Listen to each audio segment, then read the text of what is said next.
works. I might need to adjust the volume. Might need to tweak some things. We'll see. It looks like it's picking up my mic fine. The game, unfortunately, does not play audio while it's in the background, so I can't check the audio level on my end. So if it's too loud, let me know, and I can turn it down. We are going to pop back in. Hope it doesn't crash. And we're going.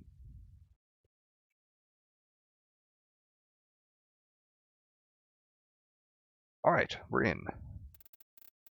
For some reason the music stopped.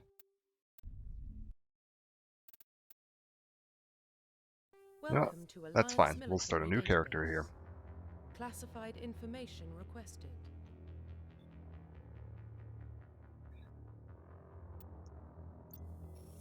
Alright.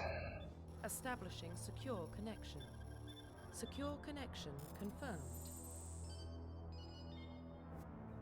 So, I think we'll go ahead and...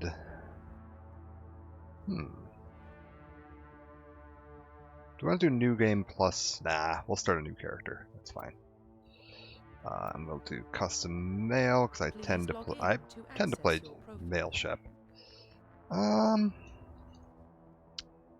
do we want this guy to be?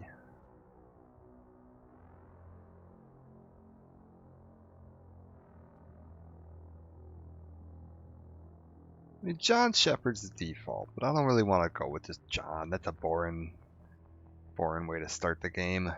It's a little more interesting.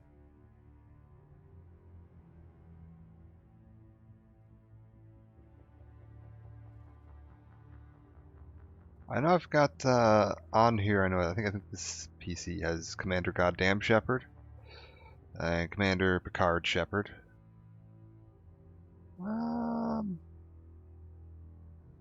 We'll just go with Richard. We'll go with Richard Shepard.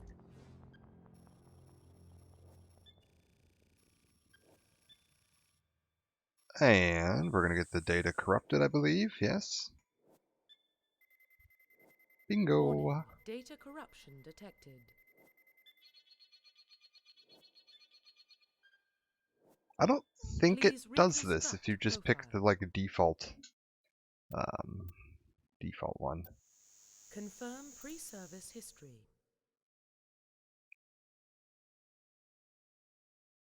Hey, how's it going, man? Good to see you. Yes, that's the idea. Dick Shepard. All right, what do we? I think I'm gonna go for like a Paragon run. I tend to think the game is Mass Effect's got such a great story, and all the characters are so cool. And I don't. If you're playing Renegade, if you're playing like the evil version, you don't get to see a lot of it. It's just you're just kind of being a dick to everyone all the time, and that doesn't really feel right.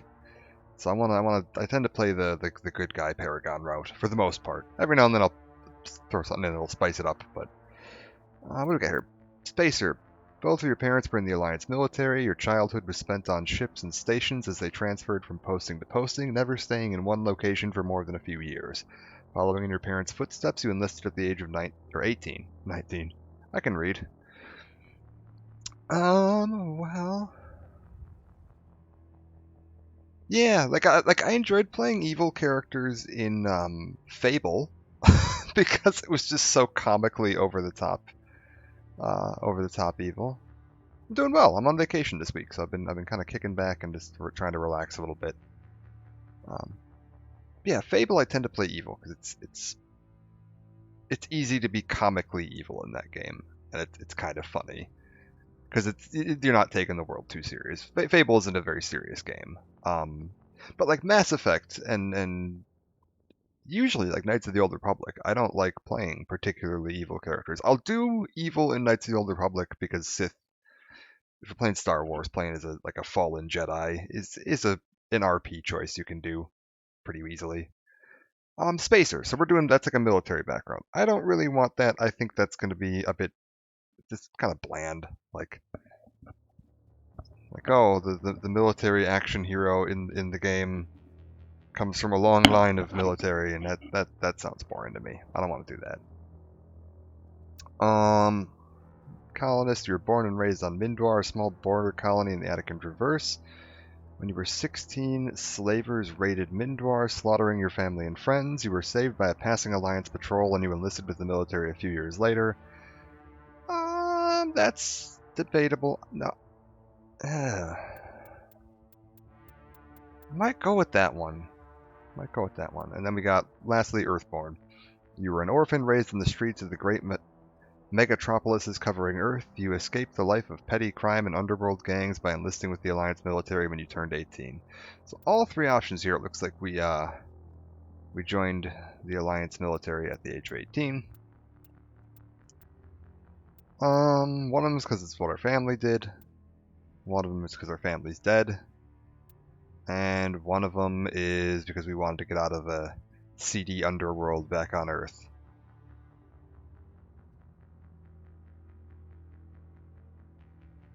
I think all this affects is the backstory you get. I think you just get like a special mission. I'm gonna do this one, the colonist one. Yeah, I'm gonna do the colonist one. Confirm psychological profile. Okay, so then we've got for our psychological profile, we've got Sole Survivor. During your service, a mission you were on went horribly wrong. Trapped in an extreme survival situation, you had to overcome physical torments and psychological stresses that would have broken most people. You survived while all those around you fell, and now you alone are left to tell the tale. So these ones are going to give you another unique mission. It also slightly affects some of the way you're viewed by some characters, because if you're in this one, you're viewed as like this oh, you survived this horrible incident, and everybody kind of, some people will treat you with kid gloves because they're afraid they're gonna emotionally scar you if they bring up the past. Some people worship you as a hero. War hero, we've got early in your military career, you found yourself facing an overwhelming enemy force. You risked your own life to save your fellow soldiers and defeat the enemy despite the impossible odds. Your bravery and heroism have earned you medals and recognition from the Alliance fleet. This one, you will eventually find the leader of the enemy force that you were facing during this, and have to deal with the repercussions of that, which is interesting. And then Ruthless, we've got throughout your military career, you have held fast to one basic rule: get the job done. You've been called cold, calculating, and brutal. Your reputation for ruthless efficiency makes your fellow soldiers wary of you, but when failure is not an option, the military always goes to you first. I believe if you pick Ruthless, you start with a very tiny amount of Renegade points, and if you pick Sole Survivor, you start with a very tiny amount of Paragon points, or is it War Hero?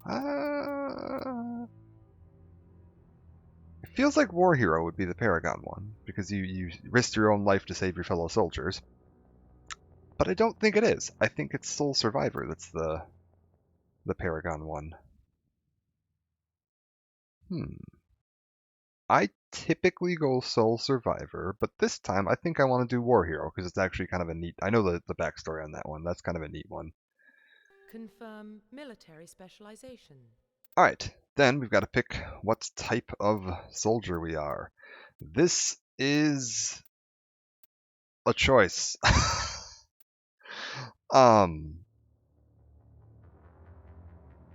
Yeah.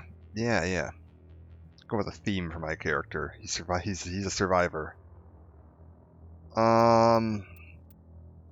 What do we want to do? So, if you're not familiar with Mass Effect, it's half past the future. We've got aliens. We're in the wonderful sci-fi, more or less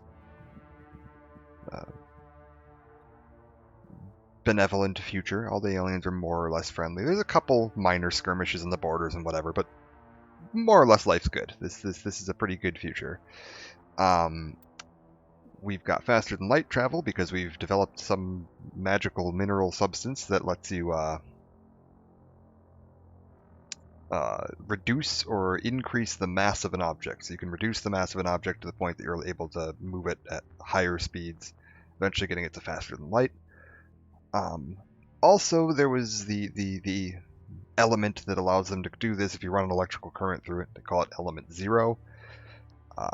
Causes mutations in certain infants, giving them the ability to manipulate the massive objects using their own body's electrical field, which basically gives them telekinetic abilities. They can use telekinesis.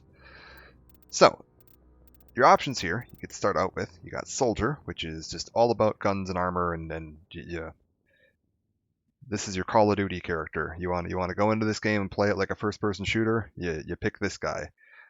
Then you've got Engineer, who gets a bunch of... It's a little different in 1 than it is in 2 and 3.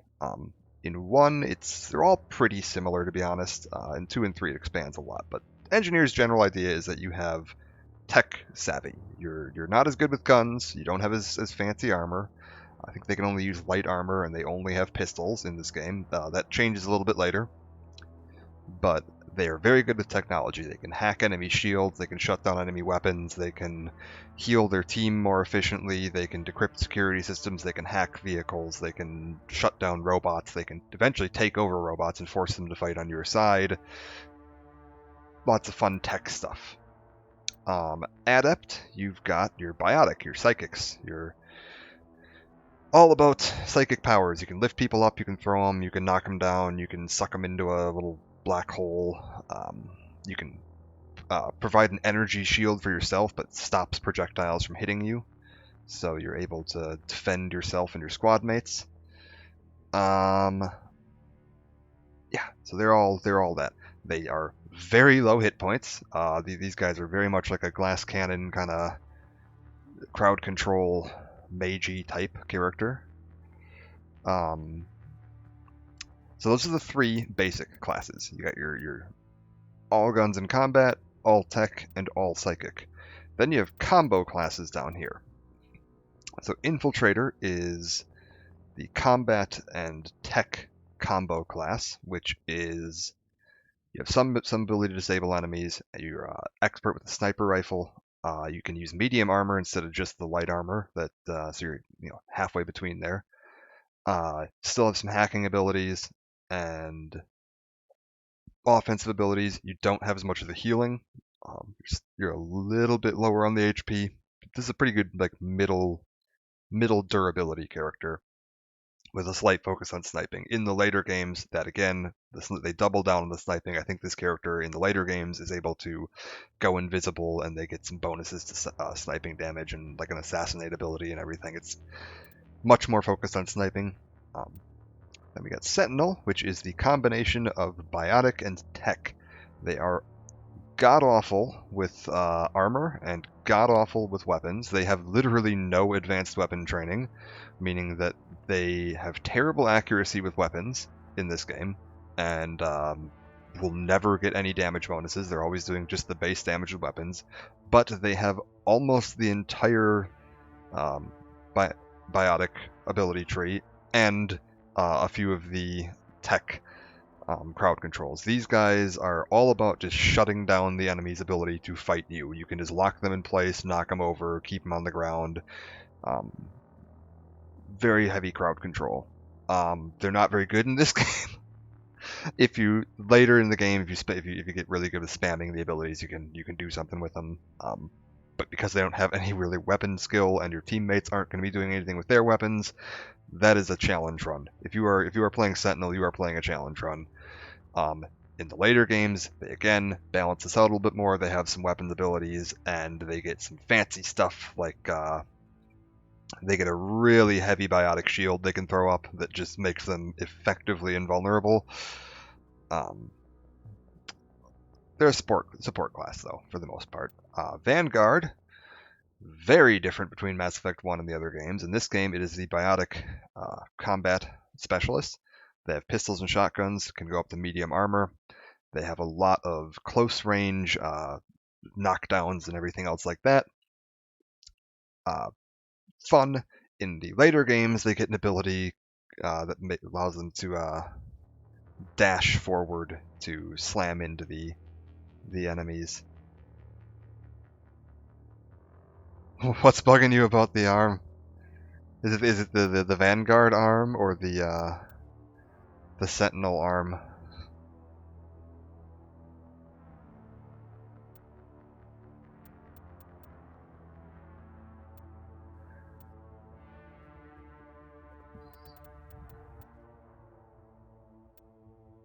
Oh, the glowy purple arm? We'll see what it looks like in-game. I'm thinking I might go Vanguard. Because I still get a shotgun and a pistol. I get medium armor. And I get some force powers. And having some force powers is fun. In 2 and 3, having the Vanguard powers are really cool. They get a teleport to the enemy ability that just slams them into the enemy like a pinball, knocks the enemy down, and then I think you can upgrade it to give them they get slowed time. So you basically teleport into the middle of a group of enemies with a shotgun. Your shields get restored to full every time you hit somebody, and you just go nuts. They are a melee pinball specialist. They're great. That's not how they play in 1. 1 was a much more basic game. So we're gonna go Vanguard. Oh, and I get to pick a bonus talent because I've beaten this game before on this computer. I don't think I have the option to not pick one, so I guess I'm picking assault rifles because last time I played, I was soldier. So now my guy is going to be good with shotguns and assault rifles, which very nice.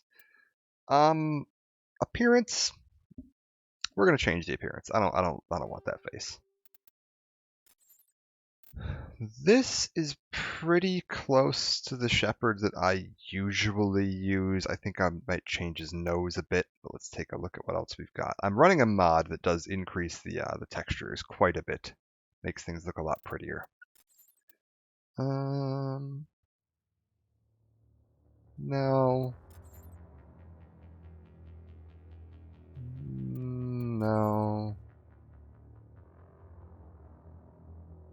Well, there's some oddities going on with your cheeks there. Oh my, this guy is... Maybe we go with this guy. I'm kind of liking it. I want like a tough, rugged soldier guy. So yeah, well, maybe we go with this guy.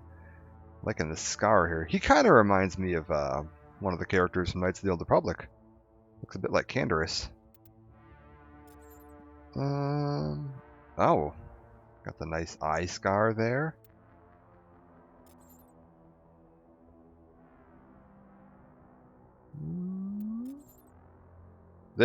Oh man, this poor man. This guy looks like he's 90 years old, and he's been through it. This guy got into the hair bleach. What have we got here? Alright, I think we're gonna go... Let's take a look at... What can we do with the scars? Can we give this guy that scar that the other guy had? Because I kind of liked this one. I'm liking this guy's facial structure a bit more. Oh man, that's too much right there. That is.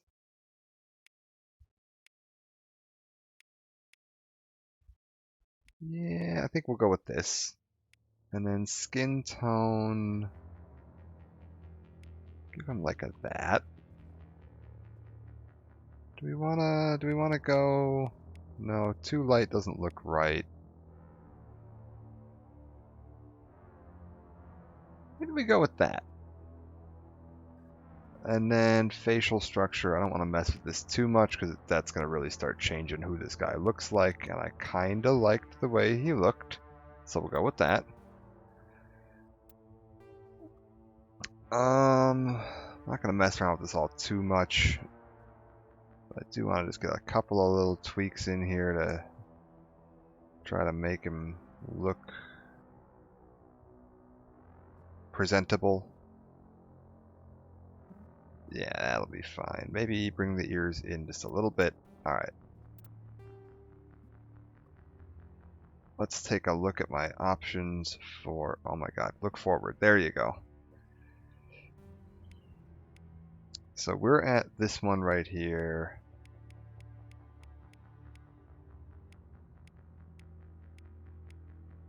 Yeah, that's the right eyes for him. Bring him down just a little, apart just a little.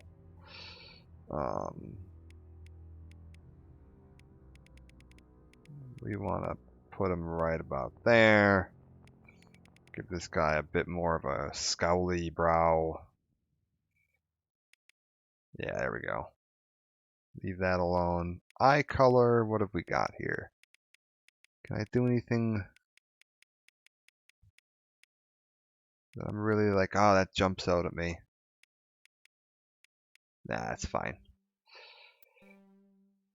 Jaw, I don't know if we're gonna need to do much with this. I'll give him a little bit more chin.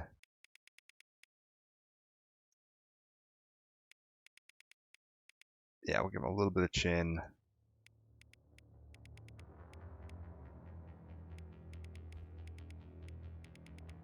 Give him a little bit right there, I'm thinking. Yeah, that's about right. Mouth, let's get him looking flat on again.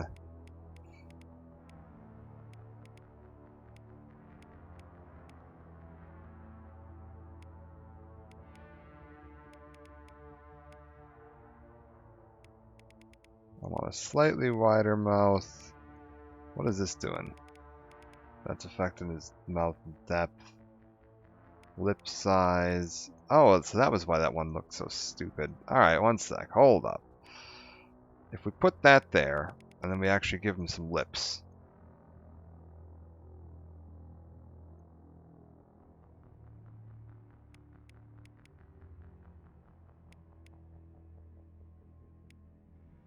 There we go.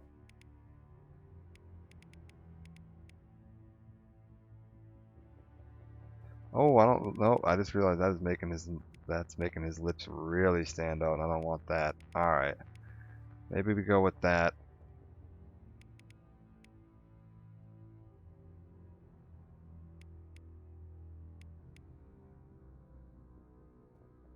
That'll do. And then we want to bring it, I want to bring it down just a little bit. Right about there. Alright. And then noses. What have we got for noses? Not a huge number of options.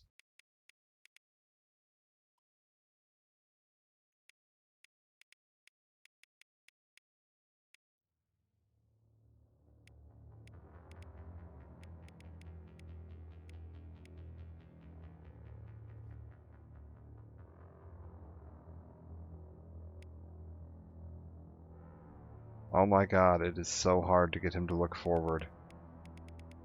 Maybe right about there. And then nose depth right about there. Yeah, that's fine. And then hair. What do we have for hairstyles? Just so I can see the hair, I'm going to turn it up a little bit there. No. That's pretty low-res hair. Don't really like that. How's this looking? That's alright. No. Maybe we go with that.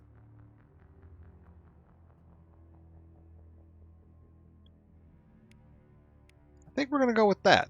And I actually kind of like the slightly blonder hair on this guy. Or maybe this brown.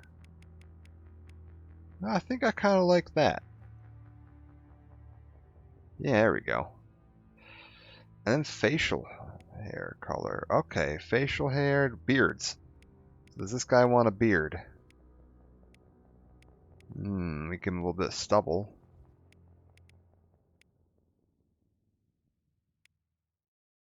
Ooh, that's some stubble right there.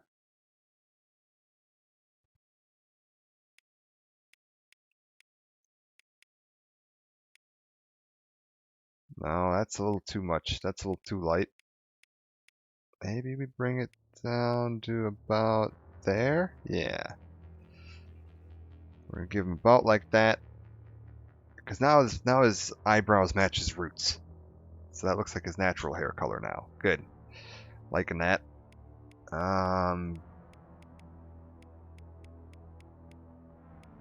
What do we want for eyebrows on this guy? What do we that one? We'll go. That's what I liked. That's what we built his face around. All right, I think that's gonna be it. That is Richard Shepard. Profile reconstruction complete. Vanguard. All right. Specialty in assault rifles. He's a colonist. He's a war hero. He's a vanguard. We are going. Combat difficulty. Apparently I never unlocked insanity, so we're going on hardcore difficulty. Auto level up off. Target assist low. I don't really need that. Squad power usage, we'll leave it on active. I don't feel like micromanaging my squad powers that much. Subtitles and autosave are on. I have no idea if the volume's about to spike here. Sometimes cutscenes get a little loud in BioWare games, so we'll see how this... What about Shepard? He grew up in the colonies. He knows how tough life can be out there. It sounds fine on my end. Slavers attacked Mindwar. He proved himself during the Blitz. Held off enemy forces on the ground until reinforcements arrived. He's the only reason Elysium is still standing. We can't question his courage. Humanity needs a hero. And Shepard's the best we've got. I'll make the call. Alright, good. I was like, I'm hoping the audio balance between my voice and everything's fine. Unfortunately, this game does not play audio while it's in the background, so I can't, like, Alt-tab out and check it.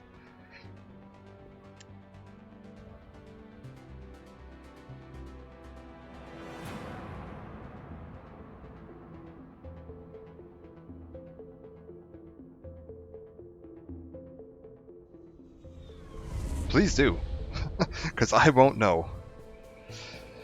The Arcturus Prime relay is in range. Initiating transmission sequence. Commander?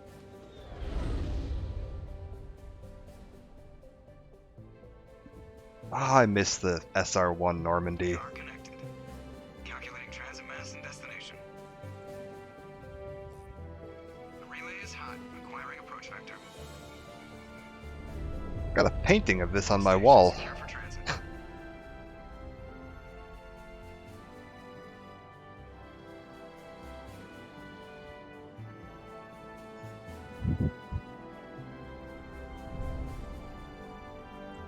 Board is green.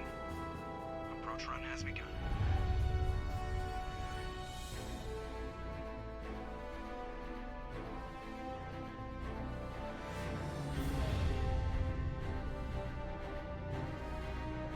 Hitting the relay in 3, 2,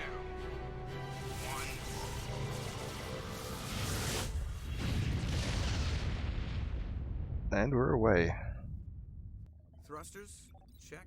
Navigation, check. Internal emissions sync engaged. All systems online. Drift, just under 1500K. 1500 is good. Your captain will be pleased. I hate that guy. Nihilus gave you a compliment, so you hate him.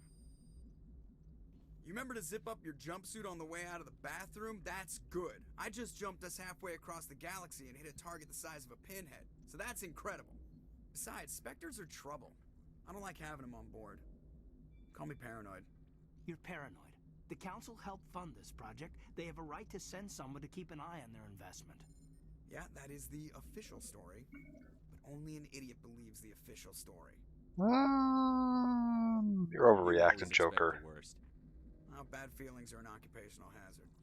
But we don't go anywhere unless there's a good reason, so... What are we doing here? Joker, status report. Just cleared the mass relay, Captain. Stealth systems engaged. Everything looks solid. Good. Find a comm buoy and link us into the network. I want mission reports relayed back to Alliance Brass before we reach Eden Prime. Aye, aye, Captain. Better brace yourself, sir. I think Nihilus is headed your way. He's already here, Lieutenant. Tell Commander Shepard to meet me in the comm room for a debriefing. You get that, Commander? I'm on my way. Is it me or does the Captain always sound a little pissed off? Only when he's talking to you, Joker. Alright. Good to be back. I am really looking forward to the Legendary Edition remakes of this. I'm hoping they don't change this game too much, because I think a lot of people give Mass Effect 1 a hard time, and I don't think that that is at all earned. This is just a phenomenal game. The whole trilogy is. We're getting dragged right along with him. Relax, Presley. You're gonna give yourself an ulcer. Let's talk to Presley. Congratulations, Commander. Looks like we had a smooth run. You heading down to see the captain? Sounds like you don't trust our Turian guest. Sorry, Commander. Just having a chat with Adams down at engineering. I didn't mean to cause any trouble. But you have to admit, something's odd about this mission.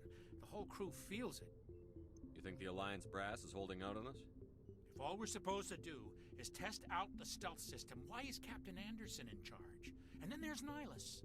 Spectres are elite operatives, top covert agents. Why send a Spectre, a Turian Spectre, on a shakedown run? It doesn't add up. What do you know about the stealth systems?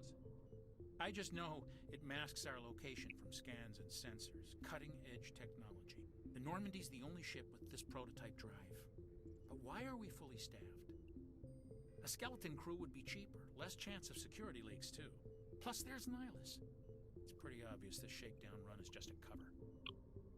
So he mentions there that we're the only ship fitted with that stealth drive, which is true.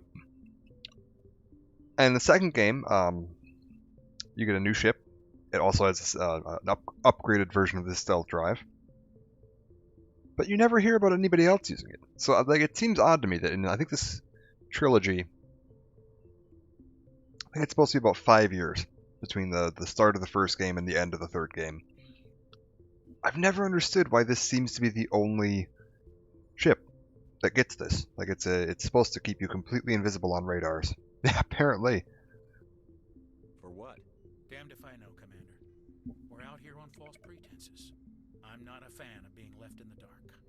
Alright. Do you have a problem with the captain? No, sir. But I can't figure out what he's doing here. Captain Anderson is one of the most decorated Special Forces officers in the service. If he melted down all his medals, he could make a life-size statue of himself. You don't send a soldier like that on a do-nothing mission. He's treating this shakedown run too seriously. Something big is going on. You don't trust Nihilus? I don't like Turians in general. It runs in my family. My grandfather fought in the First Contact War. Lost a lot of friends when the Turians hit us. That was 30 years ago. You can't blame Nihilus for that. No, I guess not. But it still makes me nervous to have a Spectre on board. Especially a Turian. We're an Alliance vessel. I'm a racist just like my pa. I'm a racist, and my dad was a racist, and my grandfather was a racist before him. Yeah, that's a heavy theme in this game, is space racism. We're gonna be seeing a lot of that, and I ain't having it. Show yourself to the airlock, good sir. But his concerns about the mission, I think I can understand that. There's definitely something odd here. I'll see if I can get some answers when I see him. Good luck, Commander.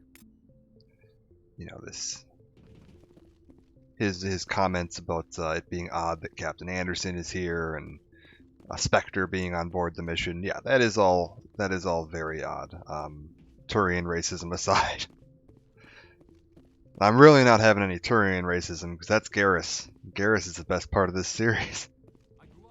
Oh. It's not the kind of place Spectres visit. There's something Nihilus isn't telling us about this mission. That's crazy.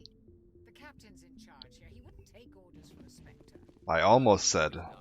Spectres don't answer to anyone. They can do whatever they want. Kill anyone who gets in their way. You watch too many spy vids, Jenkins. I almost said that Garrus was the best character in the series. I forgot about Corporal Jenkins. What do you think, Commander? We won't be staying on Eden Prime too long, will we? I'm itching for some real action. I sincerely hope you're kidding, Corporal. Your real action usually ends with me patching up crew members in the infirmary. You need to calm down, Corporal. A good soldier stays cool, even under fire. Sorry, Commander, but this waiting's killing me. I've never been on a mission like this before, not one with a Spectre on board. What do you know about the Spectres? Only what I've heard. Spectre agents work directly for the Citadel Council. They usually work alone or in small groups. Spectres don't have any official power, though. Basically, they're a shadow organization with a mandate to preserve and protect galactic stability. Protect it at any cost. She Don't was. forget that part. Spectres operate You above are the law. absolutely correct. Why don't we have any of our own people in there? Spectres usually come from the council races, like the Turians. Hungry They've tried hippos. to get a human accepted into their ranks for years now. So far, it hasn't happened. Hey, Commander, you'd make a good Spectre. I mean, she gets a pretty prominent role in this. I mean, she's in all three of these games as a That's the kind of talent the Spectres are looking for. prominent It's all character. just wild speculation. The Spectres aren't interested in recruiting humans, no matter how capable. Why don't we have any of our own people in Did there? I just ask this? Spectres usually come from the council No. races, like the Turians. They're trying to get a human accepted into their ranks I for haven't years played now. through Origins in so long. Hey, Commander, you'd make a good Spectre. You're a war hero, right? Held off an entire enemy Oh, fleet there we with go. blitz single-handed. That's the kind of talent the Spectres are looking for. There's that background of mine coming in. The Spectres aren't interested in recruiting humans. Alright, there we go. So I did repeat that there. That's What can fine. you tell me about Nihilus? Nihilus. Turians are generally well respected by the other species. Their fleet has more patrols protecting Citadel space than Nihilus is such a They don't fucking always cool get character, well man. noticed, though. Some people find them too rigid. Others still blame them for the First Contact War. His entire As for character Nihilus, design I is haven't just said so more well than 2 done. words to him. He usually only speaks to the captain. I heard Nihilus once took down an entire enemy platoon all by himself. Man, I can't believe I'm on a mission with an actual Spectre. Alright, and lastly, how about Eden Prime? What do you You're know? from Eden Prime, aren't you, Jenkins? What's it like? It's very peaceful, Commander. They've been real careful with development, so you don't have any city noise or pollution. My parents lived on the outskirts of the colony. At night, I used to climb this big hill and stare across the fields back at the lights from the main settlement. It was gorgeous. But when I got older, I realized it was a little too calm and quiet for me. That's why I joined the Alliance. Even Paradise gets boring after a while. Alright. Why are we here? Anything you can think of? Any idea why Eden Prime was chosen as our destination? Not really sure, Commander. Eden Prime's one of our most stable colonies. Good place to take the Normandy for a shakedown run, I guess. No real danger there. There's gotta be something else going on. We've got a Spectre on board. That's why I'm so wound up. I can't wait for the real mission to start. The captain's waiting for me. Alright. Goodbye, Commander. So everybody's kind of in agreement here. There's something fishy going on. Looks like I can't go downstairs yet. So we're going to talk to Nihilus. Commander Shepard, I was hoping you'd get here first. It will give us a chance to talk. What about? I'm interested in this world we're going to, Eden Prime. Look at that armor. It's so good. They say it's a paradise. Yes, a paradise. Serene, tranquil, safe. Eden Prime has become something of a symbol for your people, hasn't it? Proof that humanity can not only establish colonies across the galaxy, but also protect them. But how safe is it, really? Do you know something? Your people are still newcomers, Shepard. The galaxy can be a very dangerous place. Is the Alliance truly ready for this? I think it's about time we told the commander what's really going on. This mission is far more than a simple shakedown run. Alright, what's going on? Is someone gonna fill me in, Captain? We're making a covert pickup on Eden Prime. That's why we needed the stealth systems operational. There must be a reason you didn't tell me about this, sir. This comes down from the top, Commander. Information strictly on a need-to-know basis. A research team on Eden Prime unearthed some kind of beacon during an excavation. It was Prothean. I thought the Protheans vanished 50,000 years ago. Their legacy still remains. The mass relays, the Citadel, our ship drives. It's all based on Prothean technology. This is big, Shepard. The last time humanity made a discovery like this, it jumped our technology forward 200 years. But Eden Prime doesn't have the facilities to handle something like this. We need to bring the beacon back to the Citadel for proper study. Obviously, this goes beyond mere human interests, Commander. This discovery could affect every species in Council space. Well, I'm glad you're here, man. Again, we're going Paragon. I like everybody. I'm not a... It never hurts to have a few extra hands on board. The beacon's not the only reason I'm here, Shepard. Nihilus wants to see you in action, Commander. He's here to evaluate you. And why? What's going on, Captain? The Alliance has been pushing for this for a long time. Humanity wants a larger role in shaping interstellar policy. We want more say with the Citadel Council. The Spectres represent the Council's power and authority. If they accept a human into their ranks, it shows how far the Alliance has come. You held off an enemy assault during the Blitz single-handed. You showed not only courage, but also incredible skill. That's why I put your name forward as a candidate for the Spectres. Why would a Turian want a human in the Spectres? Not all Turians resent humanity. Some of us see the potential of your species. We see what you have to offer to the rest of the galaxy, and to the Spectres. We are an elite group. It's rare to find an individual with the skills we seek. I don't care that you're human, Shepard. I only care that you can do the job. Just tell me what I have to do. I need to see your skills for myself, Commander. Eden Prime will be the first of several missions together. You'll be in charge of the ground team. Secure the beacon and get it onto the ship ASAP. Nihilus will accompany you to observe the mission. Man, Nihilus is the best. Like he went and, does his research. He's clearly been looking for candidates, so he's been reading up on... You can assume this guy's been reading up on, profiles and dossiers on numerous people from all the different, military organizations that are part of the Systems Alliance and everything else. They're going to look into find who the best candidates are, and he's found one, and he's going to personally come down here and look into it. That is a good work ethic. What do you know about the Protheans? Just what they taught us in school. They were a technologically advanced species that ruled the galaxy 50,000 years ago. Then they vanished. Nobody really knows how or why, though I've heard plenty of theories. But everyone agrees, galactic civilization wouldn't exist without them. Their citadel is the very heart of galactic society, and without their mass relays, interstellar travel would be impossible. We all owe the Protheans a great debt. So we've got our generic, ancient race of aliens that gave the technology to everyone else. We've got similar to the Forerunner in Halo or the Xel'Naga in StarCraft. We've got a kind of precursor race thing going on here. I think a lot of sci-fi has a lot of similar themes here. Tell me about this world. What else do you guys know? I'd like to know more about Eden Prime before we touch down. It's a peaceful farming world, but it represents something much bigger. Eden Prime is one of our oldest and most successful colonies. It proved we were ready to face the challenges of settling new worlds, to forge a place for humanity beyond Earth. It symbolizes humanity's growth and evolution as a spacefaring species. And after this, it will be known as the world where humans made a discovery of galactic importance. And what about the beacon? Because it sounds like our ship drives and everything came from the Protheans. Well, what do we know about the beacon? Why is this beacon so important?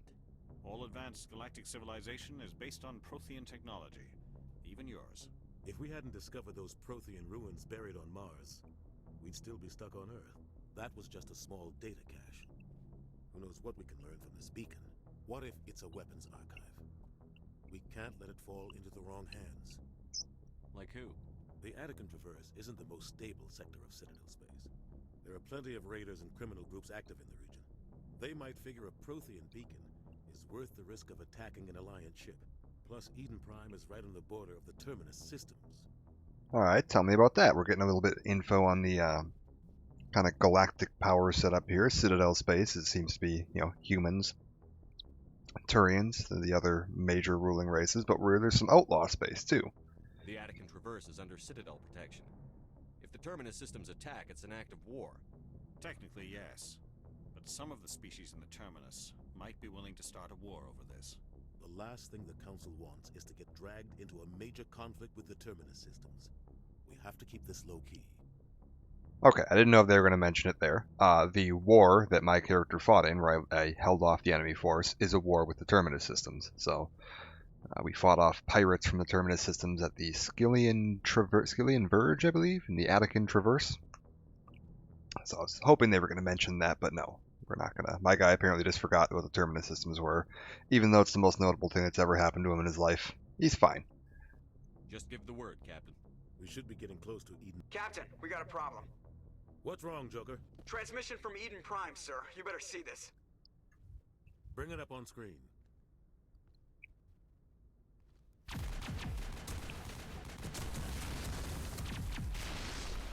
Get down!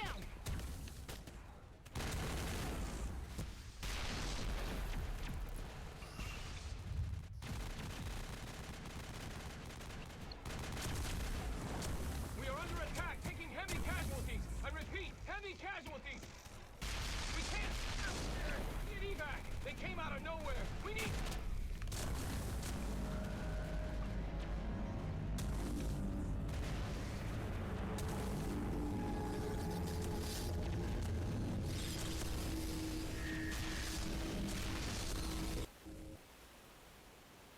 Everything cuts out after that. No comm traffic at all. Just goes dead. There's nothing. Reverse and hold at 38.5.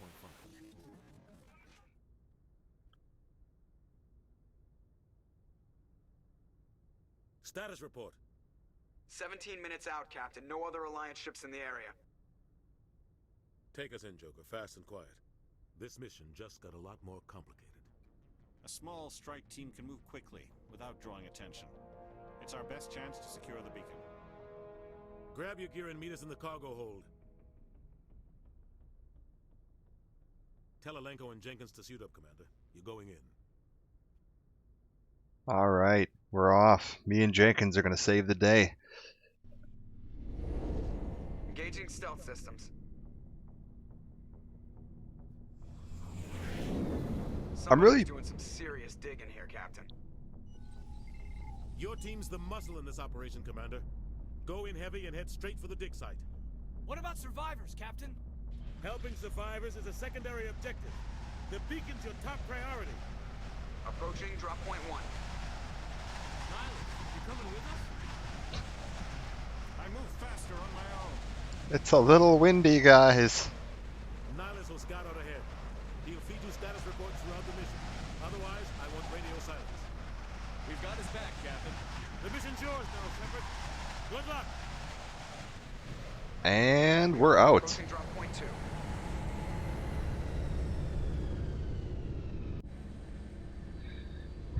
I don't remember if you can see the Normandy. Yeah, there she is.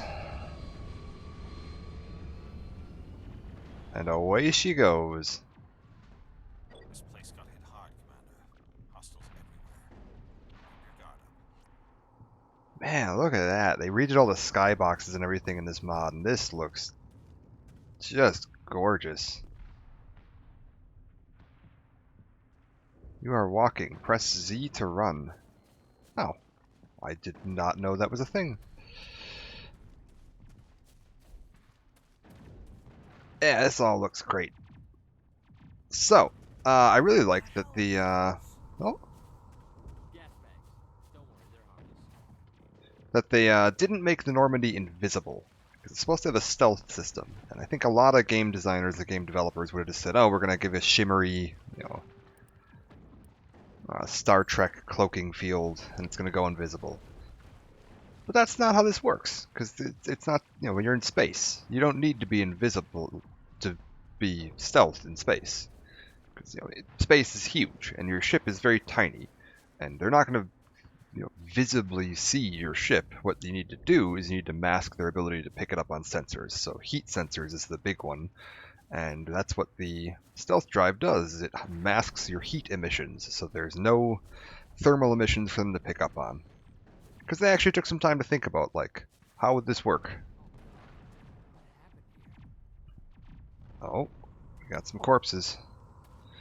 Let's go ahead and take a look at our characters and our objectives and how this all works a little bit here. So we got find the beacon, head to the dig site, sounds good. Do we have any other neat screens I can show off here? Yeah, talents. Let's take a look at what we've got as a Vanguard. I can do pistol training, I can do shotgun training, I can do assault rifle training. I've got some armor, which is, I believe, the ability to unlock. So I got light armor right now. This gives me increased armor, damage reduction, shield boost. Here I unlock medium armor. I get more shield boost abilities. I can upgrade that. My biotics, I have the ability to throw people, which is basically just force push. Then we've got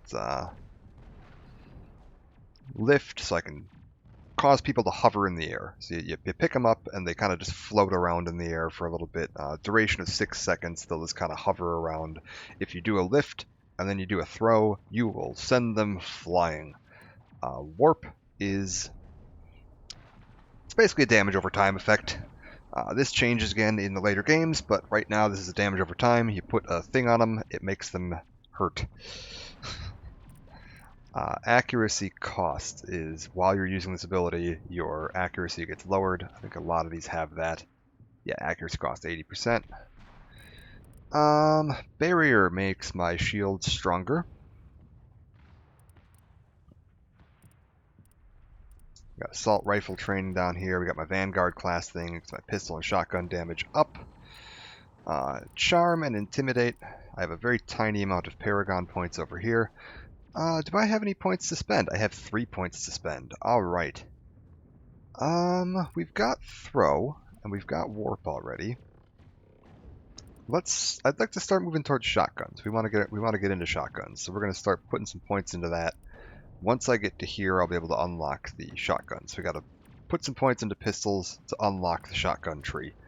So we're going to start doing that. Oh, actually, wait. Scratch that. I want charm.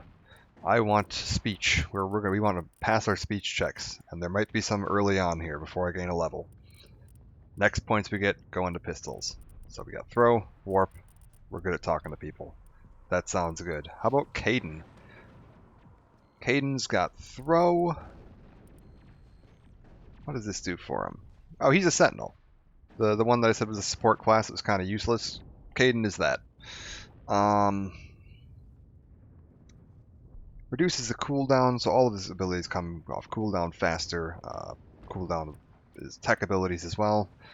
Pistol damage and accuracy, but he doesn't actually get pistol training. Throw people off the orbit and leave them stranded in space. Yeah, I mean, biotics are powerful, and if you had a particularly powerful biotic that was channeling a ton of biotic energy, they could do some pretty insane things, and you get to see a bit of that later in the particularly in Mass Effect 3. You see some pretty powerful biotics. Mass Effect 2 as well. Samara and Jack are pretty nuts. Caden. Oh, what can we do here? Right now it's a 600 Newton throw. Up that to 650. Let's get a point in that and a point in that. I'll give him a barrier. There we go. Now he's got a new ability too. And he's slightly better at decrypting stuff, which we want. We want to get this. The big thing with Caden, because he has both decryption, which is used for lockpicking, and electronics, which is used for hacking, we want him to have both of these maxed out, because then one character can handle all of our hacking and whatever. This also, I believe, yes, affects vehicle repair. So get this maxed out, our vehicles will be much more stable and, survivable. Keep Caden around as kind of an engineer. That's basically what he ends up turning into. Is he is an engineer class with a couple of biotics and no guns. Jenkins, what do we want to do with him? He's a soldier, all guns all the time. We're gonna give him overkill because we want assault rifles to work well. And you know what? We're gonna give him a second point of that because we really want to make sure those assault rifles are working. Well, let's give him some better damage reduction. I want to make sure his shields stay up. And you know what? Do we have the toggle helmet option? Oh, that's under a different menu. We need to go into equipment. We can go in here. We can take off my helmet. We can go in here. We can take off his helmet. So now we can stand around. Oh no. Well, sure, that's fine. Do we have any other abilities? Stuff we can stick on this here? Nah. How about armor? Do I have any stuff there? Motorized joints, yes. What is this? Smash damage and hardening. So, hardening is biotic and tech attacks. Basically is your, think of it as your magic defense. You have better hardening, you are less affected by magic powers. Tech and biotic. If you have armor, you are less affected by bullets. This is going to give me increased melee damage. Melee in this game, in Mass Effect 1, is garbage, so we're going to stick with this one. I am slightly better now. Very good. Other stuff we've got we can look at here. We do have a basic map. You don't use this very often. Motorized joints. Yeah. Get the cyborg upgrades. Codex, we've got just a whole pile of you got your personal history, you got all your background, we've got timelines, we've got information about the ships, and then we've got tutorials. Later we're going to get just a whole pile of voiced background journal entry. There is a ton of lore in this game. Lore that I'm not going to go into right now. Yeah. Let's head onwards. Got the little compass down in the lower right, little radar. Show us if there's any enemies nearby. Uh-oh.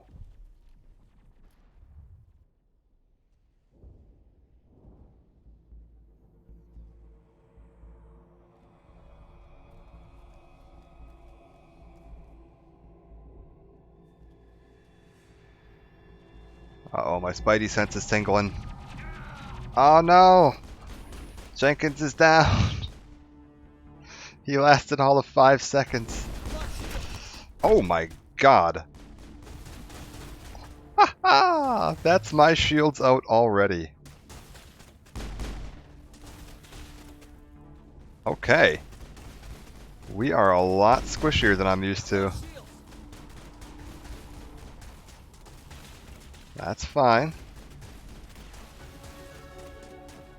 We good. Let's just stay. Oh my god, I'm so bad. There we go. Oof, this is gonna hurt. We are gonna be a lot weaker than I'm used to in this game. Let's take a look. We got some more points. Alright, that is very good, because we're gonna get pistol training up to hopefully get a little more accuracy. Yes, this gives me quite a bit more accuracy. Very good. Boosts accuracy, increase rate of fire 1 round a second, and reduces heat by 30% to compensate. Very good. Yes, we want that. And then Kaidan, I want you to keep the decryption moving up, and you got another point here. First aid, because apparently we are going to be taking some damage. Let's go see how Jenkins is doing. Uh-oh. Ripped right through his shields. Never had a chance. We'll see that he receives a proper service once the mission is complete. But I need you to stay focused. Aye, aye, sir. Well, it was nice knowing you, Jenkins. Rip indeed. Oh, shoot. That's right. This game, you don't have ammo. You have heat sinks. Your guns can fire forever, but they build up heat that needs to be vented eventually. Oh god. Alright, one down. Can I throw a warp on you? And then I want Kaidan to give me a push. Nice. Alright. Can I drag Kaidan's abilities onto the bar? No. Let's put some of these up here. There we go. Get some hotkeys. Check it out. I'll try to catch up with you at the dig site. Toxic seals. I think that's anti-poison equipment for your armor. Which, I'm not too worried about poison right now. I haven't seen anything trying to poison me. I believe I'm fighting robots, actually, and I don't know that there are many robots that'll poison you. Oh. New plan.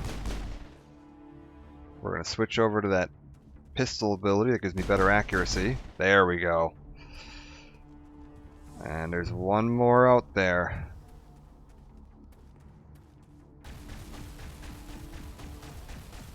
I see you. There we go. Alright, enemies down.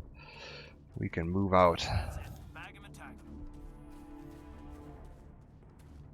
Yeah, this is going to be a lot tougher than what I'm used to. I typically am a boring person and I play soldier because I like being able to use assault rifles and just gun people down easily with heavy armor and shields.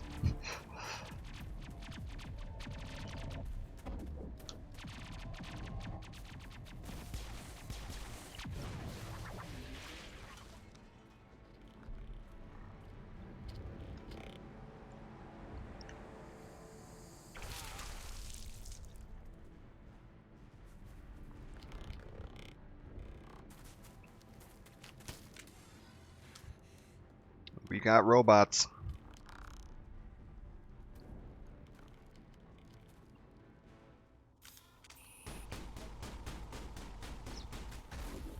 Get down.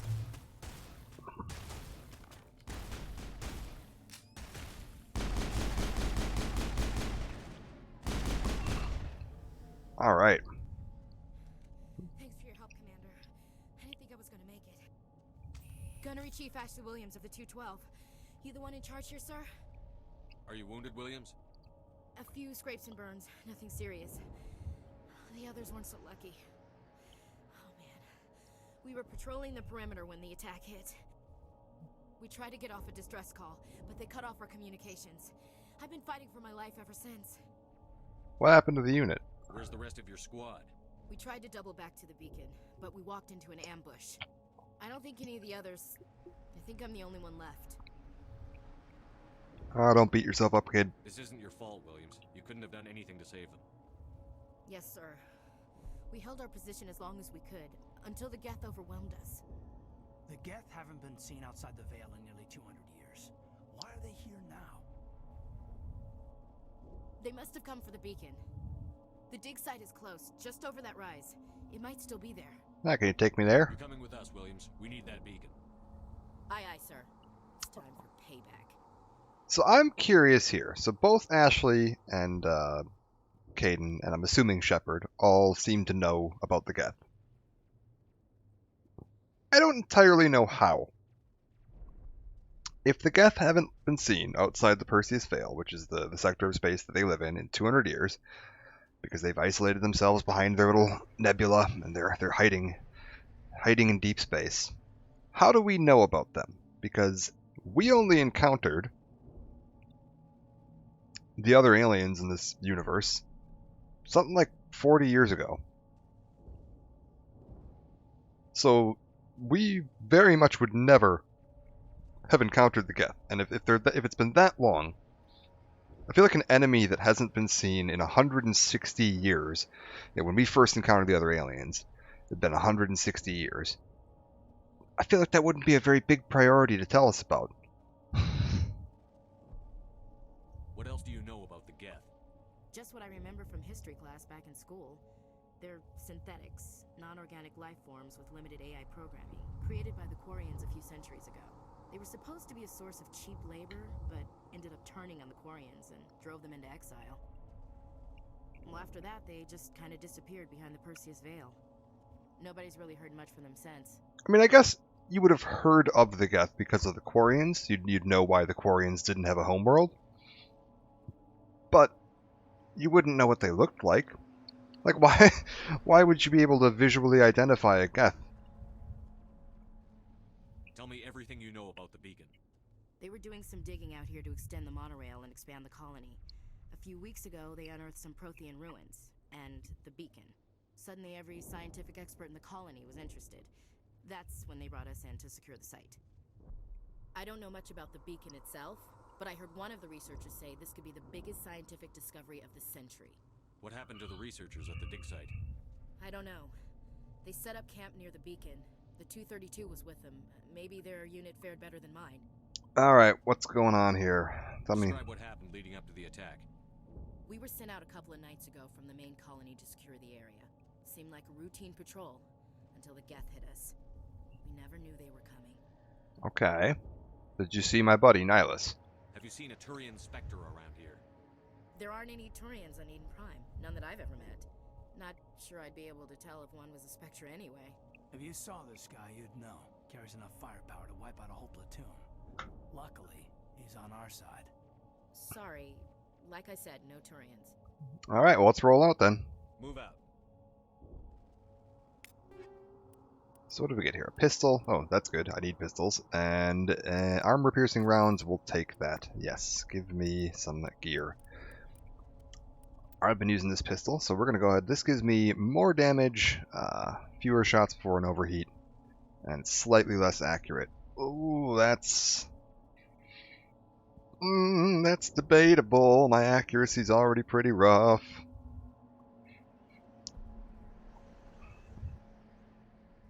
So I will land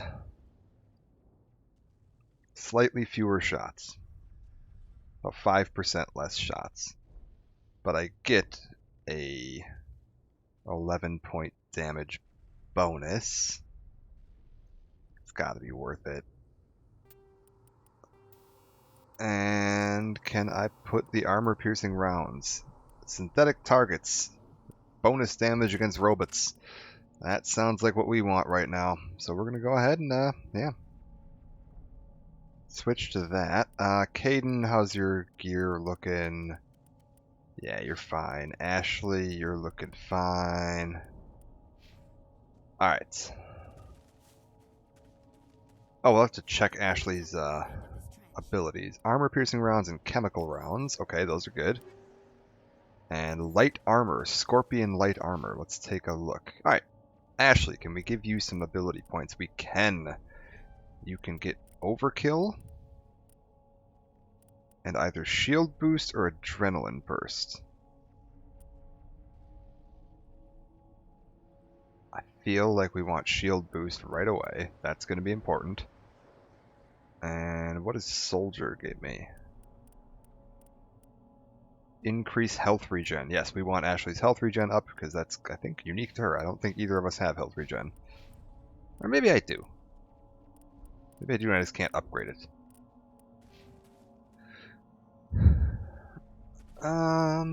Chemical rounds and armor-piercing rounds. Let's take a look at that. Kaidan is going to be using his pistol a lot. We're going to go ahead and give him some chemical rounds, I believe. That's extra toxic damage and damage per second. And then Ashley, we will give her the other set of armor-piercing rounds that we have. There we go. So now we're shooting corrosive bullets and armor-piercing bullets. Give us some bonus damage. I am assuming that Ashley is smart enough to... Yes, she has pulled out her assault rifle. Kaidan's looking a little rough there. His health ain't doing so good. And he does not seem to be recovering his health. I have a feeling we're going to be picking him up off the floor quite a bit this playthrough. Alright, get forward, get into cover. Take him out. Oh, they put up a little shield. Okay, you guys are seeing something over there that I'm not seeing. Get over here.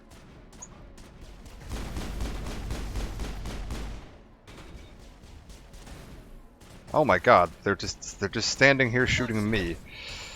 Oh god. We good? Guys, could you stop shooting me? Alright. Oh, there's another one. We're not done yet.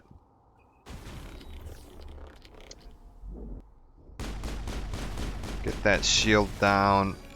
Perfect. Whew. Negative contacts, Commander. Yeah, my health is dropping quick. Alright, that's fine. Makes this more exciting. What can we do here? I got 3 points. I could get me to Adrenaline Burst. Adrenaline Burst it basically lets you reset your cooldown on all your abilities. So you can spam all your abilities, pop this, and you get to spam them all again. It's really helpful for resetting your healing if you need to.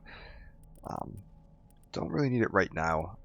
We're going to put 3 points into Warp, actually. Warp is a really strong ability if you max it out.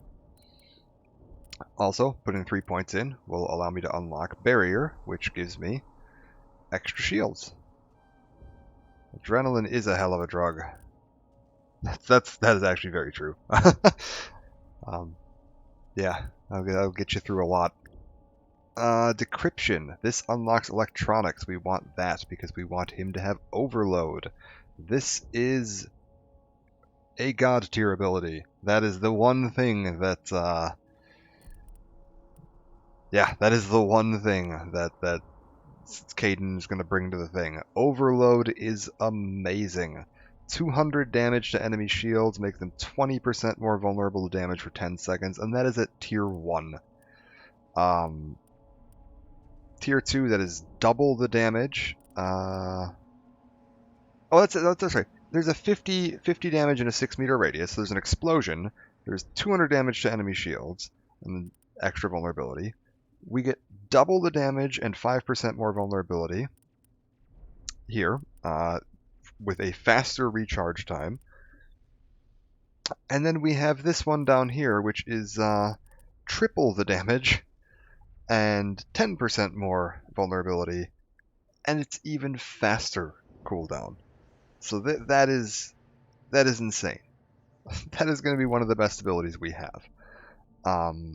Also, his cooldowns are also reduced even more by his Sentinel ability as we upgrade that, so he is going to be able to just throw overcharge out quick as can be.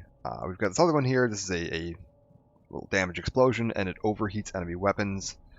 It does a very, very minor damage over time. The big thing with Sabotage is it shuts off their weapons. They cannot fire once you hit them with this for how long? Duration 20 seconds. 20 seconds of turning off the enemy's gun. Like, that is big. That is a huge, huge ability. So crowd control is going to be good on him. Stasis, you can just lock somebody in place. Yeah. Alright, what's... oh, does Ashley have abilities? Ashley's probably got abilities too. We should probably give her some abilities. Assault training. I don't really need that. Let's just get her health up. I want her to not die. I want at least one person on this team that I don't have to pick up off the floor every 5 seconds. Let's see. Here's the dig site. So this is where the beacon's supposed to be. This is the dig site. The beacon was right here. It must have been moved. By who? Our side or the Geth? Hard to say. Maybe we'll know more after we check out the research camp. Yeah, I guess Sombra is kind of Sentinel-like. Man, I haven't played much Sombra. Any survivors? Think anyone got out of here alive? If they were lucky. Maybe hiding up in the camp. It's just on the top of this ridge, up the ramps. I'll say Sombra's like techie abilities feel very similar to the like tech abilities here. We got the fancy little wrist thing you use to hack into stuff. We got another pistol here and a sniper rifle. I will take all of those. And hopefully I will... The keybinds in this game are a mess. Hopefully I will find something... Oh, I could be even less accurate and do even more damage.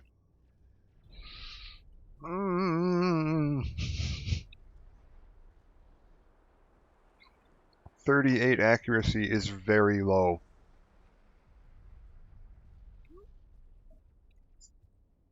That's really bad. That is like 25% of the current yeah, I can't take that one. That's really bad. We will give it to Kaidan though. Kaidan's useless anyway, so we'll give him that.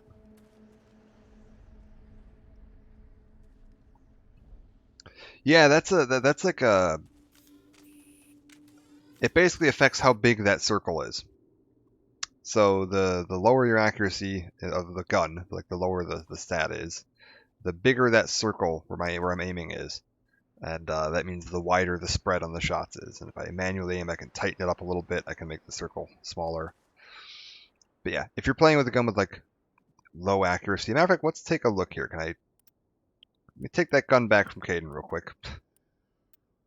We will give Kaidan his little pistol back, and we'll do a little comparison. I will swap over to this. So this is the highest accuracy. And you can see that this circle, let me find something I can line it up on. Something good to line it up on. Kaidan's head. If we stand right about here, it is just about the size of Kaidan's head. And then if we go back into here, and we swap over to that 38, and we say yes, and we back out. Oh, this doesn't actually change that much. I wonder if I'm just so bad at these that it doesn't matter. Well, either way, this is gonna be bad. This is gonna be real bad. We want the striker. I will take the mid-tier accuracy. We'll give Kaidan the crap tier accuracy.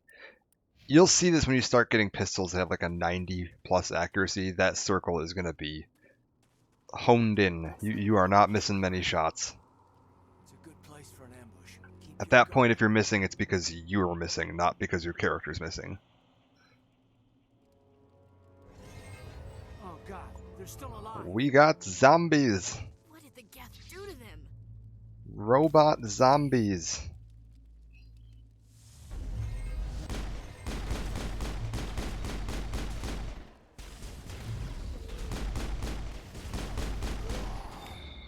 Okay, I want Kaidan to throw that. I want Ashley to hit that. And I want me to do that. We want to back up. I overheated my gun there. That's pretty bad.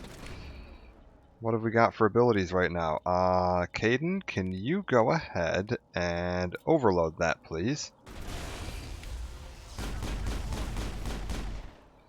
And Ashley, you know what, Kaidan, sabotage that too. Ooh. Area secured. Okay, we don't normally need to use that many abilities in a normal fight. Oh, Kaidan's got something to say. That's true, Kaidan. That's very grim. Oh, and we got some gear over here too. Heavy armor human. And a better assault rifle. I like the sound of both of those things. Ashley, you're an assault rifle person. So right now you're using that. Let's swap you over to the Avenger. Accuracy rating 1. Holy crap. But a ton more damage. Oh, and it's nice and red. It's very fancy red. Can she use heavy armor yet? No. Oh! But. This. If it hits, it hurts, but it won't, yeah. It's a full auto weapon, so you can just kind of spray bullets and hope you hit something. That's I think the idea here. I got armor. I got upgraded armor from somewhere here. Yes, and that is better in all regards. That is more than doubled my survivability. It looks okay. What have we got here? Does anybody want my old armor? No, nobody wants my old armor. Ashley is eventually going to be able to take heavy armor, so we'll be able to get her into this. Yeah, alright. I look alright. I like the kind of camouflage look on that. Is there anything hiding back here? I don't think so. We'll go ahead. Take this medium armor for Krogans and a shotgun. Shotgun will be good for me eventually. Let's take a look at that. That is a pretty sizable downgrade in the accuracy, but good damage. Shotguns, you don't care about the accuracy, so we'll take that. I'm not a Krogan, so I can't wear that armor. Krogans are one of the various aliens we have floating about here. We haven't met any yet. Mini games. This is a fun little one. This changed between the Xbox 360 version and the PC version. The PC version got one version of this mini game, which is going to be a spinning wheel where you have to navigate an arrow to the center without being smacked by the spinning bits. You'll see it in a second. Xbox got Simon Says with the controller buttons. They had a grid of the controller buttons that appear on their colors of red, blue, green, and yellow that appear on the screen, and it would blink out a pattern. You had to tap it in with the buttons on your controller. You match it, you win. We've got the new versions coming to everything soon. It's going to have the legendary upgraded special edition versions of this. And they said one of the changes they're making is they're going to unify the minigame. But we don't know which minigame. So I'm looking forward to seeing whether we get this one or whether we get the Simon Says. Let's take a look at this one. Yeah. Decryption is going to be based on the highest decryption skill in your party, which is currently Caden over here.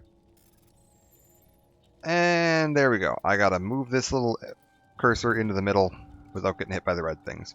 You're on a timer. If you fail, you got to use some, they call it Omni Gel, to bypass the lock. There we go. Humans, thank the Maker. Hurry, close the door before they come back. What's up? Don't worry, we'll protect you. Thank you. I think we'll be okay now. It looks like everyone's gone. You're Dr. Warren, the one in charge of the excavation. Do you know what happened to the beacon? It was moved to the spaceport this morning. Manuel and I stayed behind to help pack up the camp. When the attack came, the Marines held them off long enough for us to hide. They gave their lives to save us. No one is saved. The age of humanity is ended. Soon, only ruin and corpses will remain. He's a cheery fellow. What else can you tell me about the attack? It all happened so fast. 1 second we were gathering up our equipment. The next we were hiding in the shed while the Geths swarmed over the camp. Agents of the Destroyers, bringers of darkness, heralds of our extinction. We could hear the battle outside, gunfire, screams. Not a dramatic bone in his body. Then everything went quiet. We just sat there, too afraid to move, until you came along. Alright. Did you notice a Turian in the area? I saw him, the Prophet, leader of the enemy. He was here before the attack. That's impossible. Nihilus was with us in the Normandy before the attack. He couldn't have been here. I'm sorry, Manuel's still a bit unsettled. We haven't seen your Turian. We've been hiding in here since the attack. Alright, so now we got a tip-off here. He saw a Turian before the attack, but we know from Ashley that there weren't any Turians in the colony that she'd ever seen. So, something's off there. Can you tell me anything about the beacon? It's some type of data module from a galaxy-wide communications network, remarkably well preserved. It could be the greatest scientific discovery of our lifetime. Miraculous new technologies, groundbreaking medical advances. Who knows what secrets are locked inside? We have unearthed the heart of evil, awakened the beast, unleashed the darkness. Manuel, please, this isn't the time. So pay attention to what he's saying there. We've awakened the beast, unleashed the darkness. Because I think this is something a lot of people miss in this game. They write this guy off as he's just crazy. He's panicking because of the attack and he's crazy. But that's not entirely true. What's wrong with your assistant? Manuel has a brilliant mind, but he's always been a bit unstable. Genius and madness are two sides of the same coin. Is it madness to see the future? To see the destruction rushing towards us? To understand there is no escape? No hope? No, I am not mad. I'm the only sane one left. I gave him an extra dose of his meds after the attack. So, if you pick the I can shut him up option, you punch him unconscious.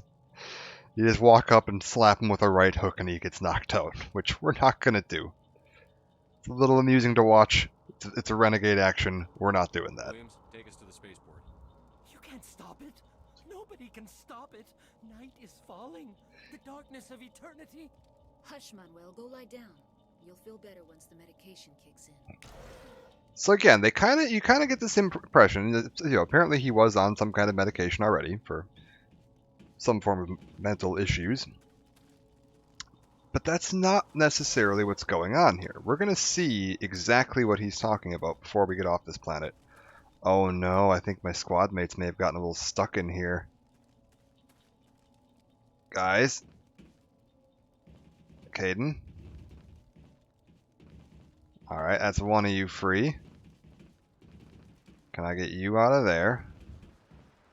Alright, hold up. I want you to go there. And I want you to come around the outside here. And then I want you to follow me. Can you guys follow me?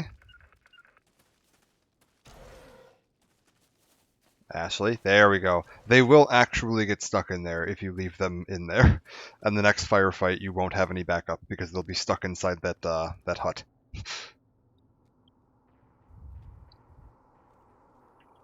I've had that happen to me before. If you go behind them, then your teammates follow you. You're in trouble. Saren.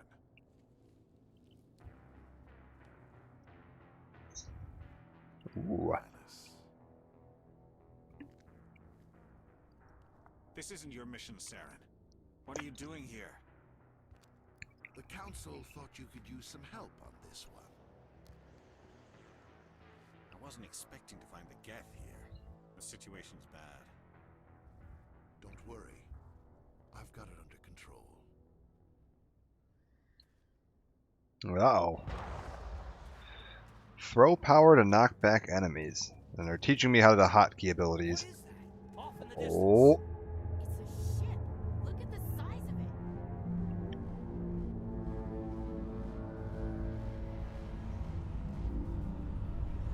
We'll be seeing more of that later.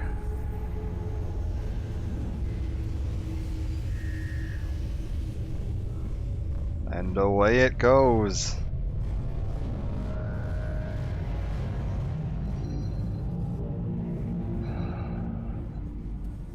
Alright, I see at least one Geth patrolling over there.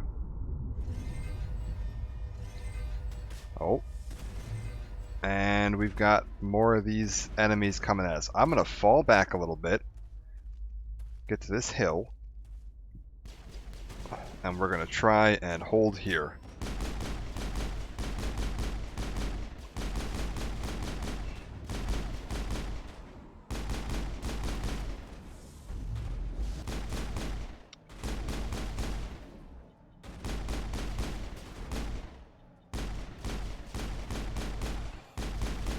Come on.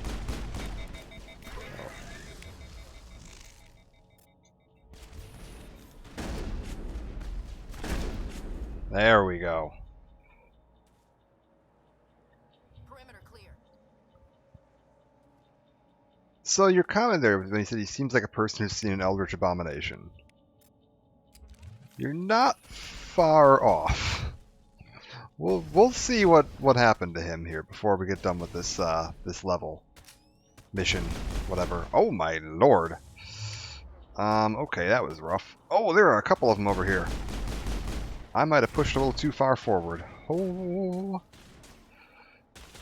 Shepard. All right, I think we're good. I think we got him, Commander. I think we did too. All right, good deal. And we got a little door over here, easy decryption. Let's go ahead and crack our way into this. Oh my lord, my head.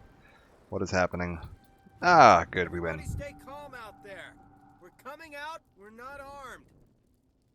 Is it safe? Are they gone? Yeah, it's safe. You're okay now. Nobody's gonna hurt you. Those things were crawling all around the shed. They would have found us for sure. We owe you our lives. I still can't believe it. When we saw that ship, I thought it was all over. It showed up right before the attack. Knew it was trouble the second I saw it, so we made a break for the sheds. The giant tentacle hand monster ship, you knew it was trouble. This guy is truly a visionary. Tell me everything you remember about the attack. The three of us were working the crops when that ship showed up. We just saw it and ran. I don't know what happened to the rest of the crew. They were by the garage, over near the spaceport, right where that ship came down. No way they survived. You don't know that. We survived. If they made it to the garage, they could have had a fighting chance. She's got a bit of the same accent as me, and I love it. She's got a little bit of that, you don't know that, which is good old Wisconsin accent. Very good.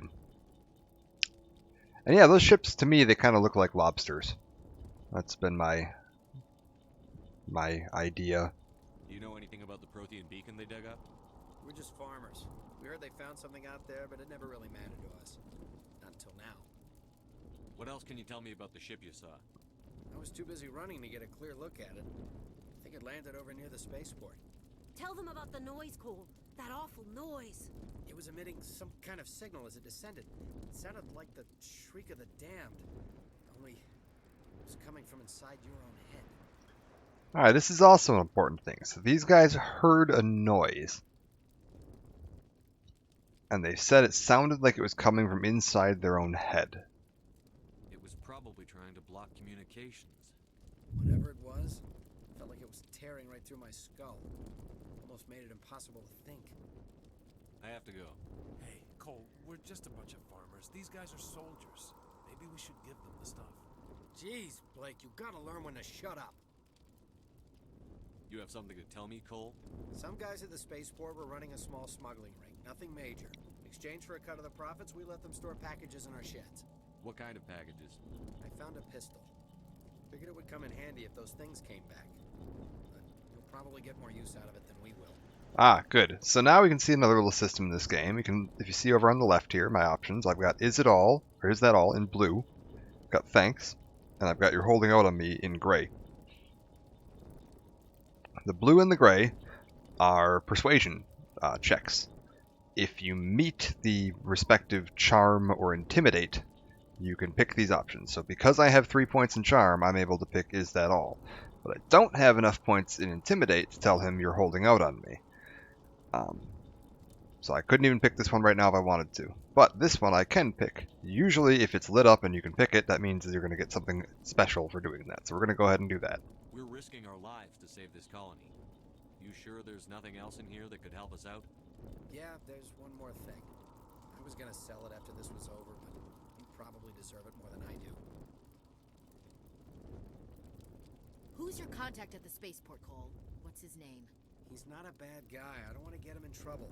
Besides, I'm not a snitch. And we've got another one here. So if I remember correctly, the way this works is the first one, you need to have 1 point to get it. So you have to have 1 point in charm or 1 point in intimidate to get that this extra bit of dialogue. For the second one, you need 3 points. So if you haven't maxed it out, you can't pick a follow-up option here. I have maxed it out, so we're going to be able to follow that up. He might have something to do with this whole attack, Cole. We need his name. It's important. Yeah, okay, you're right. His name's Powell. Works the docks at the spaceport, if he's still alive. So because we did that, we now know the name of his contact is Powell. So if we run into Powell, we can use that information to potentially get some extra help from him. I have to go. Because now if we meet Powell, we can say, hey, I know you. You're the guy that was smuggling. Maybe threaten him a little bit. So, they gave me a pistol, the Stinger Mark II, and a combat sensor Mark II for my weapon. Go ahead and take all those. Let's take a look at what they do. Now that is a pistol. 132 damage, that is 21 additional damage, a 20% bonus to my damage output. It can fire an extra 4 shots before overheat, 3 really, 3 shots before overheat. And it has a bonus 18% accuracy. That is very good. Other things we had this combat sensor. Some enemies will use jamming technology to block your weapon radar. The combat scanner upgrade improves detection levels, making these enemies visible. Later, you're going to run into enemies, typically snipers and robots, that will block your radar so you can't see where any enemies are. Not the end of the world. You don't need the radar. You can use your eyeballs and find the enemies pretty easily. But if you're sniping, if you're doing long range stuff, it can be helpful to find them. You put this on, they can't jam your radar. Simple as that. Higher level enemies, you will need a higher level combat scanner. I think that is literally all it does. Yeah, level 2 detection. Alright, anything else here fancy floating around? Got a better sniper rifle that I'm never going to use. I guess we'll give that to Ashley. She can technically use sniper rifles, so we'll give her that. And this pistol, let's see if Kaidan wants it. Well, actually his pistol's probably a little better. We'll leave that there for now. Now that is going to be much nicer. We are going to be able to get a lot of damage in. And we've got an easy electronics locker here, which, yes, we can bypass. Good. What does this give us? Another assault rifle, heavy armor, and Turian light armor. Heavy armor we still can't use. The assault rifle, we'll take a look at Ashley, see how she likes it. It's slightly... we can fire 1 or 2 more shots before it overheats. It's really not that big of an impact. It's much lower damage. Yeah, that's not very good. We'll leave it for now. Well, maybe, you know, if it's an upgrade for me, I'll equip it. It is. We'll go ahead. I'm not going to be using it, but we'll equip it at least. Make sure I have some gear equipped so that if I ever end up pulling an assault rifle out because I've forgotten my keybinds, I can go ahead and have a decent assault rifle. We're going to take a little poke around here. I just want to see if there's any, like, hidden junk floating around. Doesn't look like there is. So we'll head on up here. Uh-oh, I found a Nihilus. But before we go to Nihilus, I actually do know about one hidden item. We have a little hidden chest back here in the fire. Dick does deserve the best stuff. Phasic rounds and chemical rounds. I don't remember what phasic rounds do. Let's take a look at my shotgun. We'll give my shotgun some upgraded ammunition. Chemical rounds are the damage over time. These are shield bypass, but they lower the damage. So you can basically, if you have an enemy that's shielded, you can just do damage straight to their health. Not really that great. We'll probably give my shotgun chemical rounds, I guess. Uh-oh. We found our buddy Nihilus. He dead. Something's moving over behind those crates. Wait, don't shoot. I'm one of you. I'm human. Sneaking up on us like that nearly got you killed. I'm sorry. I was hiding from those creatures. My name's Powell. I saw what happened to that Turian. The other one shot him. Yeah, the shield thing is, if you have like an automatic weapon that you're going to be firing just a ton of weak bullets, it can be useful for that because the damage reduction isn't going to matter that much on that, and you'll be able to reduce their, particularly if you're fighting an enemy that has a ton of shields, it's good for that. If you're fighting a shielded enemy, you're probably going to be doing things like overload and stuff like that to take their shields down. Or you're going to be hitting with a very powerful weapon that just punched their shield down in the first place. You're not going to need that. Hey, speaking of Powell, we found Powell. I need to know how Nihilus died. The other one got here first.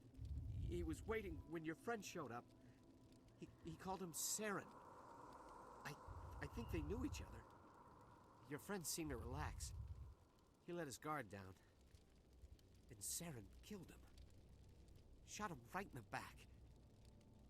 I'm just lucky he didn't see me behind the crates. Alright. Where'd Saren go after he killed Nihilus?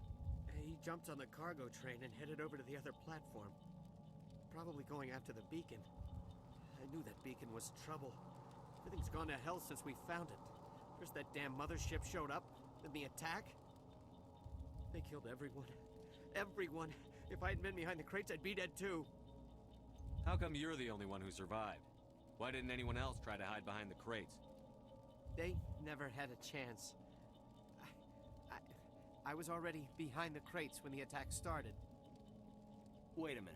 You were hiding behind the crates before the attack? Sometimes I need a nap to get through my shift. I sneak off behind the crates to grab 40 winks where the supervisor can't find me. You survived because you're lazy?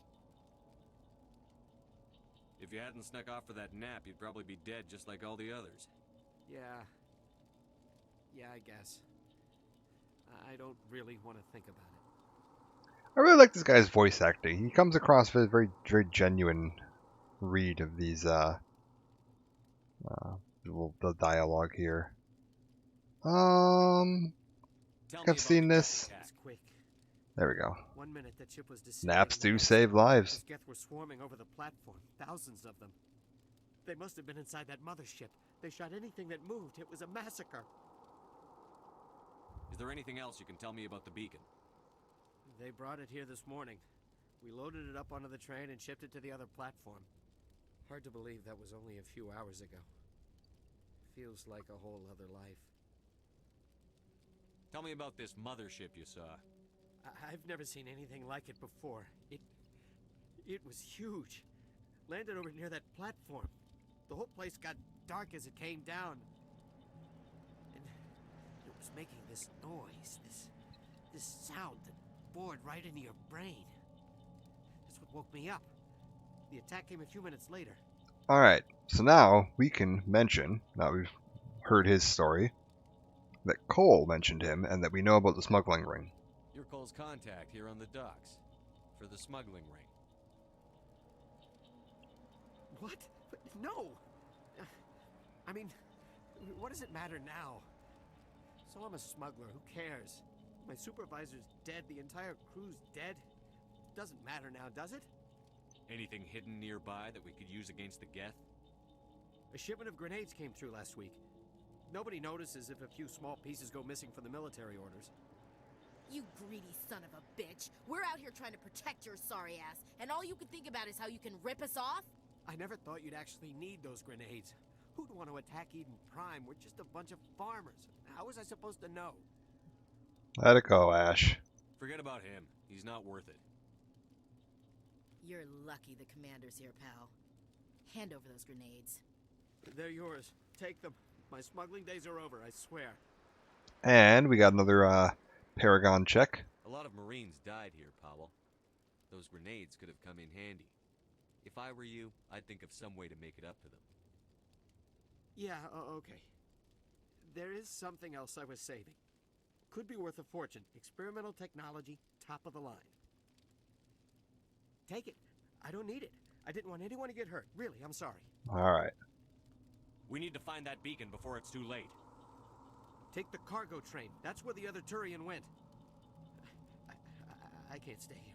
I need to get away from all this. So, we got high explosive grenades, and I think some Omni Gel. Oh. I hear Geth. Alright, so let's take a look at the grenades we got. This is an upgrade that just gives my grenades extra damage, extra radius, and extra force. All around good. Am I going to use it? Not often.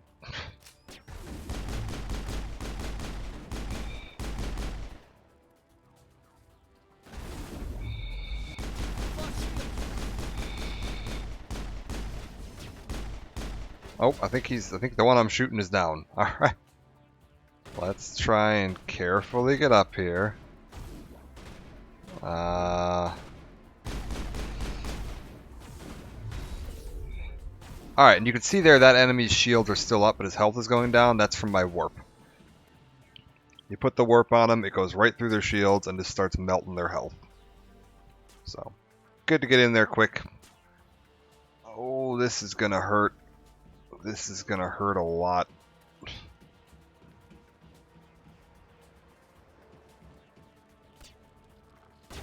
We are going to fight some tougher enemies here, too. We've got Geth Destroyer. Oh, that guy, see how his health bar is white. He is immune to damage right now. Matter of fact, we are going to fall back. Everybody with me. We are getting the hell back up out of here. Those guys are real tough.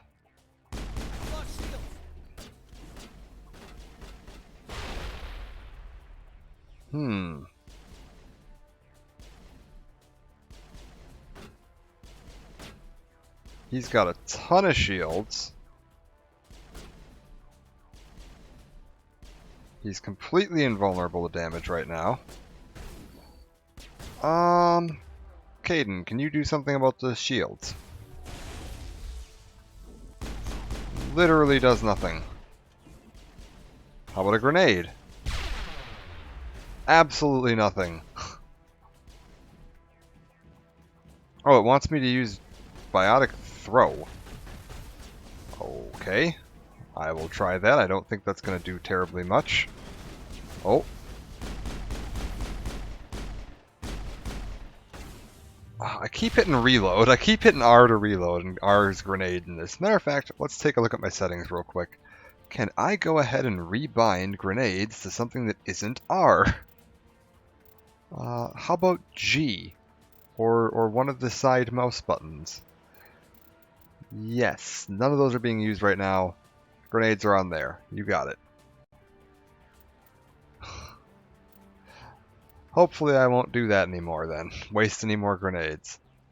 Yeah,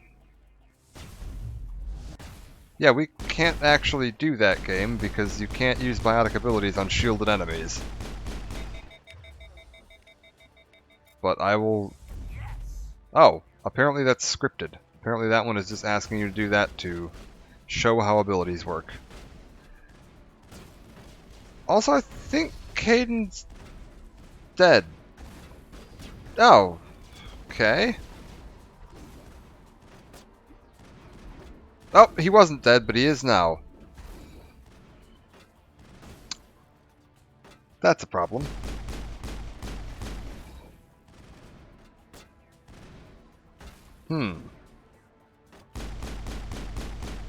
Well...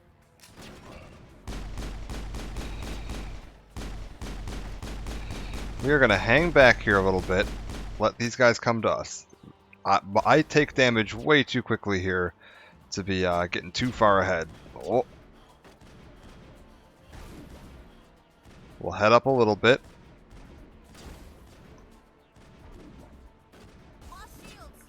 Ashley, get into cover.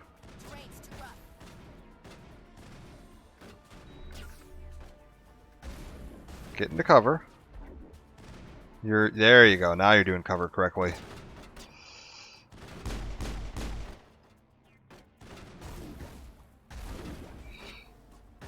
Yeah, one stray bullet from these guys is enough to take out one of my shield bars, and I've only got 2 shield bars. So we gotta be a little more careful here.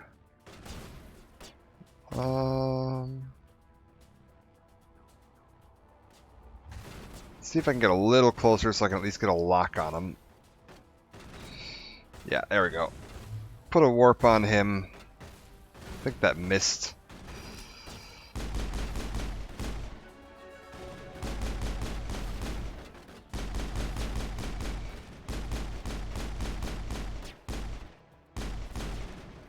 Alright, only one left. Ashley, if you want to follow me. We got some Medigel. We're going to need that in a minute to get Kaidan back on his feet.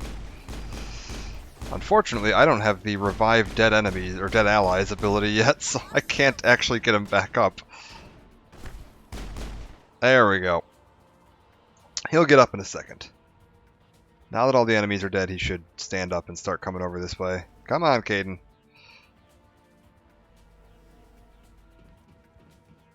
And you know what? I saw we had a level there. We might put some points into heal. Oh, I don't have heal. Oh, that's going to be rough. He did. He needed to sleep. Kaidan's got to catch up on his beauty sleep. It's important. Barrier. I'm going to want that. And we'll give 2 more points into pistol. So that next level, we should be able to unlock shotguns. Start working our way up on that. Kaidan, how about you put 2 points into first aid, which will make him better at using first aid. Ashley, we can get you...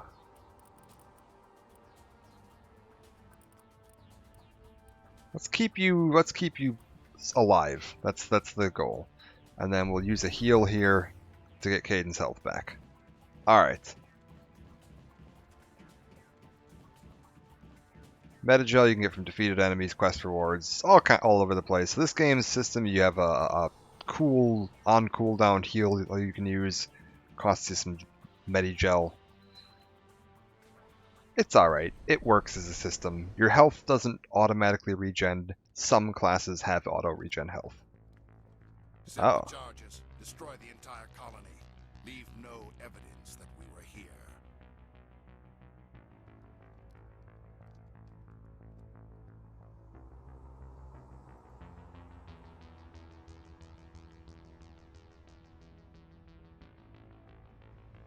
Alright.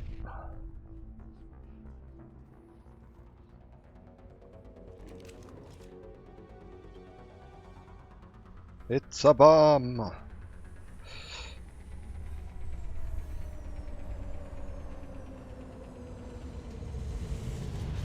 Really like the alien design in this series. Like, everything looks so unique. Demolition charges. The Geth must have planted them. Hurry! We need to find them all and shut them down. Alright, so we got a timer going here in the lower right. I got 4 minutes and 50 seconds to find all the charges. Oh god! That's my shields down. Stay low. Move forward.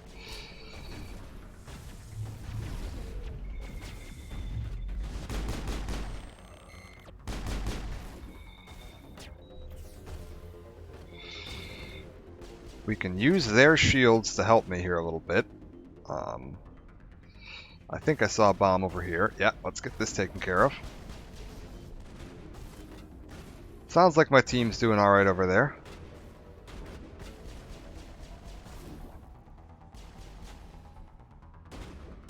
Alright, we're going to move forward carefully. I got plenty of time. We got 4 minutes still. We've only used up 1 minute. We've got 2 of the bombs down already. Oh! That red line is a sniper. And Ashley's dead. They just one-shot Ashley from full health. Ooh! And that was a rocket coming in too. Alright. Get up. There's that sniper. Stay in cover.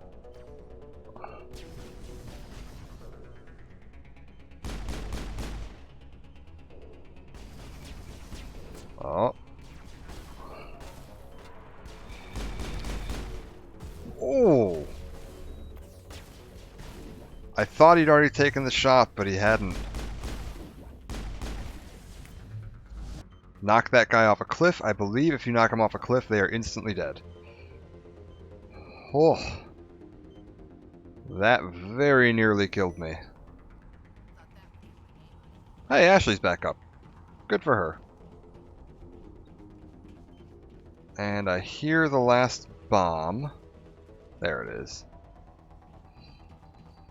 Once we take this last bomb out, the time limit's over. We can take as much time as we want on the rest of these guys. There we go. Because I did see we got a few more over there. A sniper rifle and a Mark III assault rifle. Now that was the Banshee assault rifle, which we did have earlier. I believe we looked at that for Ashley, and we decided it wasn't worth it. But let's see if the Mark III is an upgrade. It is. That's a big upgrade. I like. Alright, so we're going to give that to her. Let's take a look at the mods we got here. Heat sink. This means heat absorption. Your weapons will basically can fire 12% more rounds. That's really good on an assault rifle. And you know, we'll give the phasic rounds to her too. Ashley should be hitting pretty hard now. Things to be watchful for. We still have some enemies around here. Yeah, there's one now. Let's see if we can get a line on the other one. Alright. That is a few of the enemies down. Alright, we got another one down. Keep your eye on the radar, because if they sneak up on you, they will absolutely rip you apart. And Caden, can you knock that guy down for me? Thank you. Alright. I think that's it.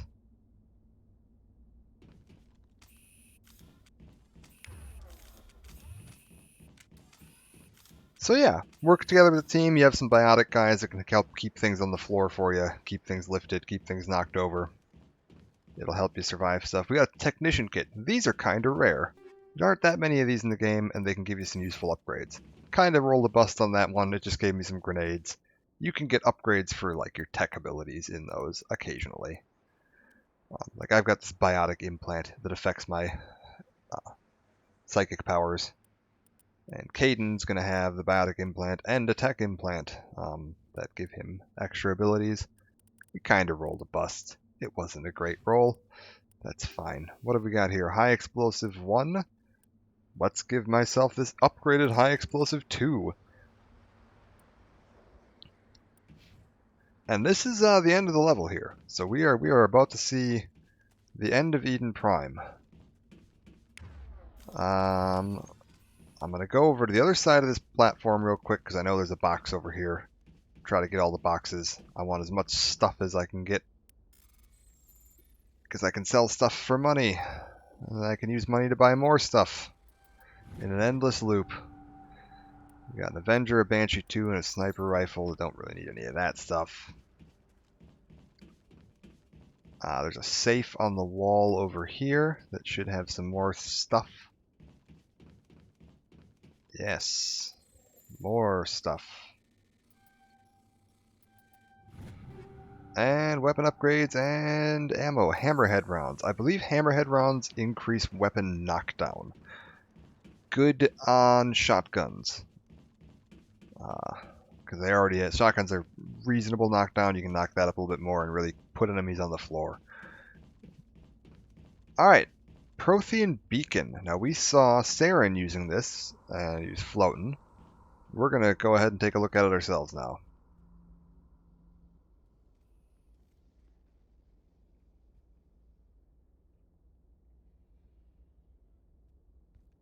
Normandy, the beacon is secure. This is amazing. Actual working Prothean technology. Unbelievable. It wasn't doing anything like that when they dug it up. Something must have activated it. Roger, Normandy. Standing by.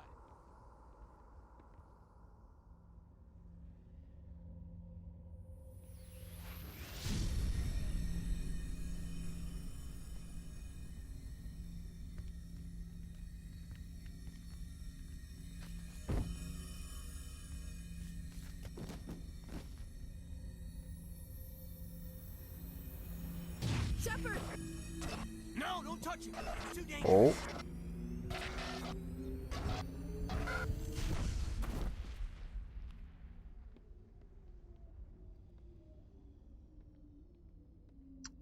And I had some kind of vision.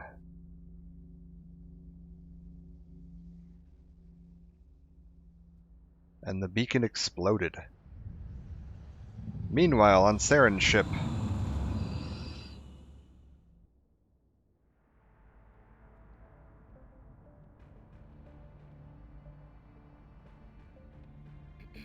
we identified the ship that touched down on Eden Prime, the Normandy, a human alliance vessel. It was under the command of Captain Anderson. so she is voiced by Counselor Troy from Star Trek The Next Generation. The humans may have used it.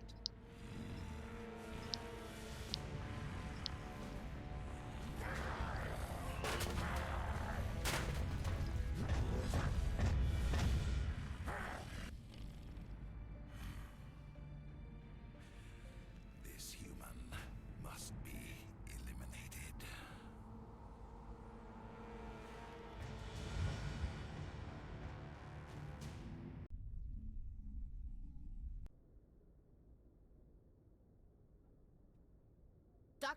Dr. Chakwas, I think he's waking up.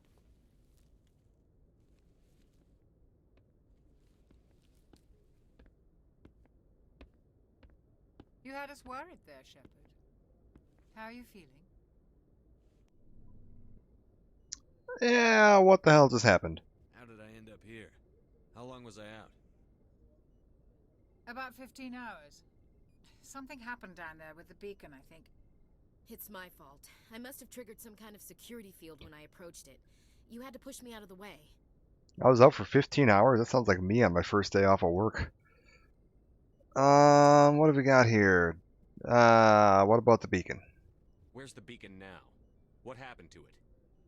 The beacon exploded. A system overload, maybe. The blast knocked you cold. The lieutenant and I carried you back here to the ship. I appreciate it. I appreciate it. Physically, you're fine. But I detected some unusual brain activity. Abnormal beta waves. I also noticed an increase in your rapid eye movement. Signs typically associated with intense dreaming. Yeah, we'll go with the vision. I saw... I'm not sure what I saw. Death? Destruction? Nothing's really clear. I better add this to my report. It may... Oh, Captain Anderson. How's our XO holding up, Doctor? Well, all the readings look normal. I'd say the commander's going to be fine. Glad to hear it. Shepard, I need to speak with you. In private. Aye, Captain. I'll be in the mess if you need me. Sounds like that beacon hit you pretty hard, Commander. Are you sure you're okay? So yeah, you get a little bit of a hint here that the guy that we met earlier, the assistant, I can't remember his name, that we were like, oh, he's crazy, he's rambling, get him on his medication. It's not entirely just that he's going insane. Like, he is, apparently, you know, he's been on medication for a while, he does have some history of mental illness, but the implication you can get here is that he had used the beacon, and that makes him one of very few people that have actually interacted with these beacons. I think in the entire series, it's like 4 people, including him, that have interacted with one of those beacons and actually have the cipher in their head. So yeah, that guy is substantially more important than I think a lot of people pick up on. The thing is that those beacons aren't... Yeah, you need a very strong mental fortitude to be able to interact with those beacons. So it's actually not easy to do. Not most people wouldn't be able to do it.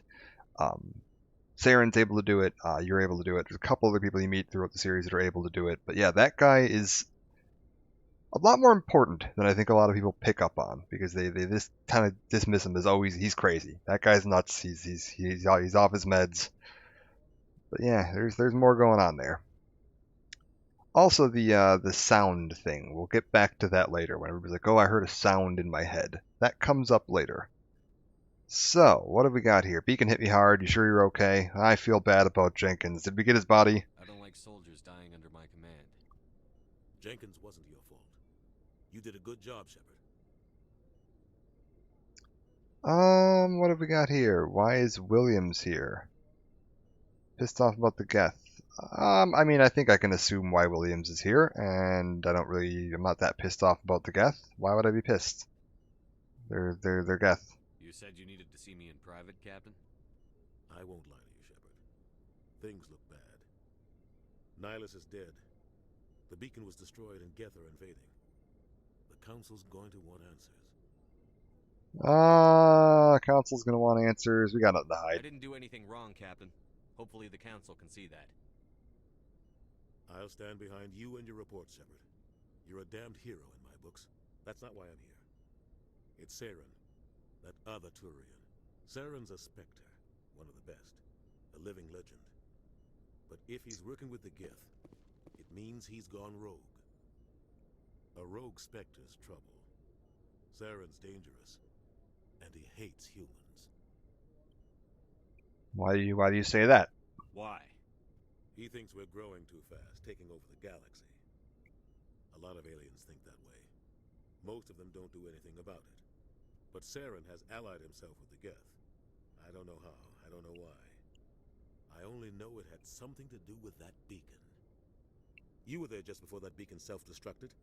Did you see anything? Any clue that might tell us what Saren was after? I saw a vision. Just before I lost consciousness, I had some kind of vision. A vision? A vision of what? We'll go with a warning. I saw synthetics. Geth, maybe. Slaughtering people. Butchering them. We need to report this to the Council, Shepard. It's very odd to me. So you see that cutscene when he touches the beacon. He has all these flashes of red, whatever. His description right there, you later do see the full version of that vision, because it was all these flashes to you there, but it's like burned into your subconscious, and over the course of the series, you slowly start remembering more and more of it, and it fleshes out, and you get to eventually see the whole vision that you were supposed to be seeing there. His description is completely accurate there, but I don't know how he's supposed to know that. Like, you, the player, would definitely not have known that you saw synthetics attacking people. I mean, you just saw a bunch of random, like, single frame shots of orange blur. So, I don't know, it's a little bit of odd writing choice there. I feel like maybe at some point in this game's development you were supposed to see the whole cutscene play out there, and they later decided it would be better if they revealed it slowly over the course of the game. Alright, we need to report this to the Council. What are we going to say? What are we going to tell him? I had a bad dream? We don't know what information was stored in that beacon. Lost Prothean technology? Blueprints for some ancient weapon of mass destruction? Whatever it was. Saren took it. But I know Saren. I know his reputation is politics. He believes humans are a blight on the galaxy. This attack was an act of war. He has the secrets from the beacon. He has an army of Geth at his command, and he won't stop until he's wiped humanity from the face of the galaxy. I'll stop him. I'll find some way to take him down. It's not that easy. He's a Spectre. He can go anywhere, do almost anything. That's why we need the Council on our side. Well, we'll expose him then. We prove Saren's gone rogue, and the Council will revoke his Spectre status. I'll contact the Ambassador and see if he can get us an audience with the Council. He'll want to see us as soon as we reach the Citadel. We should be getting close. Head up to the bridge and tell Joker to bring us into dock. Alright. Now I think this time we get to see more of the ship.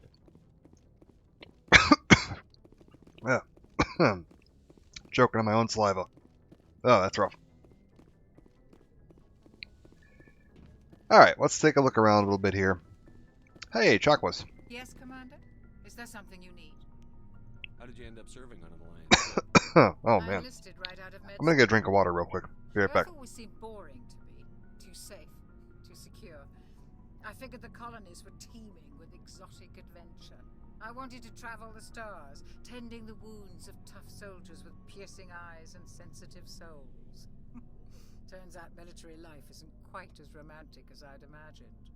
But humanity needs the Alliance if we want to keep expanding through the Traverse, and the Alliance always needs good doctors. So I stayed on to do my part.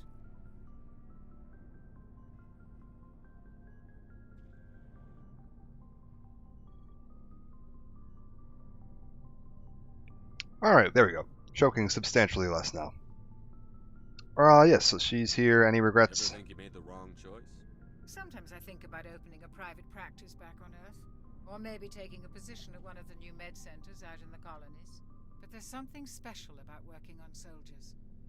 If I left the Alliance now, I'd feel like I was abandoning them. And tell me about Anderson. What do you know about Captain Anderson? I've served with him for a few tours now. He knows when to let things slide and when to crack the whip. The crew knows he's seen pretty much anything they'll ever run into. And he cares about the people under his command. How well do you know the lieutenant? I'd never worked with him before this mission. But he has an impressive service record. Over 12 special commendations. Tends to keep to himself, though. Maybe because of the headaches. It's not easy being an L2. What does that have to do with it? Well, most biotics now use the L3 implants. Lieutenant Alenko was wired with the old L2 configuration. Sometimes there are complications. What kind of complications?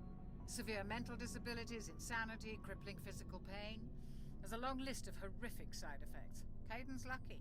He just gets migraines. I should go. Goodbye, Commander. So yeah, they mentioned that there. The biotics, when you read up on biotics in this game, the way it works is if your mother is exposed to element 0 radiation while pregnant, there's a chance the child will be born with element 0 tumors, which will either just kill them, or if they're benign tumors, they can eventually use those to tap into biotic abilities. If they can manipulate their body's electric fields to run an electric current through them, they can manipulate the element 0 to create Mass Effect fields to perform all the crazy psychic abilities we've seen them do. In order to regulate that electric field and control all of that and let them have any command over what they're doing, they have to fit them with a brain implant that allows them to send these electrical pulses to the tumors in their body to manipulate biotic fields. And so Kaidan has an older model biotic implant that has some pretty horrible side effects. You learn a lot more about the early human biotic programs when like the L2 implants and Kaidan's development were not necessarily voluntary. The humanity was basically trying to it figured out that there was potential for making super soldiers and just took a bunch of kids that had these biotic tumors, wired them up, and started messing around with them to see if they could make an army of super soldiers. So yeah, I don't think the well-being of the kids was very much put into thought. Hey, Anderson's room. Go speak to Joker when you're ready. Tell him to bring the Normandy into dock. Yes, Anderson, I can see you're very busy looking at this empty screen.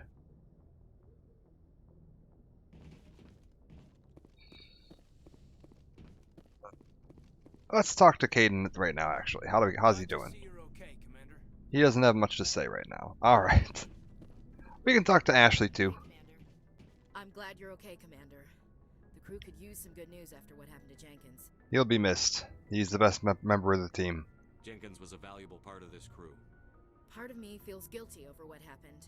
If Jenkins was still alive, I might not be here. Yeah, if the tumor, if you're lucky and you get the lucky, I say, if you're a biotic potential and you don't get the implant, I think you have the potential to like accidentally produce Mass Effect fields occasionally. Like if you still could potentially run an electric current through these tumors, and it would potentially create just stray or uncontrolled Mass Effect fields. The implants are designed to give you a degree of control and precision over how you're using them. Also, the newer implants that have been designed no longer cause horrible side effects. Like my character has one of those implants because I am also a biotic, and I have the L3 implant, which is there's no side effects from that. It just gives me superpowers and probably a fun surgery at one point or another. But after you're recovered, you're good to go. You're a good soldier, Williams. You belong on the Normandy. Thanks, Commander. That means a lot from you. I've never met anyone who was awarded the Star of Terra. Oh, that's new. I didn't know my character, if I picked this background, has the Star of Terra. I'm assuming that's from the war hero background.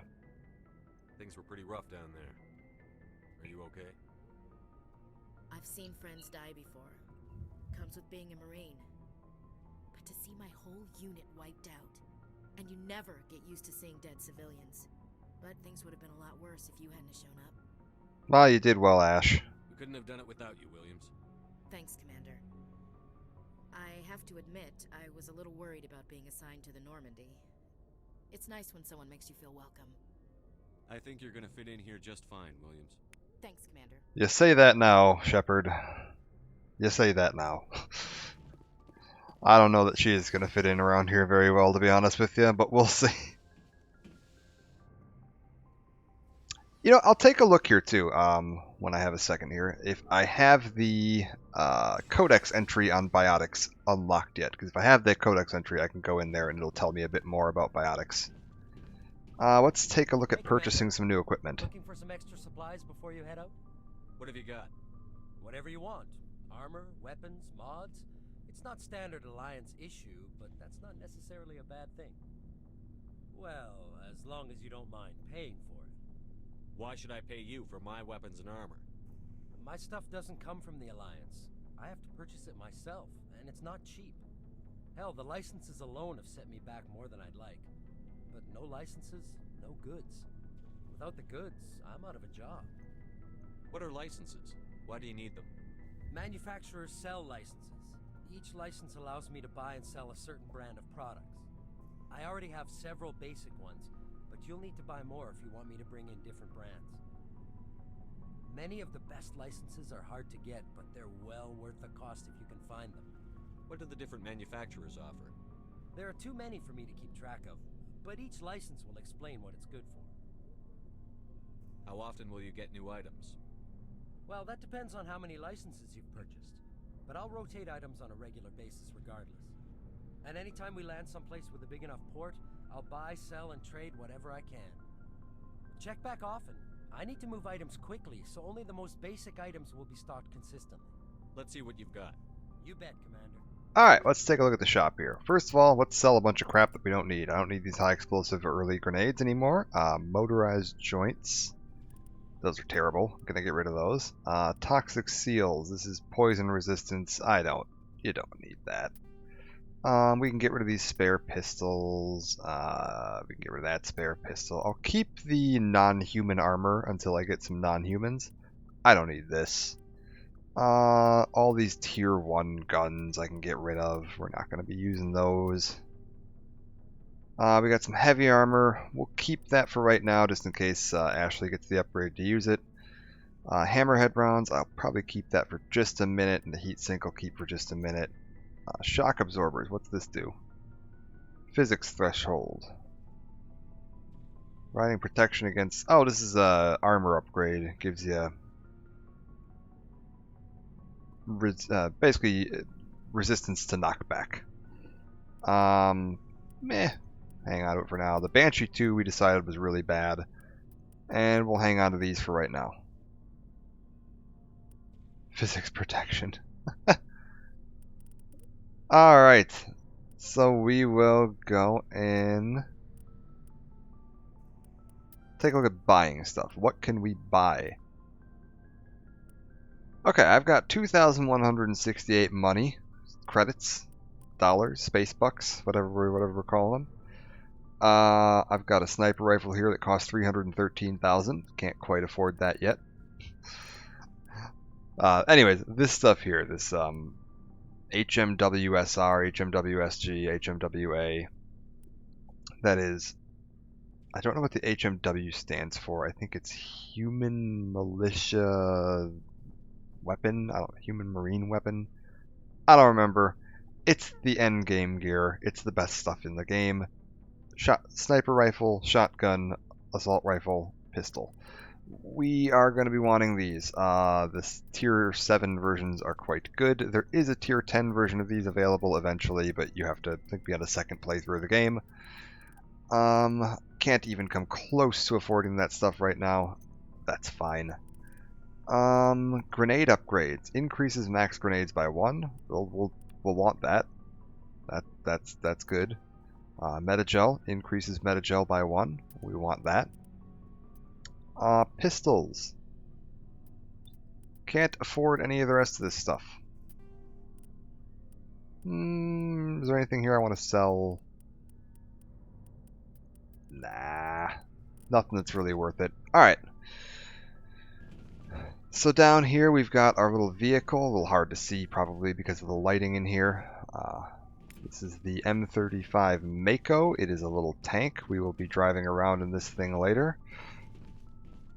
It is legendarily bad handling. It is a bit of a joke that it is just the worst handling vehicle in gaming. Apparently they're fixing that in the remakes. We'll see. We've got my fancy engine core down here.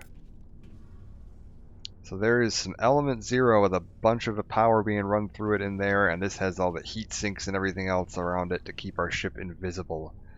This is what lets us go faster than light. And we've got some field integrity monitors, some control panels and stuff, and our chief engineer. It is a shame. Catch you around, Adams. Adams is going to be a recurring character. We'll see him a few times in the series. We'll check back with him later. He does have more to say. Apparently he's just not very talkative right now.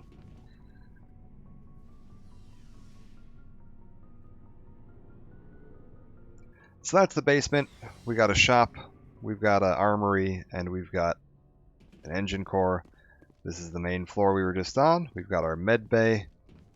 Over here we've got the crew's little sleeper pods. When we're in extended space, you can put yourself into a little cryo sleep here and pass out. And then got a little mess hall, get some food, and then up here is back to the main floor that we saw at the beginning of the game. We've got our galaxy map. Commander could stand here, plot a whole course. We've got the little communications room back here. It's got our FTL comlink. Works as a conference room. Got a few chairs spread around. Projector screen. Oh, wait till you get to see that map. It's gonna. I don't know. It's gonna be a good couple hours before we get to that point. But when you get to actually activate the map and start traveling around, it's real cool. And the music is phenomenal. Right now, I cannot do that because I am not the commanding officer. Would you believe? That's Anderson. You're okay, Commander. Losing Jenkins was hard enough, I'm sure. Everybody's very sad about Jenkins right now. As they should be.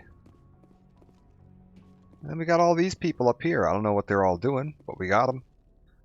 We got a bunch of people along the side here. Probably, manning different heat systems and weapon systems and engines along the way. We got Joker up here in the cockpit. I think he's by himself right now. Yeah. Joker, voiced by Seth Green, from a number of things. Robot Chicken, Austin Powers. I've been in a bunch of movies. Good timing, Commander. I was just about to bring us into the Citadel. See that taxpayer money at work.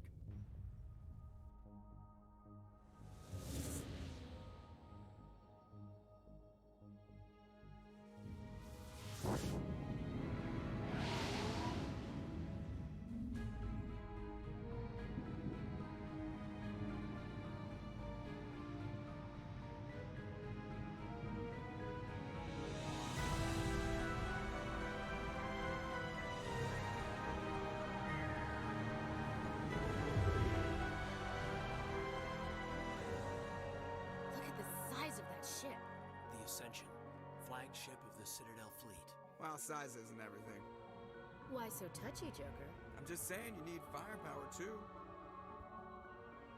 Look at that monster. Its main gun could rip through the barriers in any ship in the Alliance fleet. Good thing it's on our side, then. Citadel Control, this is SSV Normandy, requesting permission to land. Stand by for clearance, Normandy. Clearance granted. You may begin your approach. Transferring you to an Alliance operator. Roger, Alliance Tower. Normandy out.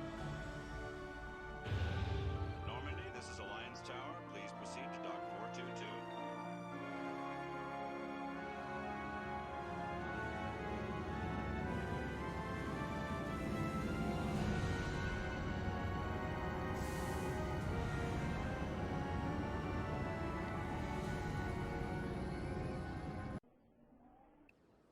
And we're here. Welcome to the Citadel. This is an outrage! The Council would step in if the Geth attacked a Turian colony? The Turians don't found colonies on the borders of the Terminus systems, Ambassador. Humanity was well aware of the risks when you went into the Traverse. What about Saren? You can't just ignore a rogue Spectre. I demand action! You don't get to make demands of the Council, Ambassador. Citadel Security is investigating your charges against Saren. We will discuss the CSEC findings at the hearing, not before. Captain Anderson. I see you brought half your crew with you. Just the ground team from Eden Prime, in case you had any questions. I have the mission reports. I assume they're accurate? They are. Sounds like you convinced the Council to give us an audience. They were not happy about it. Saren's their top agent. They don't like him being accused of treason. Well, that's the truth. Saren's a threat to every human colony out there. If they don't stop him, I will. Settle down, Commander. You've already done more than enough to jeopardize your candidacy for the Spectres. The mission on Eden Prime was a chance to prove you could get the job done. Instead, Nihilus ended up dead and the beacon was destroyed. That's Saren's fault, not his. Then we better hope the CSEC investigation turns up evidence to support our accusations. Otherwise, the Council might use this as an excuse to keep you out of the Spectres. Come with me, Captain. I want to go over a few things before the hearing. Shepard, you and the others can meet us at the Citadel Tower, top level. I'll make sure you have clearance to get in. And that's why I hate politicians. Alright, we have made it to the Citadel.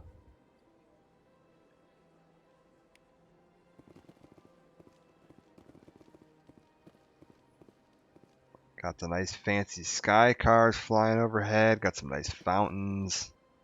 So we're inside of the ring. When you see this, the Citadel from the outside, there's like the 5 fingers coming off of it, and then a big ring that they attach to. We are inside the ring at the back of the Citadel right now. So the fingers are stretching out either that way or that way. I don't actually know which direction because you can't really tell from in here. There's no windows. Let's head.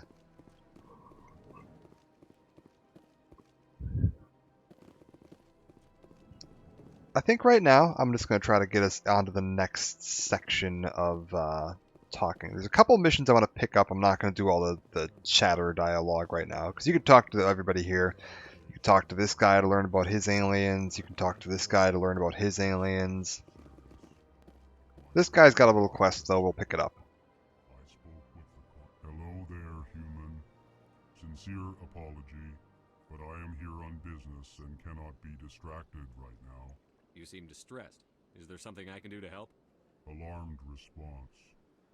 You overheard that, did you? This is all going so wrong, and it is the Asari consort's fault. She's the one who started all this. What did this Asari do to get you so upset? I cannot speak more about this problem. It is too sensitive.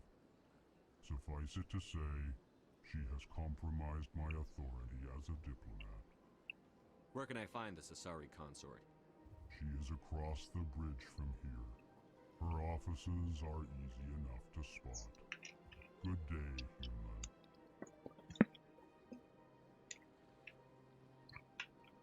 Okay, so this guy is telling me that the Asari consort has apparently leaked secrets about him or told something that she wasn't supposed to say, ruined his life. So we can look into that in a minute. Again, there's more stuff, people we can talk to that I'm not going to do right now. We can talk to her and get a bunch of info but just about the Citadel in general. You can talk to this hologram, get a bunch of random background information. There's going to be a ton of information we can do, which I will do. I will come back at some point here and do a walkthrough and we'll just talk to everybody. But right now, I want to try to advance things just a little bit. But let's do the consort bit first. We got a variety of aliens around here. We got some Solarians like this fellow right here. Nice little amphibious race. We've got some more Turians like this guy. Got some humans.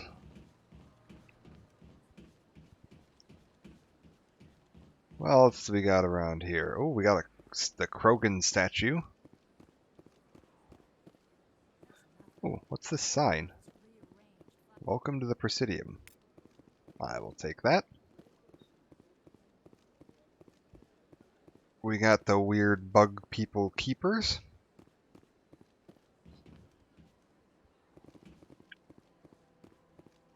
Welcome. I am Naylina. And the Asari. I don't recognize you as one of our expected clients today. Would you like me to see when the consort will be able to meet with you? Can't I just go in? I'm afraid not. Yeah, you must understand there are many who seek the consort services. But if you wish to leave your name, she'll make every effort to meet with you. All right. Commander Shepard, with the Alliance Navy. Excellent. You should hear something in 3 or 4 months. Nobody's worth that much of a wait. Well, that's not for me to judge. I have your name and you'll be contacted. Is there anything else? Can I... let's ask about the consort. What is the consort? What does she do? It's difficult to explain. She's many things to many people and something different for each. Some seek her for advice, some for entertainment, others still for pleasure. Most of the time, our clients won't realize what they were seeking until after she has provided it for them. You make her sound like some kind of oracle. No, not in the usual sense. She's merely a woman with remarkable compassion and a generous spirit. I suggest you make an appointment and see for yourself. All right, well, that's good to know. Oh, well, I hope you'll return again in the future. We always enjoy seeing new clients. Nelina. Yes, Shaira? Send the commander up to see me. I wish to speak with him.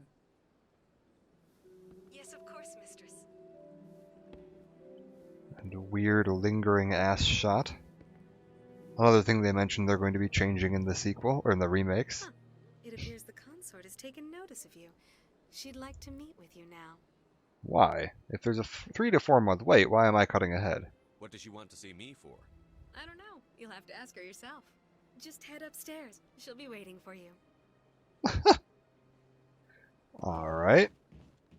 What have we got around here? Let's talk to some clients. I see even the humans find the consort irresistible. Alright. This is my first time. I can't believe I didn't come sooner. How about you? You're a human. You're with the Alliance? My brother's a private back on Earth. Okay. So there's not just all Asari working here. There's at least one human.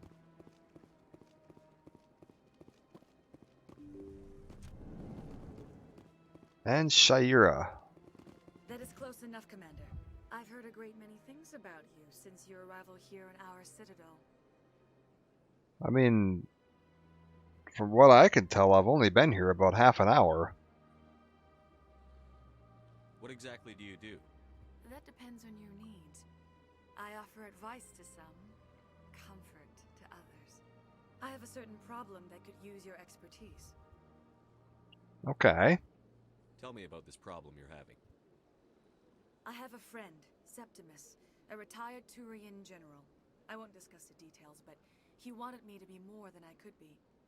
We had a falling out. Now he spends his days in Korra's den, drinking and spreading lies about me. If you would speak to him as a fellow soldier, I believe he will listen to you and let the matter be. Alright, what went wrong? What happened between you? I respect his privacy too much to go into the details. If he wishes to tell you what happened, that is his prerogative. What exactly do you want me to tell him? Appeal to his sense of honor. Remind him of his position as a general. If you can convince him to stop spreading lies about me, I would be very grateful.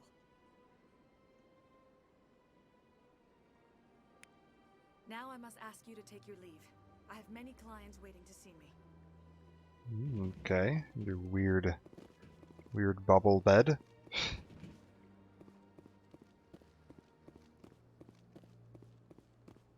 I just don't know how much news could travel. I've only been here half an hour. How much could I have possibly done on the Citadel? I have to admit I'm a little nervous. Alright, so now we know we need to look for a Turian general. It's been spreading lies about her. And we've got reports from that Elcor that she compromised his authority somehow. So we're going to have to look into both of those. We got this nice Krogan statue here. We'll look into that more when we get a Krogan on the team. I'm sure the Krogan will have some opinions on that. Oh, we've got the Hanar over here. These guys are cool. Ah, human. This one is greatly pleased to see you here in my decadent emporium. Who are you? This one's face name is Delaninder, though many in this place simply refer to it as Delan. Please take time to examine the fine goods it has for purchase, all of great worth. Yeah. Show me your items. Oh, this one is pleased to do so, human. You will not be disappointed. What have we got here? So we got a bunch of Krogan and Turian armor and one bit of Quarian. That's good to know. Come on. Commander, it is good to see you again. Would you care? Who are you? This. Please take time to examine the fine there we goods go. it has for purchase. Why do you refer to yourself as this one and it? For the same reason that humans are so. Hanar armor. It is part of our You culture. do Specifically, Hanar only refer to themselves in the first person with family or intimates. And we rarely do so with other species. It is just our way. You do see a Hanar wearing sunglasses eventually. What exactly do you sell? Only the finest and most luxurious items that credits can buy. This one is able to procure almost any item the human would desire, for a price, naturally. I also really like that they have some aliens in this game. Like, most of the aliens are kind of humanoid. You know, they got 2 legs, 2 arms, 2 eyes, a nose, and a mouth. You know, they're pretty much like humans, except with a slight variation. You know, humans but blue, or humans but I don't know, what, bird-like? I don't know what you call Turians. Turians are weird looking, man. But yeah, they're more or less humanoid. But this game does have a few crazy aliens, and that makes sense, because if you go, you know, the universe is a huge place, and there's a lot of crazy planets out there with absolutely insane ecologies and whatever else. Everything is not going to evolve to look like a human. Like, you know, don't get me wrong, 2 legs, 2 arms, a nose, and all that is a reasonably efficient build. That's why you see a lot of creatures like that. But yeah, and you know, like, they've even the playable thing, like, you get some. I think most of your party members are humanoid, but I feel like you do get at least some would have like extra arms in the multiplayer in 3. You get a bunch. The multiplayer in 3 is nuts. You get so many different characters you can pick between. I'd like to see these rare and wonderful. Oh, this one. All right, upgrades. What does he got here? We've got a bunch of nonsense. Don't care about any of that. And last one. Let's take a look at. Show me your items. I hate that his shop is split into 3 menus like this. I hope that in the sequel they fix this and put them all into one. What does he got here? We got a bunch of armor. And Certa Foundation license. This is something that the guy in my shop was telling me about. Is that the licenses. So now he'll be able to have more items. If we go through here, we've got another little guy. He doesn't have much for us right now. We'll be coming back to him later.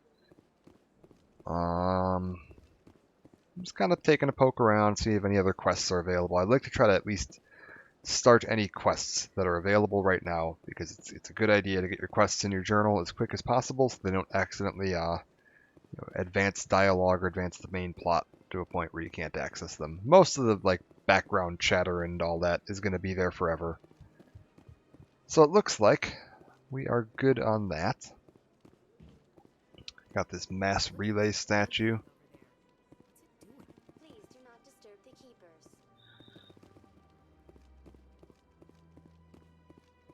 Take a little look at skybox and everything here. This is just beautiful. Yeah, we got our nice little. I think if we talk to our party here. Anyone else hear that low hum? Sounds like it's coming from that statue. Makes my teeth tingle. You know, art doesn't normally do much for me, but that relay statue, I like. Okay, so again we got a mentions of a slight hum.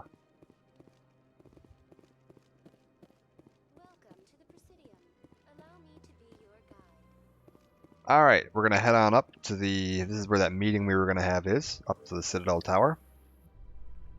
See if we get an elevator conversation. Mass Effect had a lot of these where you'd be...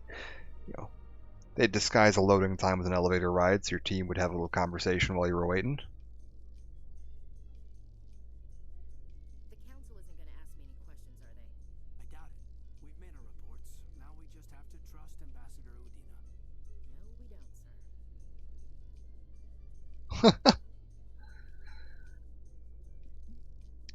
You also get unique dialogue depending on who you have in your party later, because you're going to have more party members that you can switch out. It's not just you three the whole time. Yeah. Yeah. Trusting Udina is an acquired taste.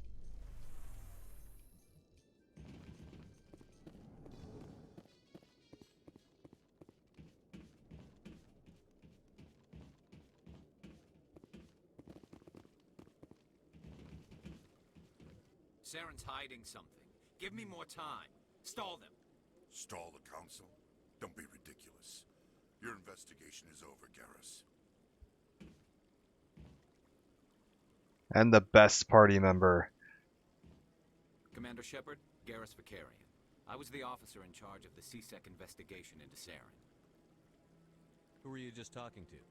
That was Executor Palin, head of Citadel Security, my boss. He'll be presenting my findings on Saren to the council. Come across anything I should know about? Saren's a Spectre. Most of his activities are classified. I couldn't find anything solid, but I know he's up to something. Like you humans say, I feel it in my gut. I think the council's ready for us, Commander. Good luck, Shepard. Maybe they'll listen to you. You don't want to keep the council waiting. I can't wait till I get him in my party. He is the best character in this series by a long shot. Garrus is just the best. Garrus is the reason that I've played FemShep a couple of times, because I will play FemShep just to date Garrus. Who else do we got around here? Are there any other quests I can pick up? Let's take a quick peek. I think this guy has a quest for me later. I'm waiting to speak with one of the councilor's assistants. Commander? He doesn't have a quest for me yet. He does have a quest for me later, though. Is there anyone else around here that wants to give me a quest? I don't think so. Let's go ahead and talk to the council. The hearing's already started. Come on.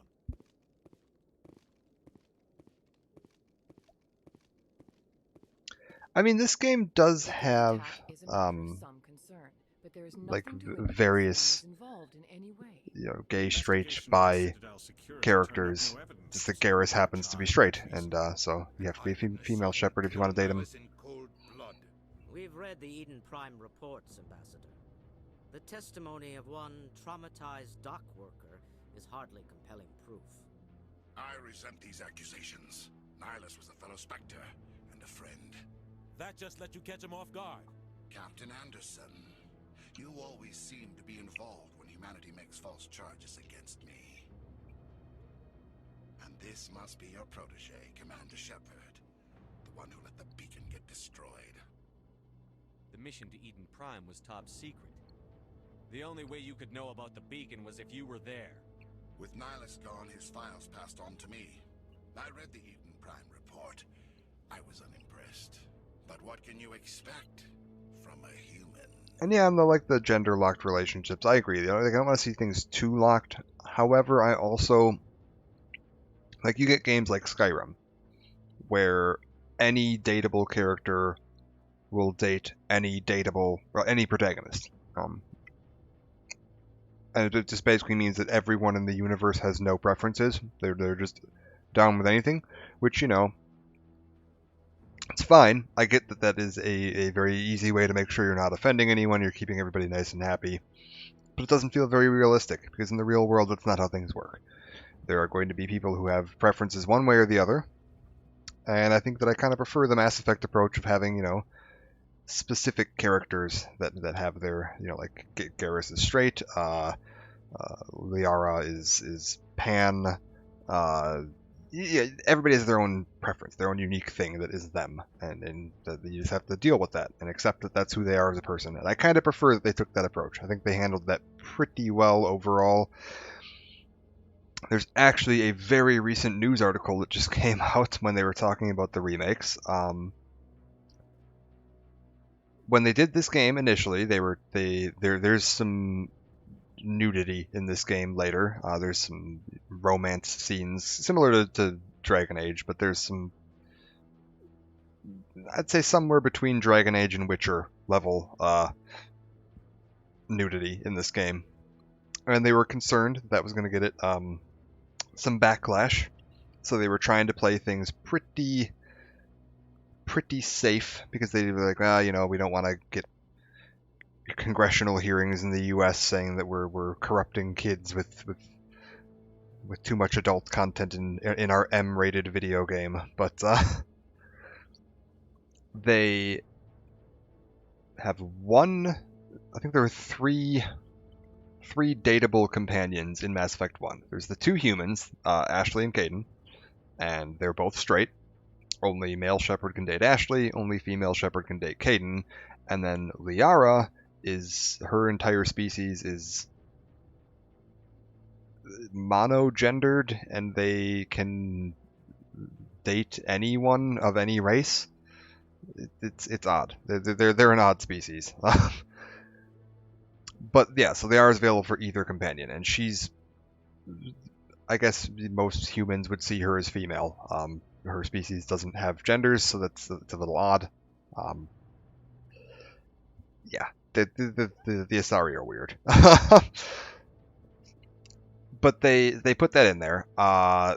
There was some backlash to Liara, because you can have lesbian sex with an alien in this game, and conservative groups in America were not happy about the blue alien lesbian sex. They were this is too much. What are they doing? They're corrupting our kids.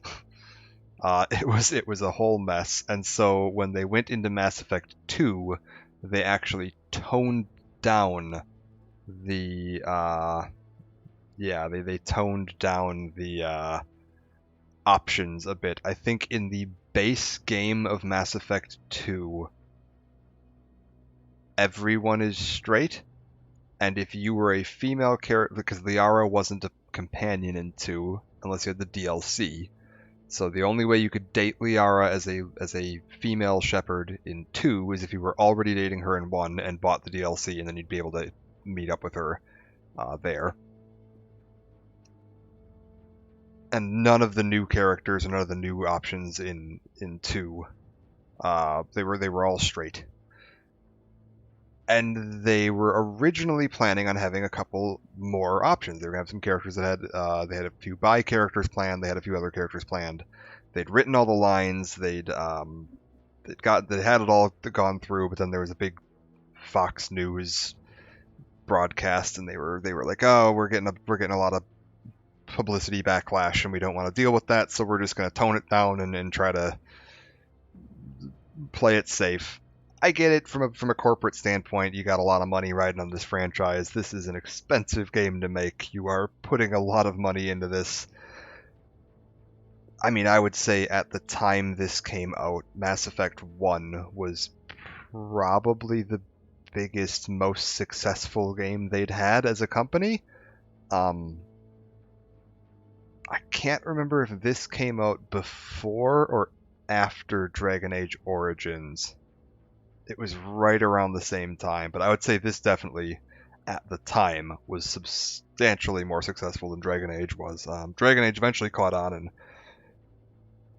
nowadays Dragon Age Inquisition is one of their best-selling games. But Origins at the time, I think, was hitting a bit more of a niche market.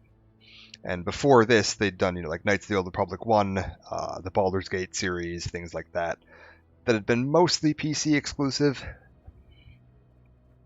Was Mass Effect first? Yeah, like I wasn't sure. They came up very close to each other, so I wasn't sure which one was technically first on that. I'd say they were probably within a year of each other. Really? It was 2 years? Wow. I would not have thought it was... I thought Dragon Age Origins had come out much earlier than 2009, and I actually thought this came out later than 2007. I thought they probably both came out around 2008 or 2009. Where was I in 2007? I didn't play this game for a long time. I played all 3 of them in, I'm gonna say, 2012, I think. Played Mass Effect 1, 2, and 3 in 2012.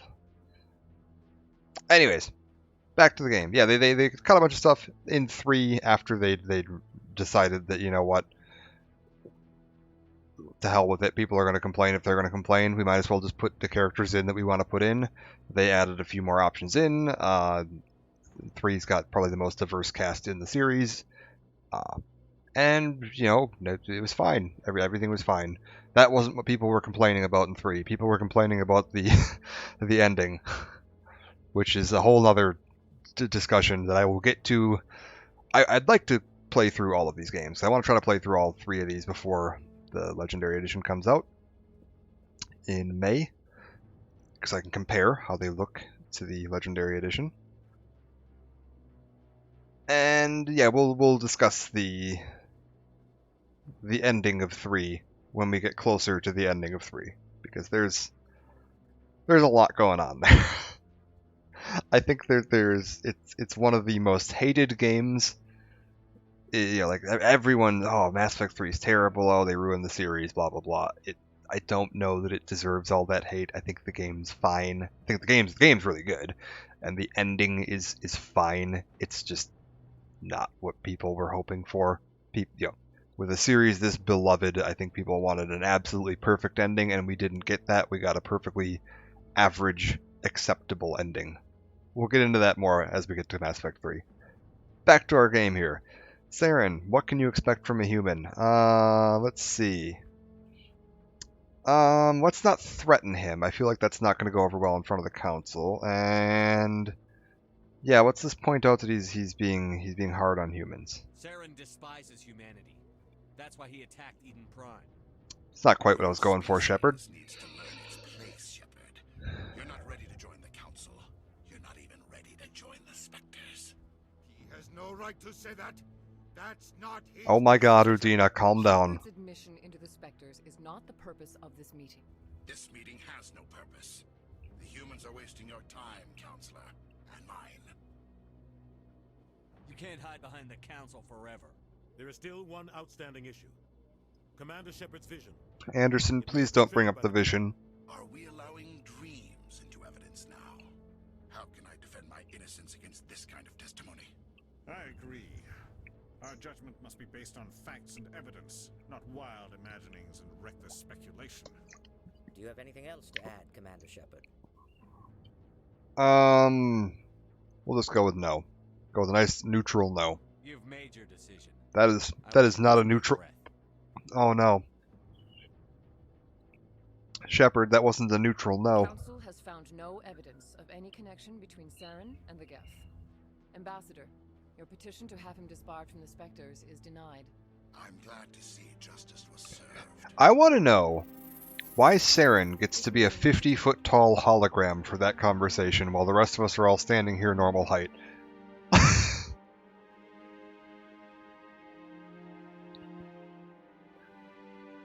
Like, why does his hologram need to be that huge? It was a mistake bringing you into that hearing, Captain. You and Saren have too much history. It made the Council question our motives. History? He's working with the Geth for one reason. To exterminate the entire human race. Every colony we have is at risk. Every world we control is in danger. Even Earth isn't safe. How do you know Saren? Tell me about this history between you and Saren. I worked with him on a mission a long time ago. Things went bad. Real bad. We shouldn't talk about this here. But I know what he's like. And he has to be stopped. What's our next step? As a Spectre, he's virtually untouchable. We need to find some way to expose him. What about Garrus, that CSEC investigator? We saw him arguing with the Executor. That's right. He was asking for more time to finish his report. Seems like he was close to finding something on Saren. Any idea where we could find him? I have a contact in CSEC who can help us track Garrus down. His name is Harkin. Forget it. They suspended Harkin last month, drinking on the job. I won't waste my time with that loser. You won't have to. I don't want the Council using your past history with Saren as an excuse to ignore anything we turn up. Shepard will handle this. You can't just cut Captain Anderson out of this investigation. The ambassador's right. I need to step aside. I need to take care of some business. Captain, meet me in my office later. Harkin's probably getting drunk at Cora's Den. It's a dingy little club in the lower section of the wards. Alright, Cora's Den. And Anderson, do you have any other leads for me? Maybe there's another way to find evidence against Saren. You should talk to Barla Vaughn over in the financial district. Rumor has it he's an agent for the Shadow Broker. The Shadow Broker? An information dealer. Buys and sells secrets to the highest bidder. I've heard Barla Vaughn's one of the top representatives. He might know something about Saren, but his information won't come cheap. Well, let's see if he'll tell me any more about Saren. You and Saren have a history. What happened? About 20 years ago, I was part of a mission in the Skillian Verge. I was working with Saren to find and remove a known terrorist threat. Saren eliminated his target, but a lot of people died along the way, innocent people.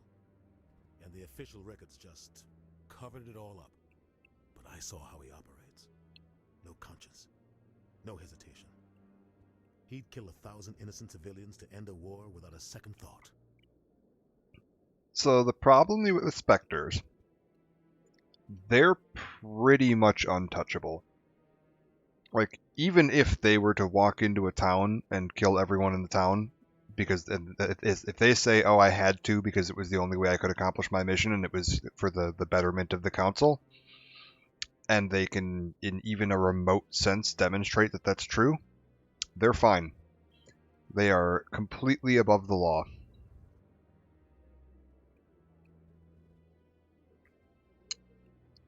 Killing innocents doesn't end wars, it causes them. I know how the world works, Commander. Sometimes you're forced to make unpleasant decisions. But only if there's no other way.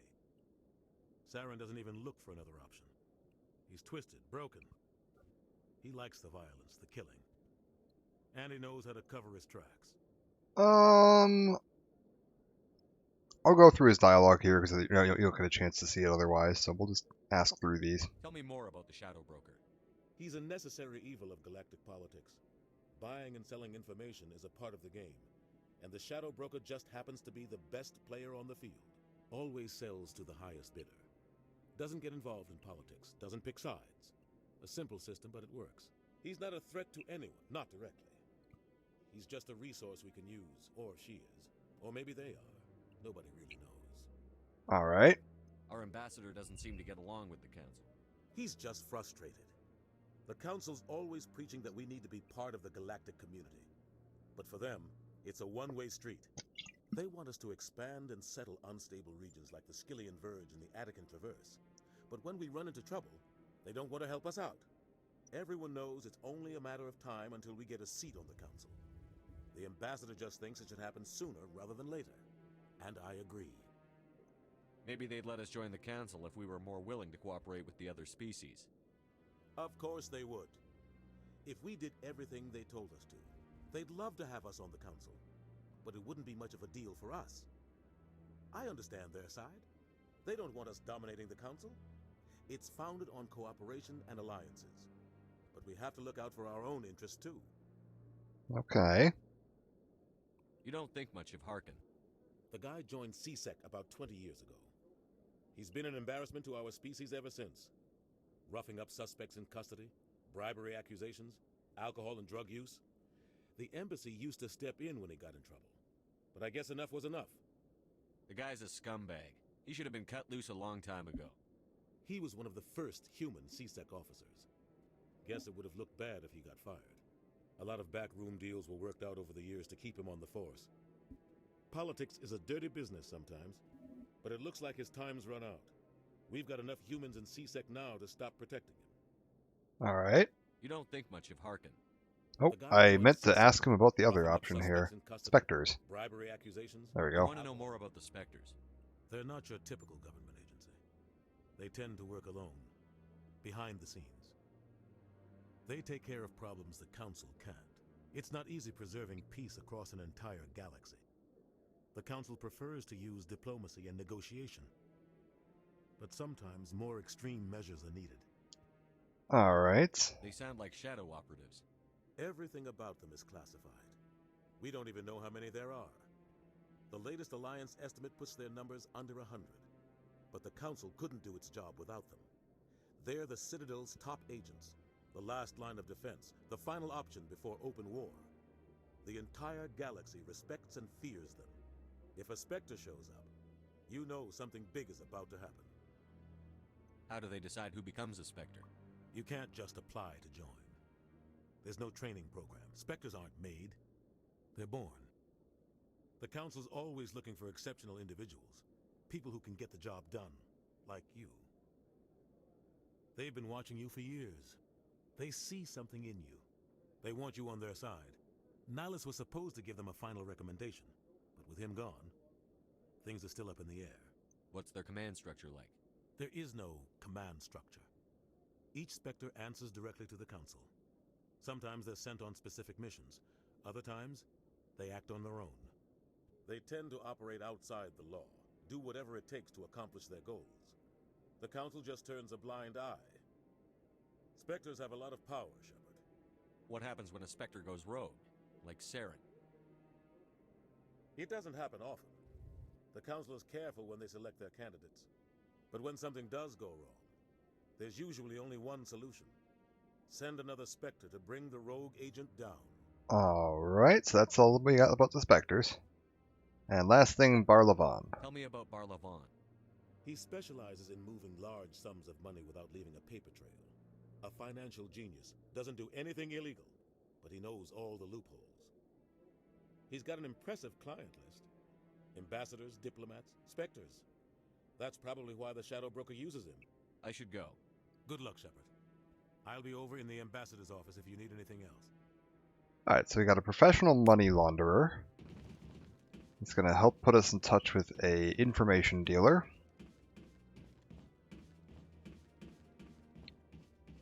Or we can go talk to Garrus. Now, I am going to go talk to Garrus, because Garrus is the best. But before we do that, let's continue looking around, see if we have any other quests here. I just want to ask a couple of questions. Commander? He still doesn't have the quest for me. Alright. And... Guy's up to something. What guy? The one over by the Keeper. Hello. What? Oh, no, I wasn't. Never mind.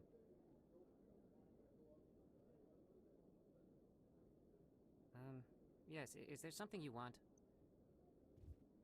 Why are you so interested in the Keepers? Keepers? I've got no interest in the keep... Don't get coy. I know what I saw. I'm not so sure I should be talking to you about this.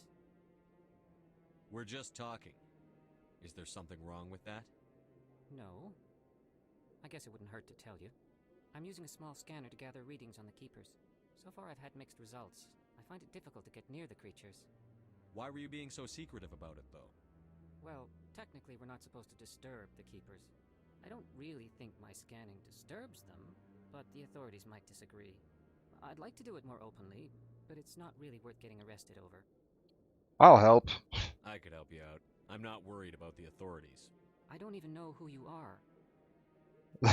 I am a nobody with the Alliance. I'm Commander Shepard, with the Alliance military.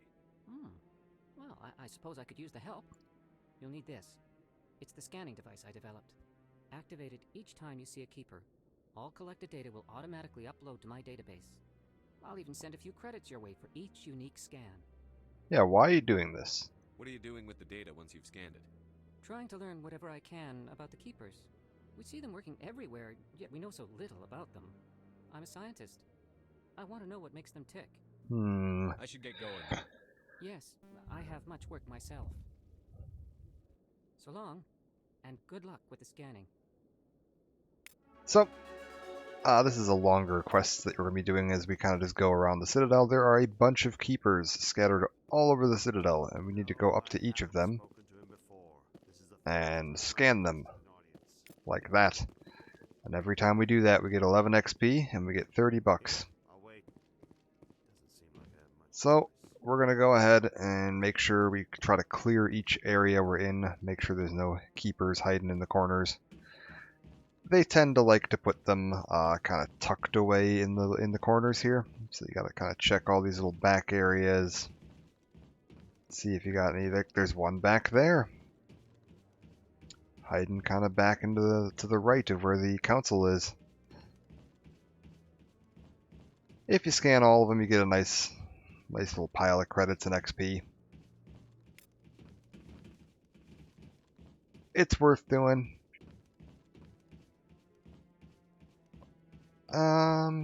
We've gained another level, so I will go ahead and put some points in here. I've got another rank of charm. We'll want that. Unlock shotguns and put a point into that. Yeah, that'll work. Kaidan, let's get you up to advanced sabotage. What does medicine do for us? Neural shock. Inflict toxic damage and knock an enemy out for 1 second. So knocking an enemy out for 1 second will put them off their feet, so they have to get back up as well. So that's quite useful. Sounds like it's not very much, but that 1 second ends up being like 5 seconds because of them having to get back on their feet. Inflicts 40 toxic damage is basically nothing. It's all right. Neural shock's not the best. One rank of it is going to do you as much as you're ever really going to need. We'll upgrade throw, make that slightly better. Again, put a point into that to keep her training up. And we'll start upgrading her weapon damage a little bit too. That'll be fine.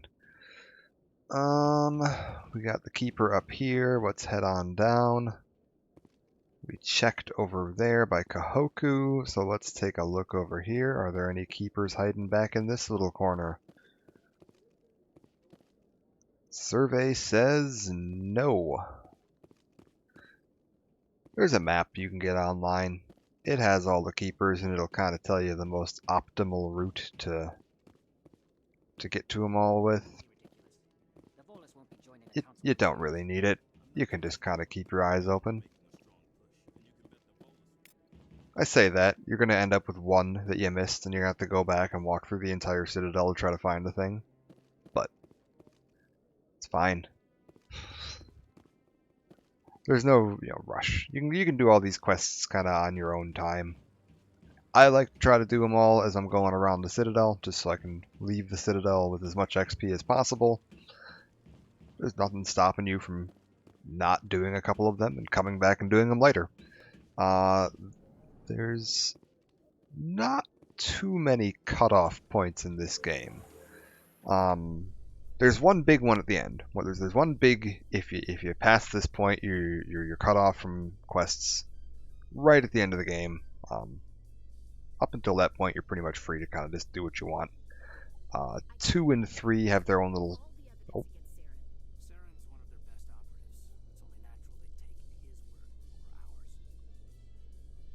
Yep, there we go. Haven't.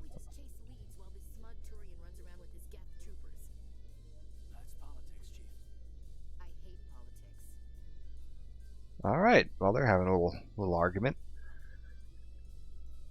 Yeah. 2 and 3 have their own little cutoff points.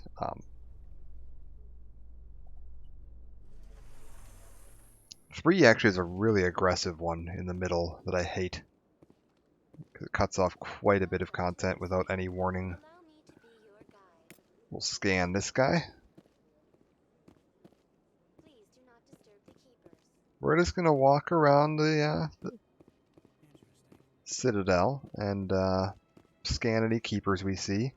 We'll talk to Barlavan while we're here. I don't plan on doing his side of things first. I'd like to do Garrus first. but I will at least talk to Barlavan to get the quest in my journal. There's also a quest over here that you need a decent amount of charm. And I don't know if 4 is enough. I might need 5. This one believes it has the right to move freely through this area. You're creating a public disturbance. It's against Citadel regulations. This one is unsure why the other would not wish word of the Enkindlers to be spread.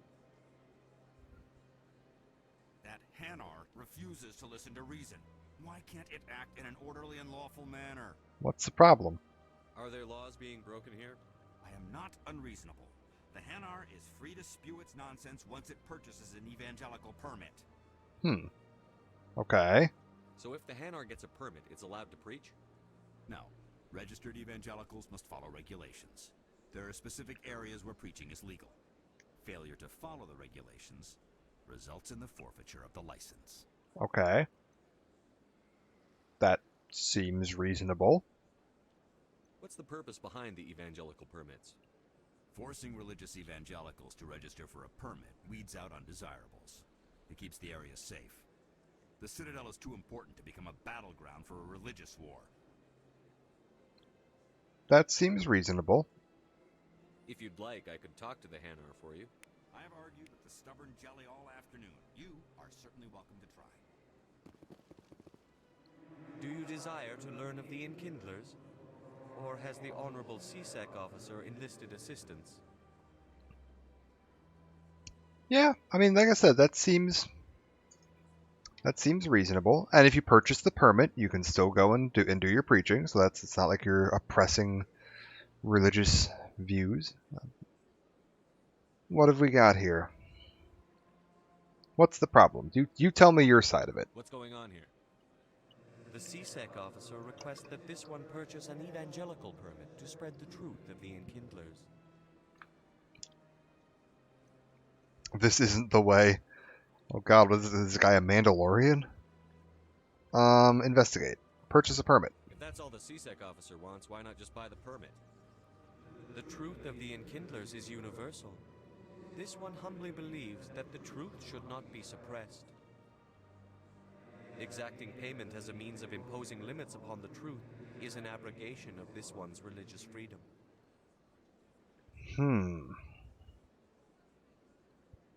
Okay, so the Hanar's argument here is that this isn't preaching, he's just stating the truth as he believes it. And that's he doesn't feel he should have to pay a permit to just speak what he believes is the truth. Okay. Now, he does also say that it's an abrogation of his religious freedom, so he is acknowledging that this is a religious statement. And there are laws here about religious preaching, so I feel like he knows that he's violating a law. So you're breaking the law by preaching without a permit right now? The CSEC officer states that preaching in this place is forbidden, and preaching anywhere on the Citadel requires a permit. This one humbly submits that it is not preaching to state the truth of the Enkindlers, and thus no permit should be necessary. He's waffling on this one. Who are the Enkindlers? Your people know them as the Protheans. They are the true creators of this one's people. The Enkindlers raised the Hanar from ignorance into consciousness by granting this one's people the gift of speech. Okay.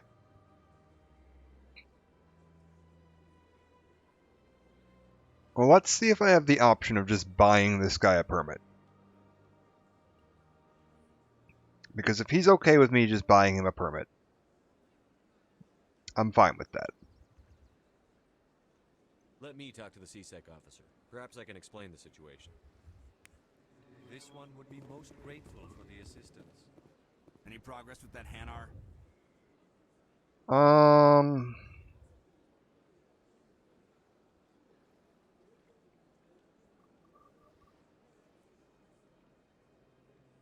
Ooh, that's not quite what I want. Let the Hanar talk. I'll keep trying. Sorry, I'll let you know if I come up. I don't care what the something is, as long as it rids me of the Hanar. Let's see what we got with him. Has the CSEC officer been assuaged? Let me just tell him this isn't the way, because he's violating the law here, and he seems to know that. Maybe I can convince him to buy a permit. Is this really how you want to represent the Enkindlers? The truth of the Enkindlers must be made known. They gave the Hanar language, and gave the universe the mass relays. This one only wishes to spread the truth to any who will listen. There is no intent to cause trouble. Okay, I do have the blue option here, so we'll blue option him. Paragon points, go! Is this how the Enkindlers would want you to use this gift of consciousness? The Enkindlers would wish for their message to be spread to all sentient races. If the Protheans wanted you to force your message on the unwilling, they'd have said so. This one hears wisdom. Perhaps enthusiasm has clouded judgment in this matter. This one departs now, and will not intrude upon the Presidium again. Alright. I see the Hanar is left. Thank you. Happy to help. Here, for your assistance in this matter. Now, if you'll excuse me, I should report to my superiors.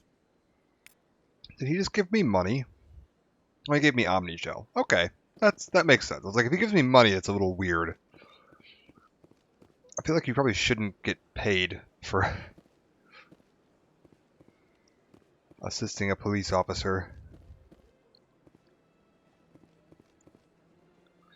But he gave me some baseball cards. That's fine.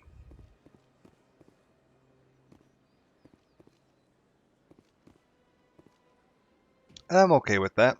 We convinced the Hanar of his own will to leave. I didn't force him to leave.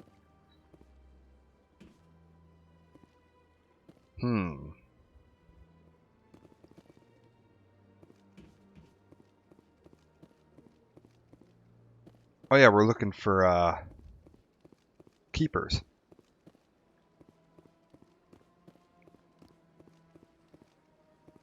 I feel like there's a couple back up here by the embassies.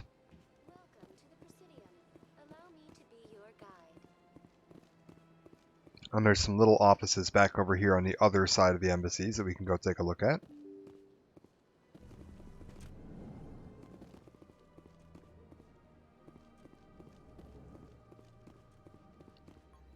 Oh, and this is neat too. If you go, so this here's the CSEC office, which is Citadel Security. It's the main, like, the police force. You can find these little computers in a couple of the offices, and if I decrypt this, let me go ahead and diplomatic advisory warning. The following message was transmitted from an untraceable account to multiple recipients across the extranet. Further monitoring of the situation is warranted. My fellow Biotic, you have been selected to receive this transmission because of our shared plight. Few understand us, fewer tolerate us. We must stand together. We must build our own new world. Come, join in the Hawking Eta cluster. Only as one body can we right the wrongs done to our kind. Okay. So that gives us a quest. If we go into here...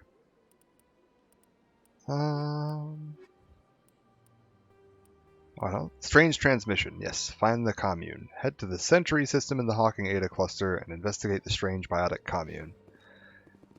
So, when you were mentioning that the biotic implants sound awful and there's why would you ever want that?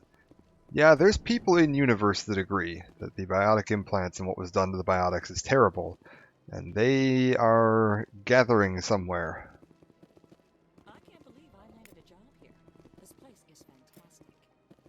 So we can look into that. And you can find that mission a number of ways. You can get that transmission by hacking that terminal, which will tell you where to go. Or, once you get the ship and you can go out and, explore, you can just stumble across it. And they do that a number of times in this game, where you can just find missions by a couple of different ways. And I kind of like that you can, okay, now I know. I've heard about this commune, I want to go find it. Or, if you just happen to be in the Sentry system, you can stumble across that. part of what makes this world feel very natural. Hello, Commander. Can I get you something? Why not? What have you got? Information, mostly. Would you like to know about some points of interest nearby? Sure. What's going on around here? Well, you found the embassies. Not much going on here. Across the bridge, you'll find the bank, the Emporium, and Shayera's. If you haven't heard of her, you soon will. If you need supplies, you can try the markets one level below. For entertainment, I try Flux or Cora's Den. Goodbye. So long, Commander. Have a pleasant A little weird. Oh, Nasana. I don't have time to talk now. I'm very busy. She's very important in Mass Effect 2. Don't believe the rumors. The consort would never reveal her secrets. Oh. She'd be tossed out the nearest airlock if she did. I suppose. Besides, Nick, the consort's nothing like the girls back on the colonies. She's... What do you want? Oh, Commander. Is there something I can do for you? Relax, Private. This isn't an inspection. Right, sorry. What can I do for you, Commander? What can you tell me about the Asari consort? Well, she's an Asari who works here as... That is, she helps people with things. You never went to see her, did you, Fredericks? No, I never did. I couldn't afford it. It costs half a year's credits just to go in and talk to her. That's fine, Private. Just tell me where to find her. I've already spoken to her. She's across the bridge from the embassy. Thanks, kid. Have fun. Try not to get into too much trouble. I will. Have fun, that is. Ha.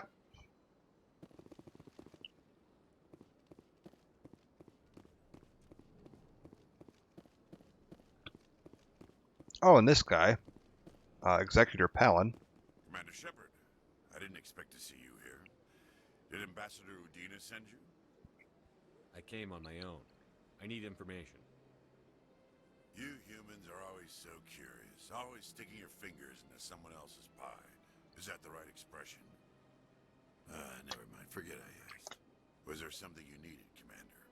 I get the feeling you're not too fond of humans. No, I just don't trust your kind. Not yet.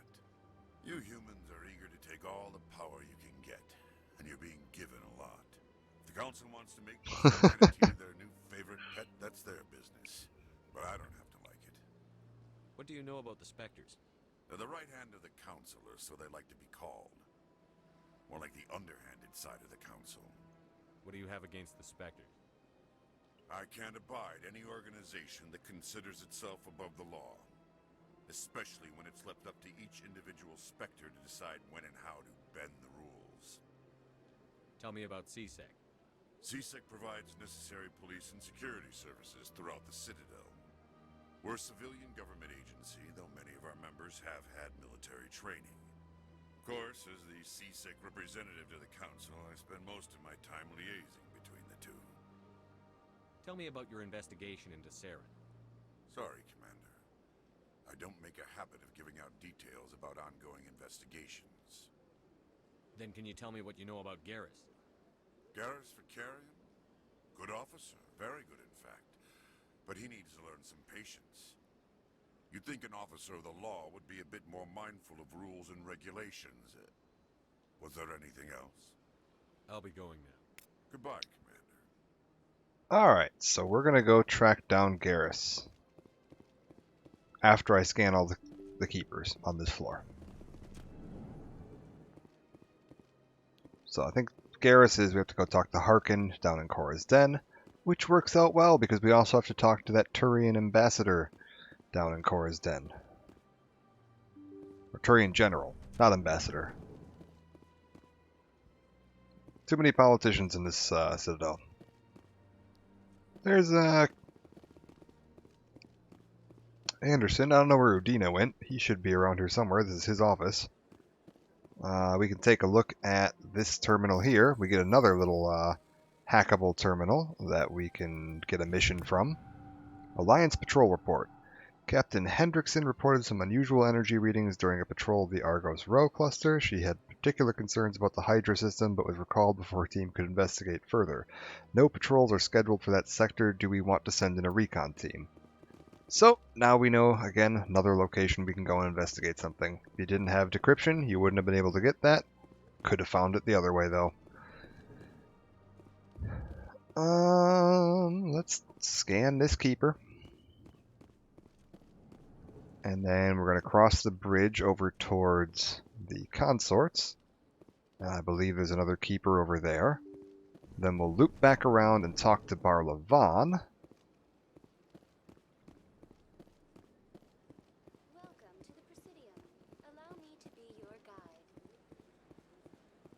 Yeah, I don't want to go down there. I want to cross the bridge.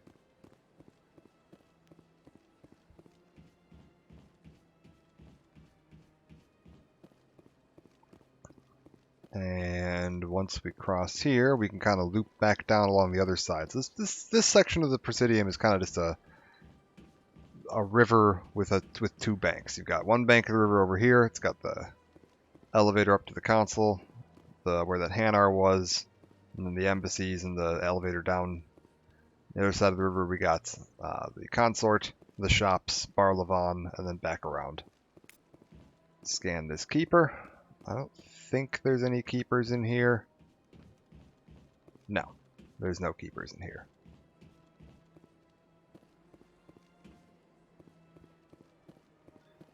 We'll just head on down this way.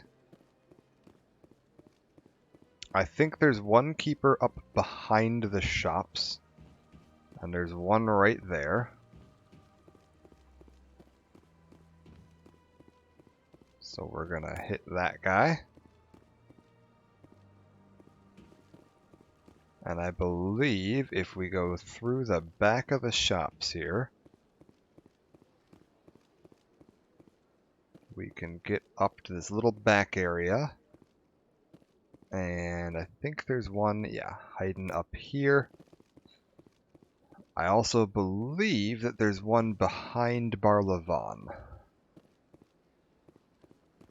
Keeping an eye out to see if there's anybody else around here with a quest. There's a couple quests that'll pop up here later.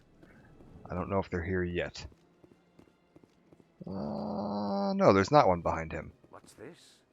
One of the Earth Clan. Ah, a very famous one, yes?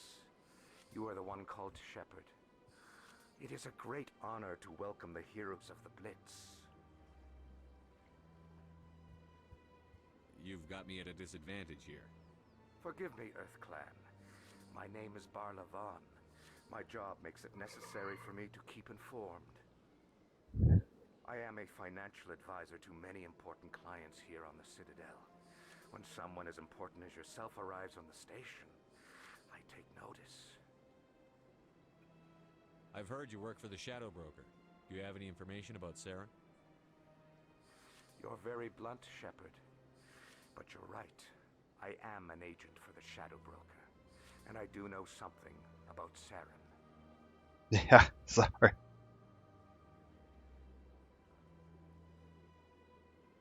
Yeah, the Volus, they're great. Yeah, like a little tiny mole, little bowling ball mole. You can play as a Volus in Mass Effect 3's multiplayer, a biotic Volus. I hear your information can be expensive. Normally, this information would cost a small fortune. But these are exceptional circumstances. So I am going to give it to you for free. What's the catch? There is no catch. The Shadow Broker is quite upset with Saren right now. They used to do a lot of business until Saren turned on him. Saren's turned on a lot of people lately. I don't know the details, but the Shadow Broker hired a freelancer to deal with it. A Krogan mercenary. How do I find him? I heard he was paying Citadel security a visit. If you hurry, you can probably catch him before he leaves the C-Sec Academy. Isn't it strange that a Krogan would want to speak with C-Sec? Very. However, I doubt the visit was entirely his choice. You'll need to speak with him if you want to know more. Thanks for the info. Alright, I'll leave the rest of the questions for later, because I think we can just come back and talk to him whenever. Speaking of the appearance of the Volus, They're one of the only races in the entirety of Mass Effect that you never get to see without their suits. Like, you don't know what they look like under that helmet. They could very well be a mole.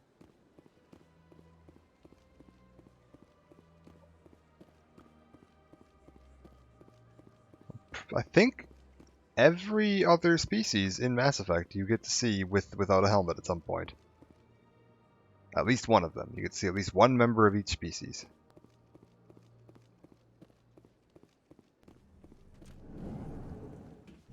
And they explain this somewhere in Nivolis, that they come from a world that has a different pressured atmosphere. In light of the recent attack on Eden Prime, many colonial investors are pulling their support for future projects. Proponents of expanded human colonization insist that Eden Prime was an isolated case. Nevertheless, colonist enrollment has dropped sharply. Many colonial proposals are on hold until backers have some reassurance that human colonies will be adequately protected. Yeah, they talk about gravity a little bit. So the Elcor, the big guys that had to describe their speech, the one that had the said the consort had ruined his secrets. They come from an extremely high gravity world. I think it's like a 4G or 4.5G world. So they're very big and hardy, and their bones can take a heck of a lot of punishment. Some species come from lighter gravity planets. I think the Solarians, their planet is a bit lighter gravity. I know the Citadel is slightly lower gravity than Earth. I think they said it's 0.7 if I remember correctly, so we're like quite a bit lighter here.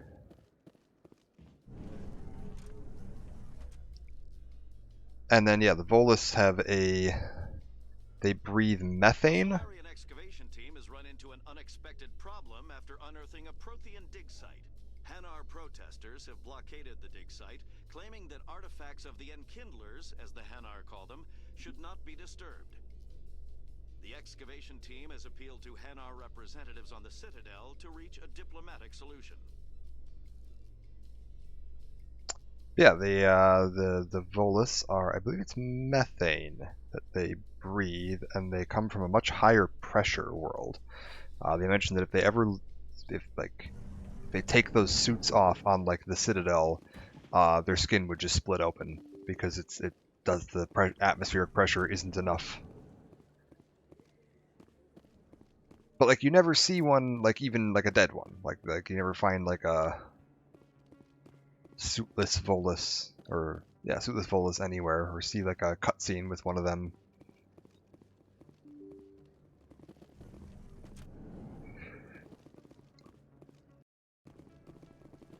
Alright, we're going to Korra's Den. That's him. Oh god. Oh god.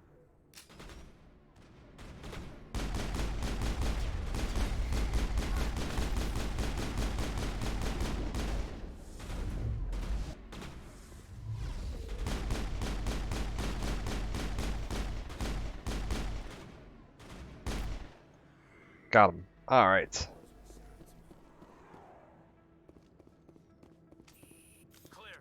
Alright. Welcome to the nightclub.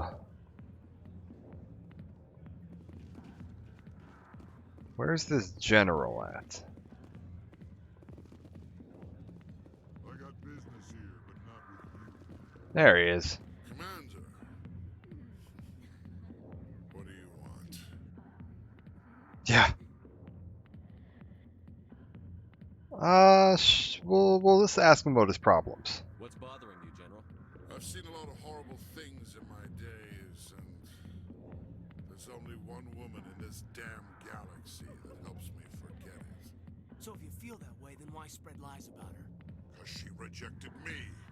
Me! Septimus Oraka, General of the Turian Fleet. How's that working out for you, buddy? Is she really worth it? There must be other women. It's not just any woman I want.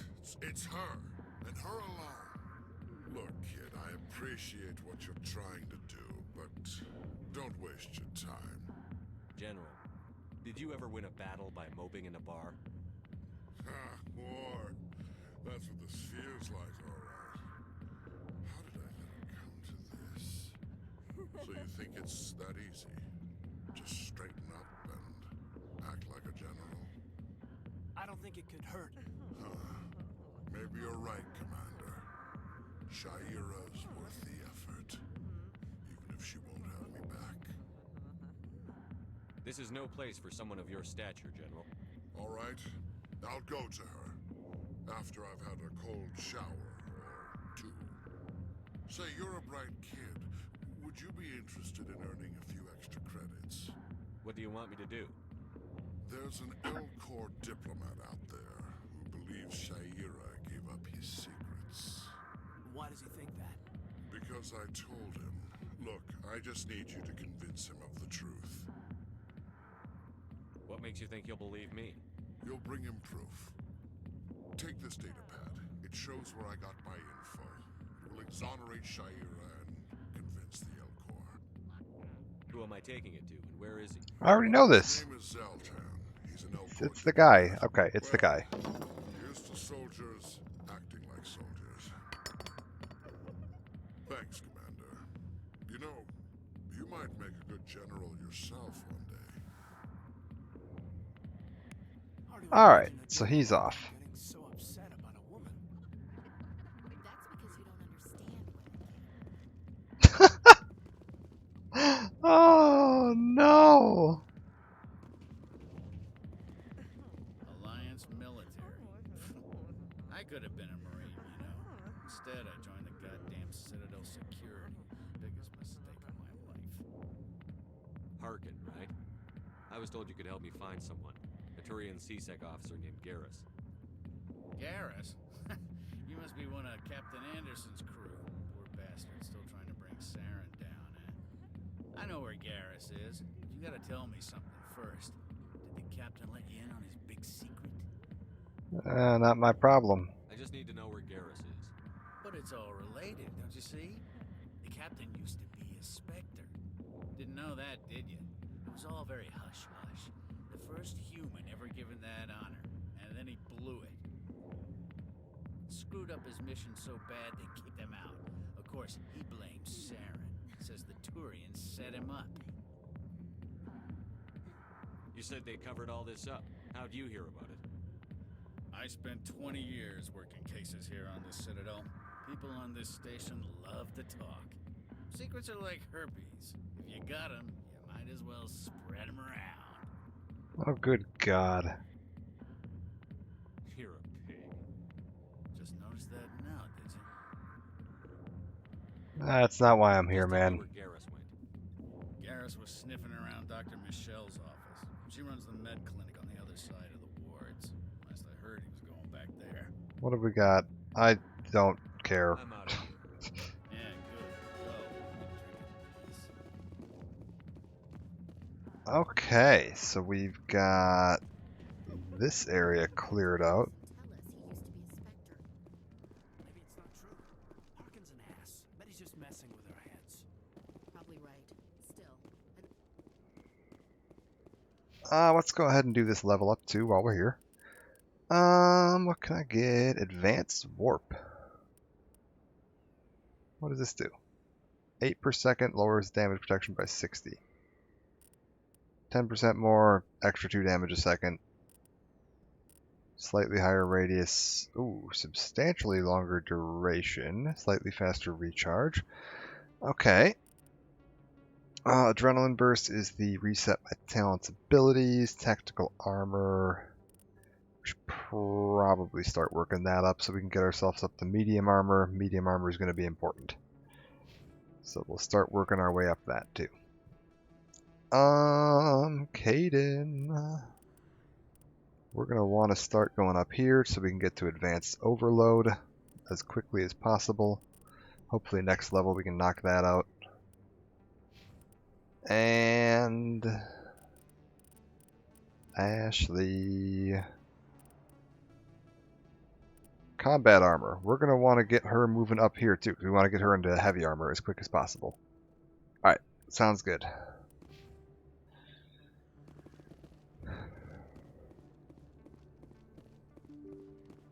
Let's head out this way.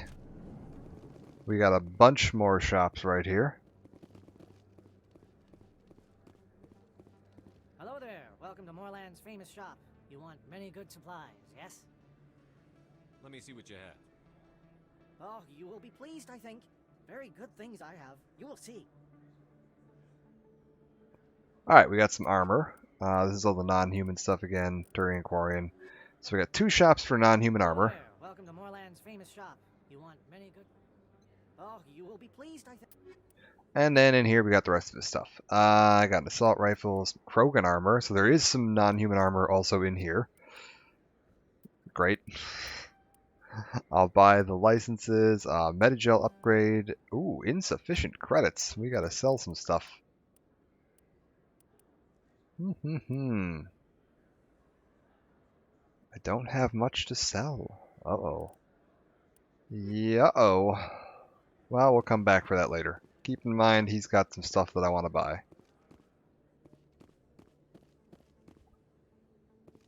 Oh! And is that Conrad? I think it is. You're Commander Shepard, the hero of Eden Prime. I am so honored to meet you. Ah, pleasure's mine, man. Nice to meet you. And you are? My name is Conrad. Conrad Werner. They say you killed more than 100 Geth on Eden Prime. I spend most of the time trying to stay alive and help the colonists. Hey, I know you're probably busy, but do you have time for a quick autograph? Anything for a fan, buddy. Anything for a fan. Hey! Thanks.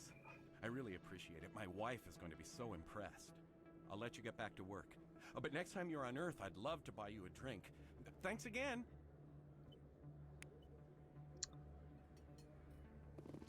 We'll be seeing him again.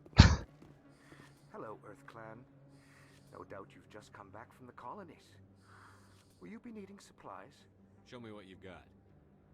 Most excellent. I am sure you will find something pleasing. We're going to take a look through here. Again, I'm probably not going to... Oh man, rank 6 armor already. That's really good. Elkost Combine license. Want that.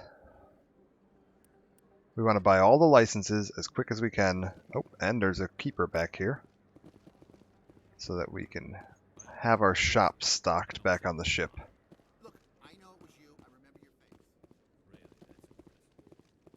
I think those guys there are having a discussion about the guy wanted to do a return on a toaster.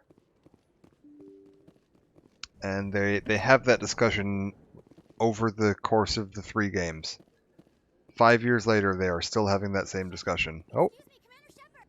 I'm Emily Wong. I'm an investigative journalist working here on the Citadel. Could I have a moment of your time? What do you need? I've been hunting for evidence of corruption and organized crime on the Citadel, but there are places I can't go.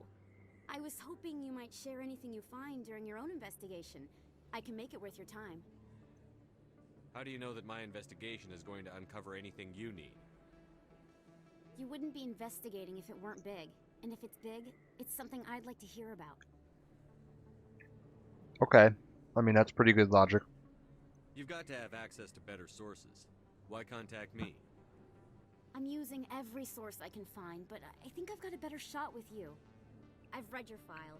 If anyone is going to uncover corruption here, it's the hero of the Skillian Blitz. How do you know I'm investigating anything here on the Citadel? I'm a good journalist, Commander Shepard. Word gets around. Alright, well, if I find anything, I'll let her know. Sounds like a good cause. If I find any information, it's yours. Thank you, Commander. You won't regret it.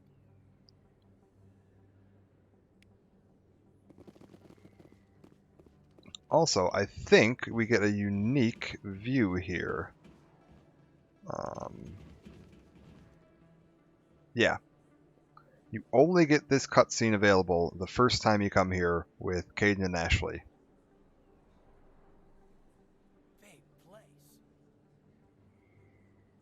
That your professional opinion, sir? This isn't a station. It's a city.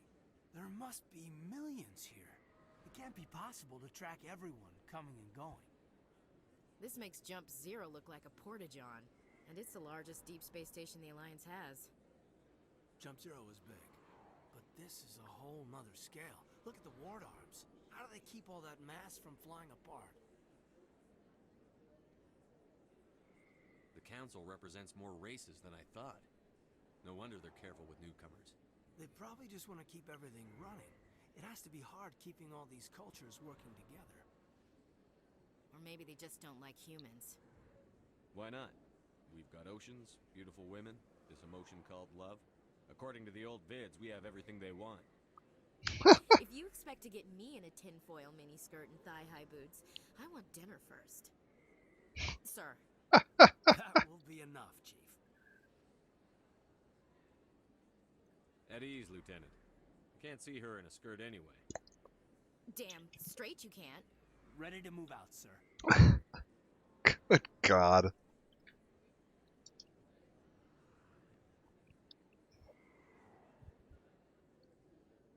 Let's never discuss that conversation again, folks. I think down here there is another keeper. Indeed there is. And an extranet terminal, and this guy. I think he's got some unique dialogue. Hey, I know you. You're Shepard, right? I was on Mindwar during the Blitz. Saw you on the vids when you got your medal. You saved the whole colony. Looks like you have a fan. I'm sorry, I just never thought I'd meet someone like you in person. My name's Lang, Officer Eddie Lang, Citadel Security. It's an honor to meet you, Commander. What are you doing down here in the wards? Anything I can help you with? We'll come back and talk to him later. Right. You're probably real busy. Well, see you around, Commander. So there's another little hallway there. It leads us to an elevator connection back up to the main Presidium. This is also actually, you know, let's take a look out this window while we're here. This is a good view of the Citadel. So we're on that ring at the back of the station, which has all these big arms connecting to it that stretch out into the distance there. So there's one up there and one up there, 5 total.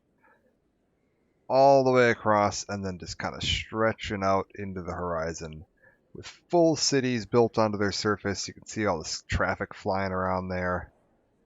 Yeah, this place is absolutely massive. You can see the shadow cast by the other arm onto that arm.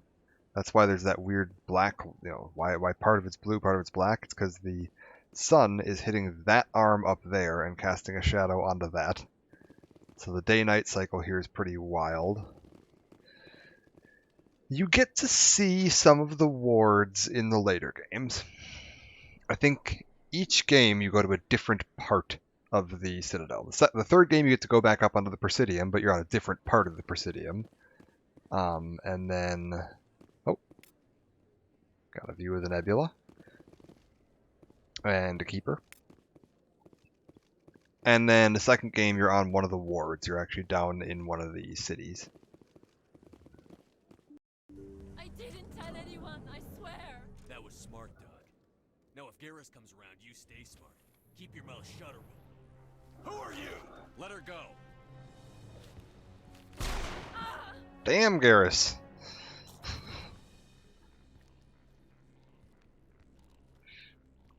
Heads up.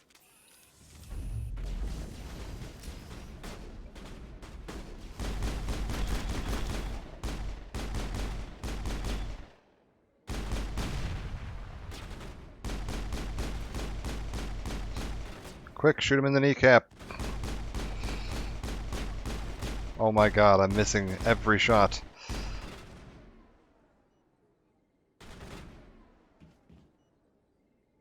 Do I have any grenades? I have grenades, why can't I throw them? Maybe you can't throw grenades on the Citadel. That would make sense. I guess you probably shouldn't be throwing high explosives around.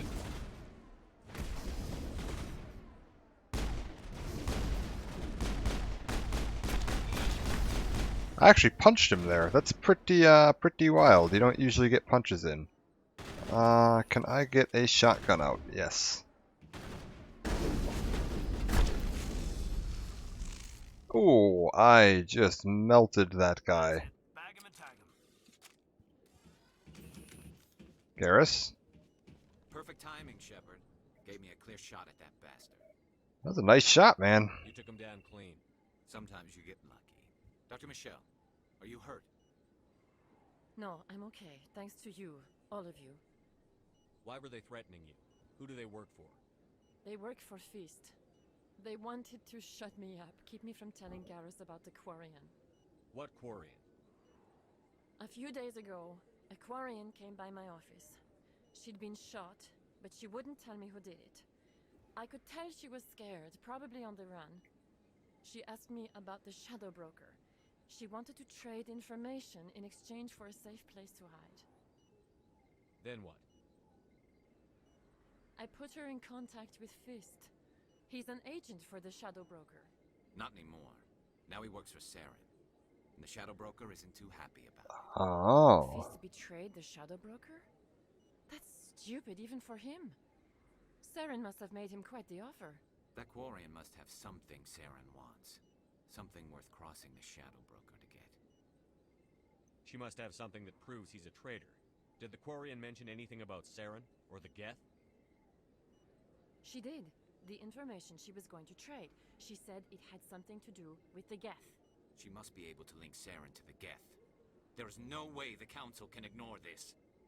Okay, so that's, I mean, that makes sense. Quarian and Geth are very related. I can imagine that any Quarian would be interested, particularly this Quarian. Time we paid Fist a visit.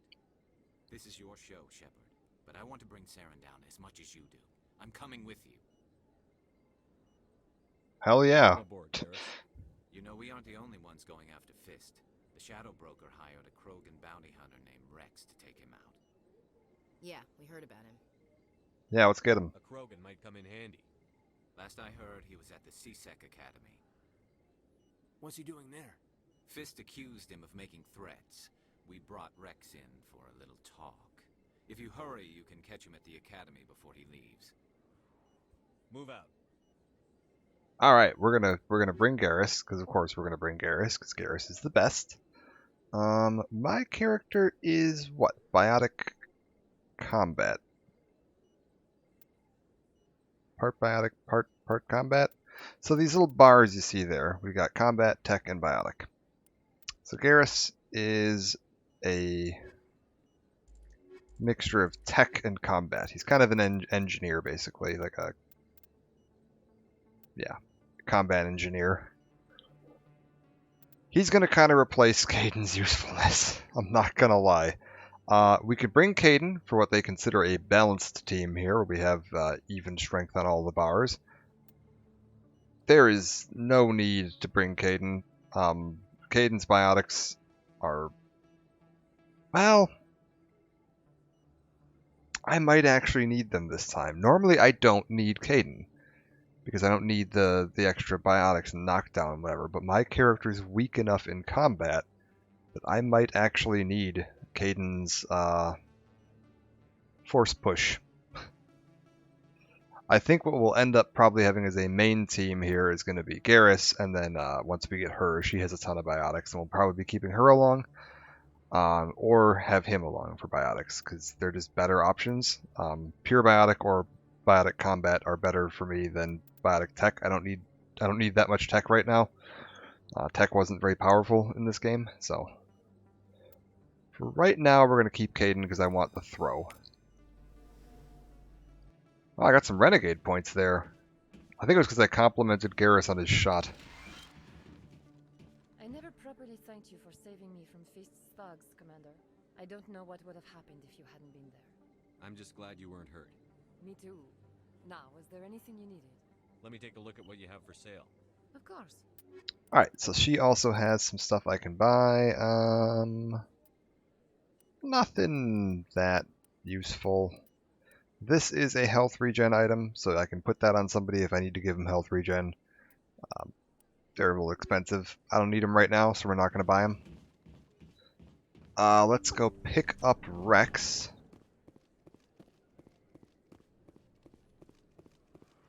I think he's down here and across. Oh, wait. I think they're talking about the Destiny Ascension, which is that ship that we saw in the cutscene on the way in.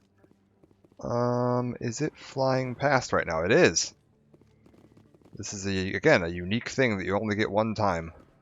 If you look out the window there's that big ship kind of floating past. There we go. Sun's out of the way now. That is the Asari main ship. Yeah, you only get this thing you only see this floating past the window one time. Alright. Away she goes. You'll see it in a cutscene again later, but seeing it in person is something that only happens once. And it's very easy to miss, because you just get the one background chatter of somebody saying, "Oh, it's even bigger than it looks," and then that's it. If you don't happen to look out the window and notice what they're talking about, you miss it.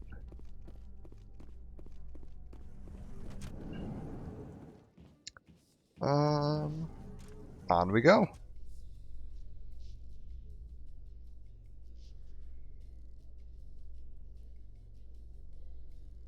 Binary Helix has settled out of court with a Krogan group that had accused the Genetics Corporation of fraud.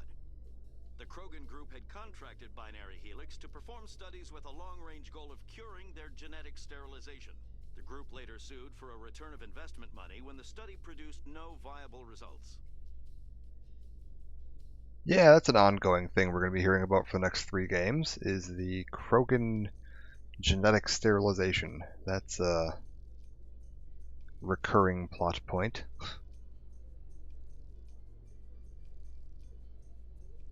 Get to meet our first Krogan here in a second.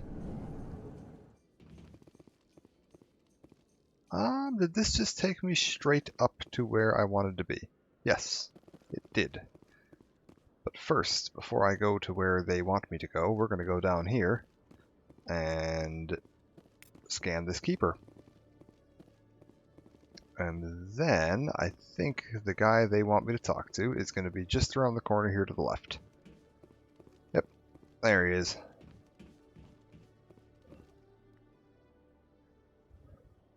Witnesses saw you making threats in Fist's bar. Stay away from him. I don't take orders from you. This is your only warning, Rex. You should warn Fist. I will kill him.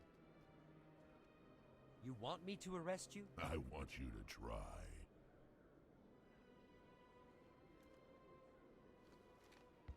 Go on. Get out of here. Do I know you, human? My name's Shepard. I'm going after Fist. Thought you might want to come along. Shepard. Commander Shepard. I've heard a lot about you. We're both warriors, Shepard. Out of respect, I'll give you fair warning. I'm going to kill Fist. Fist knows you're coming. We'll have a better chance if we all work together. My people have a saying. Seek the enemy of your enemy, and you will find a friend. Does this mean you're part of my team, Rex? Let's go. I hate to keep Fist waiting. So Rex is amazing. I'm not going to put him in my party right now, because he was not joking when he says that he's going to kill Fist. If you have Rex in your party when you go talk to Fist, Fist is not walking out of that room alive. Which is it's a bit disappointing because you miss out on a scene. You can bump into him again in Mass Effect 2 if he survives the events of 1. Oh. Chorbin, that's the guy that wants me to scan the keepers. Hey there. Oh, you're not C-Sec, are you? Did you want something? What were you trying to explain to the officer before? My colleague is trying to kill me, and I thought we were friends. How do you know he wants you dead? He's changed. He won't talk to me at work anymore, and he started following me. Yesterday, he followed me all the way home, just waiting for a chance. I don't care what anyone thinks. He wants me gone. I know it. Is there something I can do? Talk to your friend, maybe? Would you? That's all I want. Someone to talk to him. Tell him to leave me alone. He thinks he can just push me around, but you'll show him, won't you? Just tell me where he is and I'll go find him. Oh, right. Well, he wanted to meet with me down in the wards near the markets. He said he just wanted to talk, but I know better. His name's Shorban. He's a Solarian. You shouldn't have any trouble. He's just a scientist. Shorban? That's the guy who asked us to scan the Keepers. The Keepers? Well, even more reason to go after him. That's against regulations. I better look into this right away. Find out what he's up to. Anything's possible with Shorban these days. Well, good luck. Alright, so we gotta go back and check in with our guy. I'm not gonna stop scanning the Keepers, that said. I'm gonna keep scanning all of them. Including the ones that are up here. Because I think, yep, there's another one right there. Boop. And there might even be another terminal I can, yeah, we got some lore here. Add some journal entries. This is supposed to be the, like, traffic control. These guys are responsible for all the traffic. I don't know what this room they're looking at is, this giant empty room. I'm assuming it's supposed to be like a docking bay or something, but it's a little weird. It's just kind of a big empty nothing.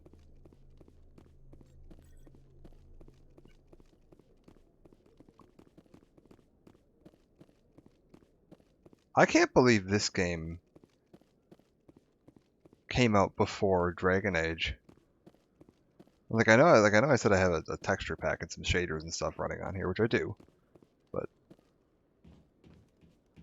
this looks really, really good compared to like Dragon Age Origins. Like just the level of detail and the scale of the world, like being able to look up.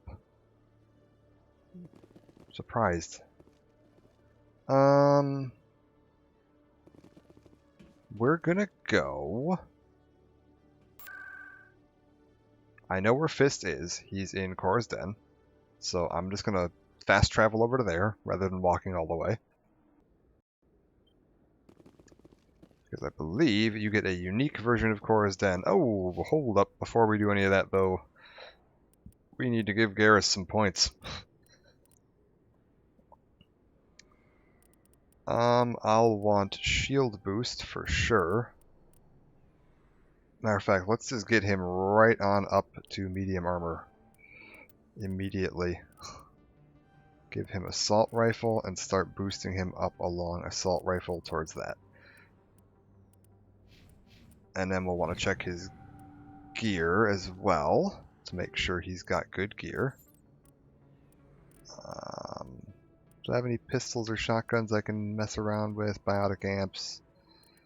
No. Garrus, you've got this armor here. What does this do for you? Well, more shields, but less tech and biotic protection. I feel like that's gonna be an upgrade. Oh dear God, it's hideous. Oh, that is an eyesore. Put that back on. What is that? Wait, what does that look like with the helmet?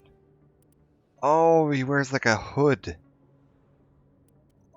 Oh, it's horrible. No, you know what? Never mind. You can keep this. Cooldown reduction, and I guess give him the physics threshold.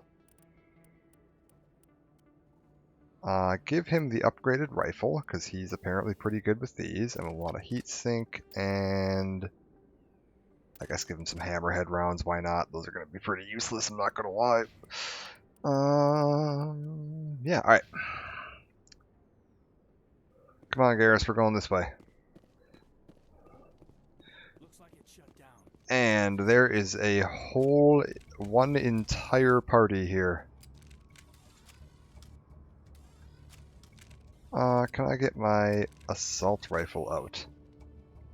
Or my pistol, I mean.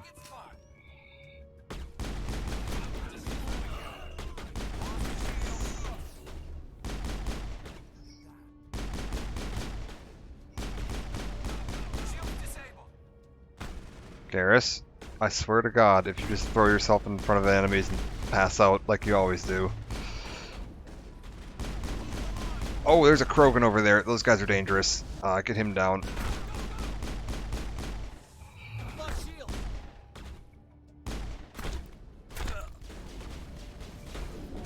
Fall back. Good. Alright, Krogan's down. That's really good. Garrus has a tendency to pass out. He's got combat allergies. Just gonna take a nap.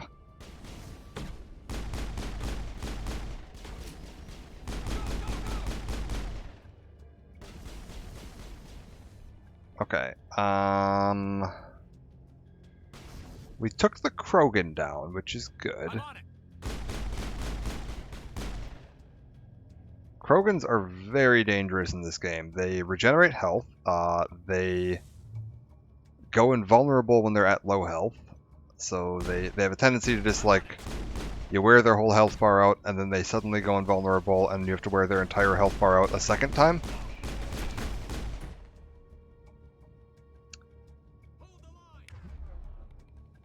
Also just realized I don't have this on a hotkey. Let's put that up there. Oh.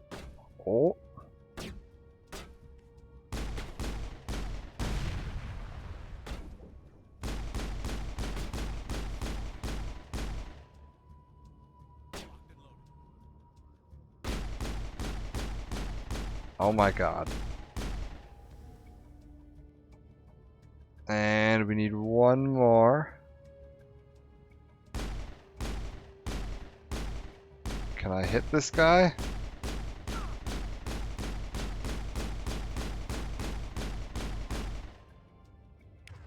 Not very efficiently. So let's just go over to this shotgun. And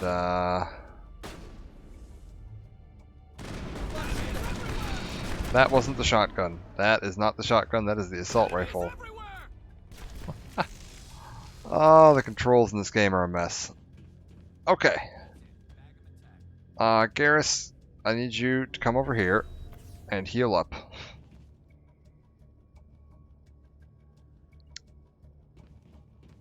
Just try not to die as much, buddy. It'll be alright. Stop right there. Don't come any closer. Warehouse workers. All the real guards must be dead. Stay back or we'll shoot. Get out of here. This would be a good time to find somewhere else to work. Yeah, right. That's a good idea. Yeah, I never liked Fist anyway. I would have never thought of that. Shooting people isn't always the answer. Alright, good deal. We get the Paragon points for that. We need to decrypt this. So we got some pistols and a shotgun, which is good for me. Oh, that is, as it turns out, very good for me. And nothing too fancy there. Let's see if Kaidan likes either of these. It turns out Kaidan does like these. I'm gonna switch back over to my pistol.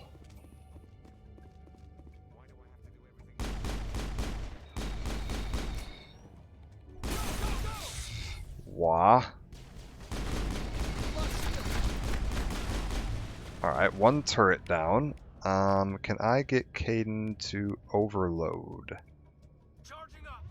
Kaidan's blocked.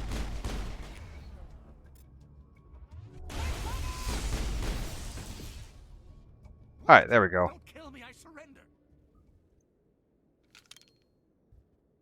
Where's the Quarian? She's not here. I don't know where she is. That's the truth. He's lying. You better start explaining before I lose my temper. The Quarian isn't here. Said she'd only deal with the Shadow Broker himself. Impossible. The Shadow Broker only works through his agents. Nobody meets the Shadow Broker, ever. Even I don't know his true identity. But she didn't know that. I told her I'd set a meeting up. But when she shows up, it'll be Saren's men waiting for her. Give me the location. Now. Here on the wards, the back alley by the markets.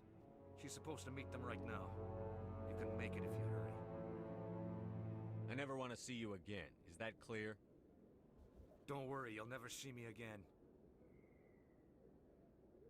Alright, so if you do that, and you get the, you leave him alive, he is going to show back up in 2. Actually, very early in 2. You get a reunion with him. Ooh, I just made that. Did I level there? I did. Ah, this is all very dramatic. Where's my medium armor? That lives over here. Okay, so we have a long way to go before I can get to medium armor. Darn. There we go. Advanced overload. I don't really need to worry as much about this on Garrus as long as I have Kaidan, although I'm not going to always have Kaidan. Medium armor. Let's get sniper rifles unlocked and start moving up the... This is a predicament. I'm going to want this up to here. I'm going to want this up to here. And I'm going to want this up to here. Okay. Plans. Also, we're on a time limit right now. 3 minutes and 51 seconds until the Quarian dies. And we have to fight our way back through a room.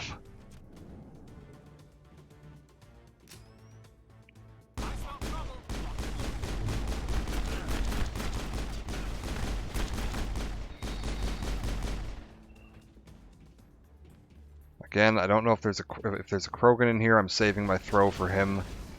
You gotta get Krogan off their feet, or they will be almost impossible to kill.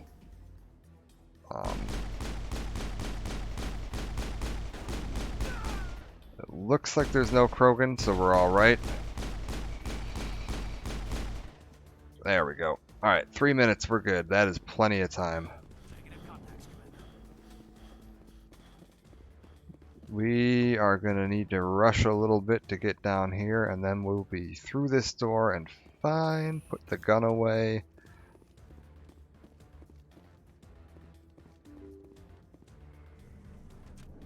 There we go. She should be right through here. Bunch of assassins. Did you bring it? Where's the Shadow Broker? Where's Fist? They'll be here. Where's the evidence? No way. The deal's off.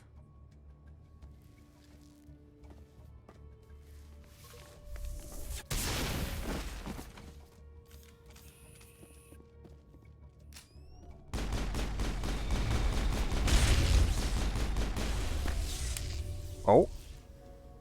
Oh, they just hit me with a sabotage. Let's throw a warp on them.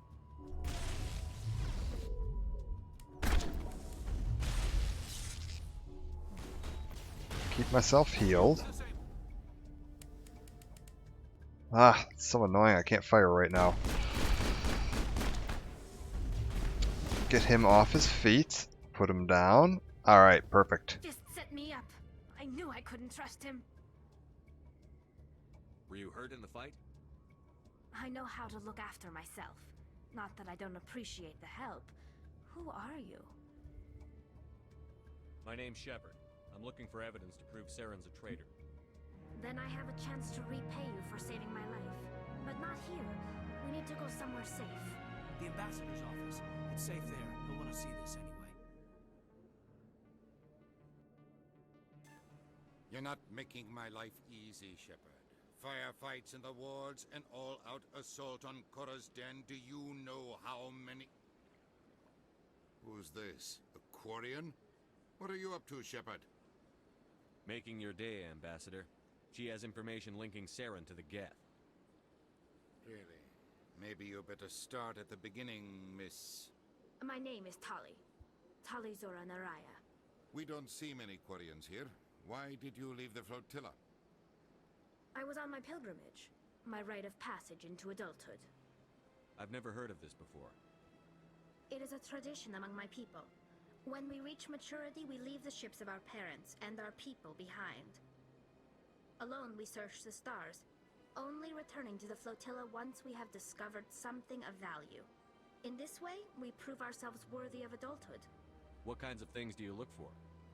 It could be resources like food or fuel, or some type of useful technology. or even knowledge that will make life easier on the flotilla. Through our pilgrimage, we prove that we will contribute to the community, rather than being a burden on our limited resources. Tell us what you found. During my travels, I began hearing reports of Geth. Since they drove my people into exile, the Geth have never ventured beyond the Veil. I was curious. I tracked a patrol of Geth to an uncharted world. I waited for one to become separated from its unit. Then I disabled it and removed its memory core. I thought the Geth fried their memory cores when they died. Some kind of defense mechanism. How did you manage to preserve the memory core? My people created the Geth. If you're quick, careful, and lucky, small caches of data can sometimes be saved. Most of the core was wiped clean, but I salvaged something from its audio banks. Eden Prime was a major victory. The beacon has brought us one step closer to finding the conduit. That's Saren's voice. This proves he was involved in the attack. Alright.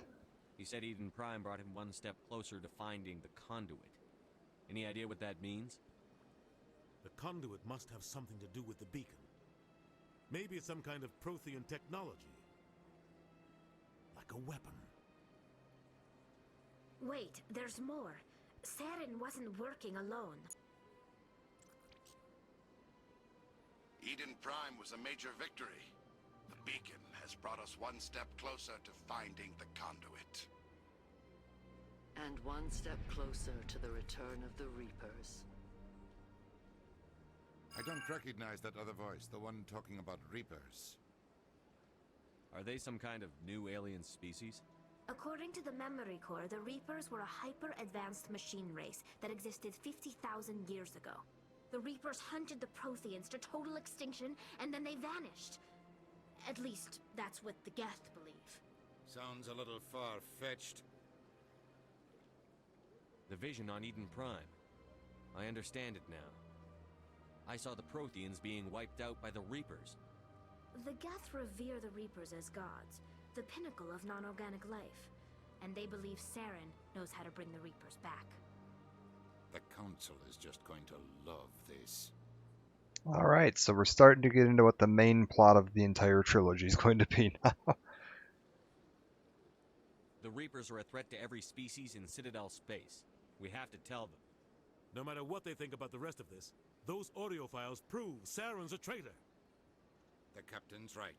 We need to present this to the Council right away. What about her, the Quarian? My name is Tali. You saw me in the alley, Commander. You know what I can do. Let me come with you. I thought you were on your pilgrimage. The pilgrimage proves we are willing to give of ourselves for the greater good. What does it say about me if I turn my back on this? Saren is a danger to the entire galaxy. My pilgrimage can wait. I'll take all the help I can get. Thanks. You won't regret this. Anderson and I will go ahead to get things ready with the Council. Take a few minutes to collect yourself, then meet us in the tower. Alright, so now we can get in more of our regular squad. I want these two. We're going to go with Garrus and Urdnot for now. Garrus and Rex. And we're going to need to look at armor. Armor and weapons and leveling on Rex here. What can he do? Does he have to... Okay, he does have to unlock heavy armor. We're going to go ahead and get that unlocked right away. We want immunity right away. That's really good for him. And we'll start getting his biotics up because we want him to have at least throw. Might eventually go for advanced throw as well. Stasis I don't care as much about. This is his health regen thing. Krogan regenerate health at an absolutely ridiculous rate. Beauty. Bunch of new stuff.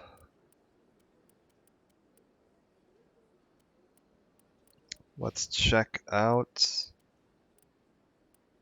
Rex. So he's got some absolutely garbage armor I could put him in. Oh, it's hideous too.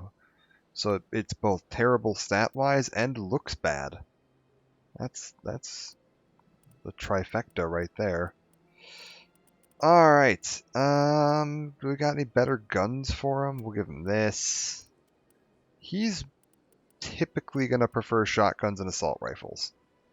Because he's kind of the same thing I am, where he's part biotic, part combat.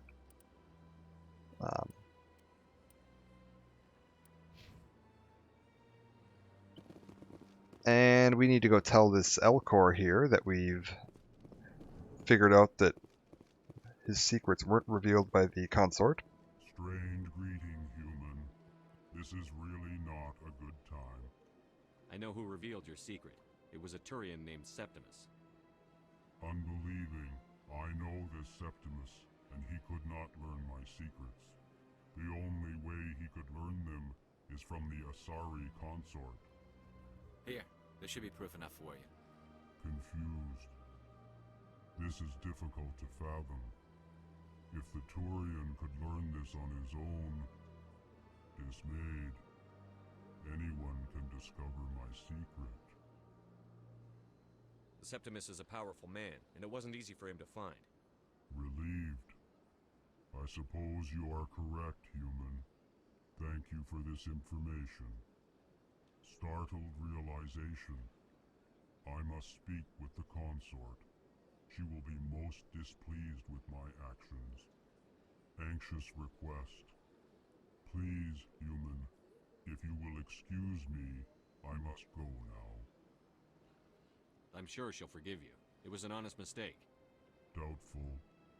Perhaps you are right, human. I can only hope so.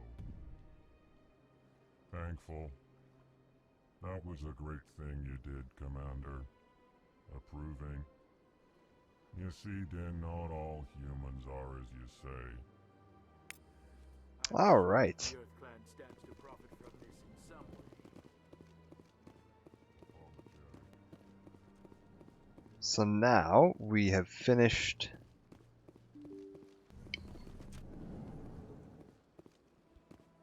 most of that quest. Oh, Excuse me, Commander. Commander Shepard, my name is Samesh Bhatia. Forgive the intrusion, but I have nowhere else to turn. It's no trouble. What can I do for you? just getting all the My quests wife was a today. Marine. She was in the 212 on Eden Prime. I've requested that my wife's body be returned to me for cremation, but the military has refused my request. Why did they refuse your request? There's got to be some reason. I don't know. All I know is that they have declared it impossible for my wife to be returned to me. Well, let's figure it out for him. We'll look into it. The man in charge of my case is Mr. Bosca. When I last saw him, he was in the expensive bar over there. Thank you for your time. I just want to give my wife a proper funeral, and the respect she deserves. That seems reasonable. Let's go take a peek at that.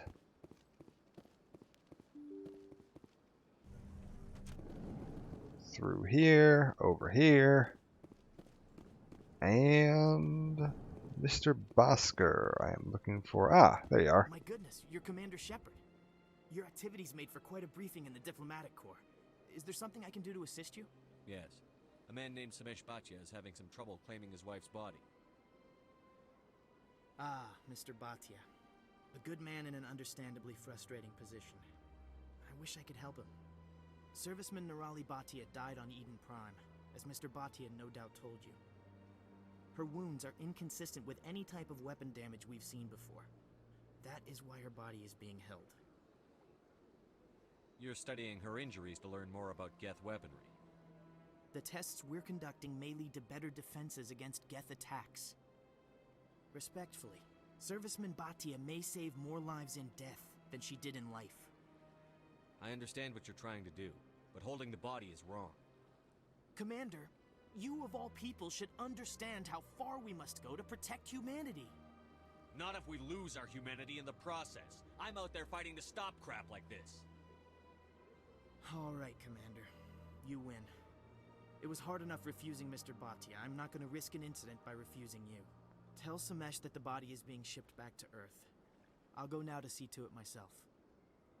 Alright. Whipped him into shape.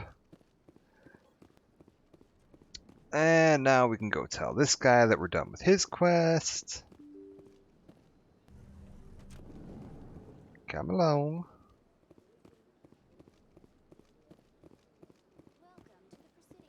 Hello again, Commander.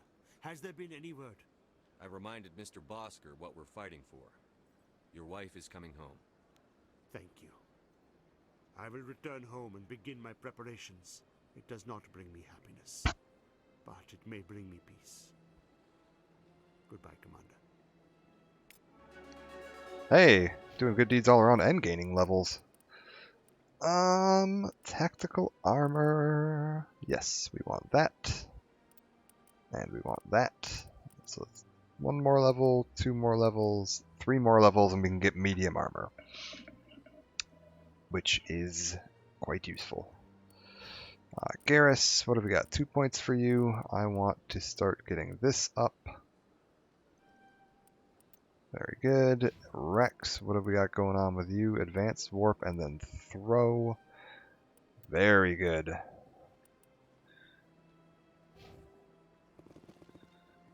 We'll take a fast travel, I think, back to the council.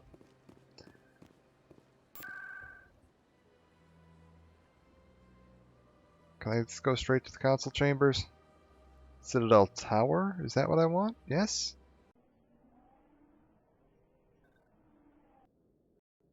Actually, wait. Let's take a look at my journal real quick, make sure I'm not missing anything. Jaleed's fears. Talk to Shorbam. Okay, we can do that right now. We found information on Fist's hideout for that reporter. It's on his on the box next to him. What have we got here? Investigate the system, scan the keepers. I think there's 1 more I gotta get. 2 more. Well, let's talk to Chorban while we're here. He should be right around here somewhere. Appears to be missing. Maybe he'll be here when I get back.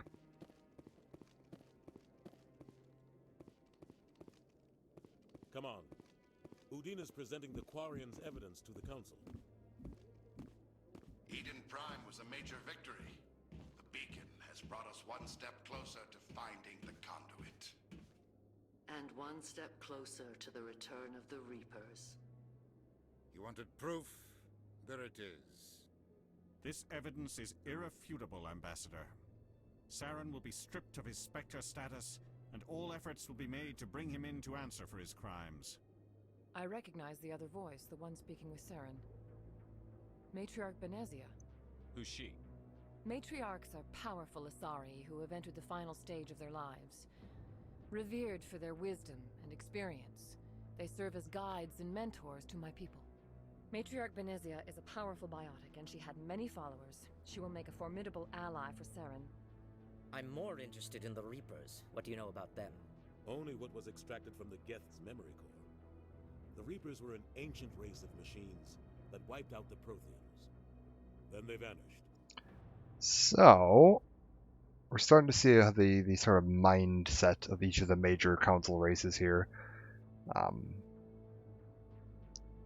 In that, you know, the Turian's most concerned about military and security. The Asari is most concerned about kind of the cultural and diplomatic end of things, and the Solarian is most concerned about the technological and historical significance of things. That's kind of their purview.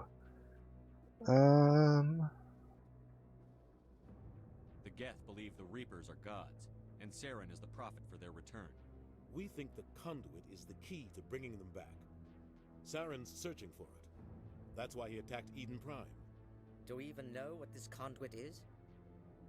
Saren thinks it can bring back the Reapers. That's bad enough. Listen to what you're saying. Saren wants to bring back the machines that wiped out all life in the galaxy? Impossible. It has to be. Where did the Reapers go? Why did they vanish? How come we found no trace of their existence? If they were real, we'd have found something. I tried to warn you about Saren, and you refused to face the truth. Don't make the same mistake again. This is different. You proved Saren betrayed the Council. We all agree he's using the Geth to search for the conduit, but we don't really know why. The Reapers are obviously just a myth, Commander. A convenient lie to cover Saren's true purpose. A legend he is using to bend the Geth to his will. How do I phrase this? Because I haven't seen them. I've seen a vision of them that I know of. I don't want to just come out. Can't you understand? This sounds whiny, and I'm not trying to do that. We'll just tell them they're wrong. 50,000 years ago, the Reapers wiped out all galactic civilization. If Saren finds the conduit, it will happen again. Saren is a rogue agent on the run for his life. He no longer has the rights or resources of a Spectre.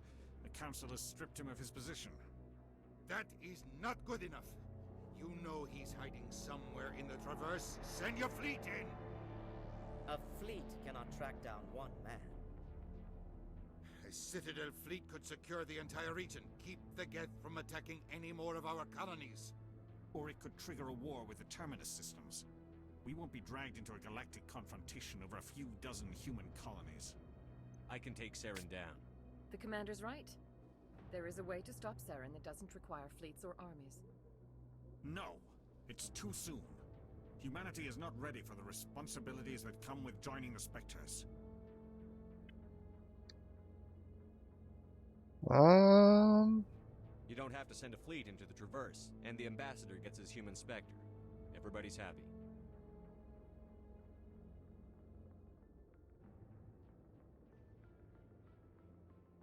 Alright, we're gonna become a Jedi or Grey Warden or Spectre or whatever we are. Commander Shepard, step forward.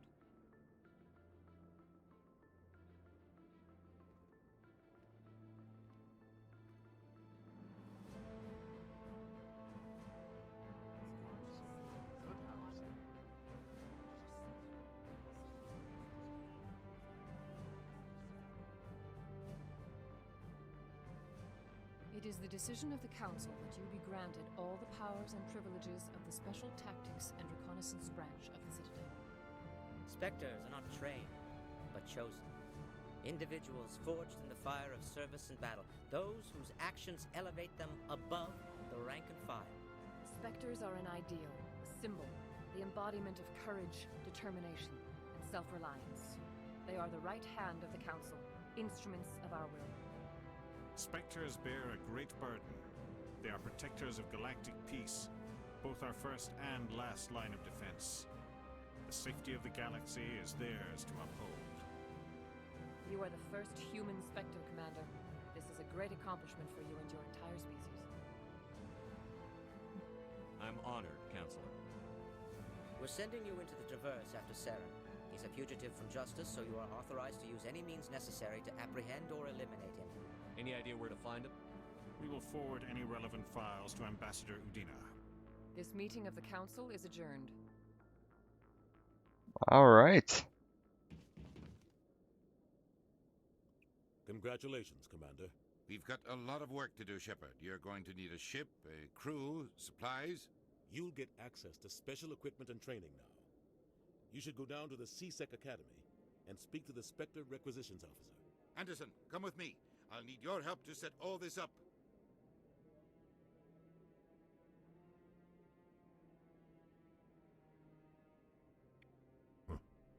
Bastard didn't even thank you. He's got a lot on his mind. Come on. Right behind you, Shepard. Alright, there we go. We've now leveled up into a Spectre. Which means we have a new thing. We have Spectre training. In addition to our class training of Vanguard, we can also now take Spectre training, which gives me health regen, I believe? Accuracy regen. Increases damage and duration of all powers and attacks. Increase health, increase accuracy, and this here, Unity, is the Revive Your Dead Allies ability. So now, when Garrus faints and falls on the floor, I can pick him back up again. I'd like to go ahead and continue leveling my armor up to try to get to medium armor. But I've got more charm available now. And that's what we need. We need charm. So, we'll go ahead and put the points in there. Oh, actually, come to think of it, that I'm not the only person that leveled up, would you believe? Everyone leveled up, so we will start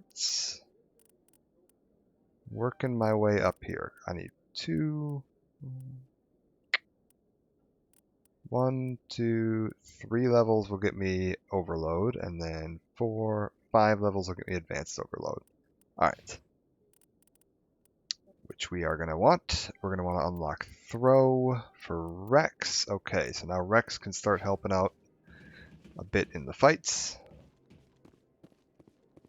And now we are a fancy Spectre. Which means we are big powerful. Shoreband. Where is Shoreband? Oh, and this guy's got a quest for me. I'm on a break. Talk to someone else if you need anything.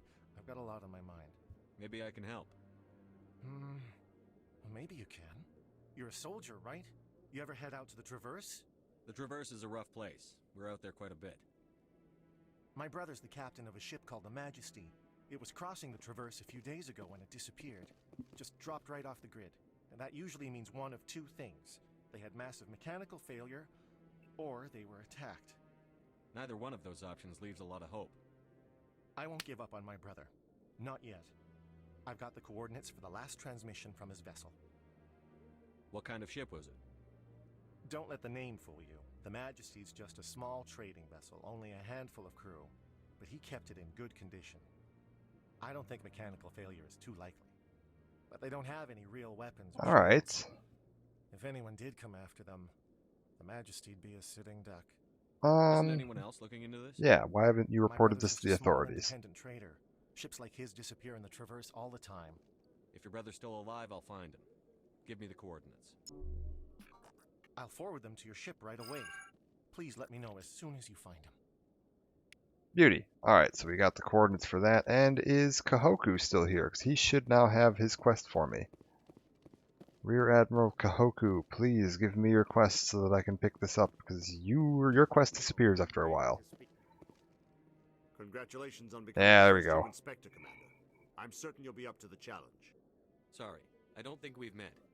My name is Admiral Kahoku. It's about time the Alliance got one of our own in with the Spectres. We need people like you to deal with our problems. Is something wrong, Admiral? I'm getting stonewalled by bureaucratic assholes. Nothing new. Maybe you can help me, Shepard. One of my recon teams was investigating some strange activity out in the Traverse. We lost contact yesterday. Now I can't get clearance to check it out. Suddenly it's a restricted area. But that doesn't apply to you, Shepard. Spectres can go anywhere they want. You could find out why my team dropped out of contact. Alright. I'll find them, Admiral. I appreciate that, Commander. I'm gonna stay here and see if I can find anything out through official channels. Won't hold my breath, though. Alright, so now that's that quest taken care of. So now that we've picked these up... Ah, I do have a ship, though. Because they're going to give me the Normandy.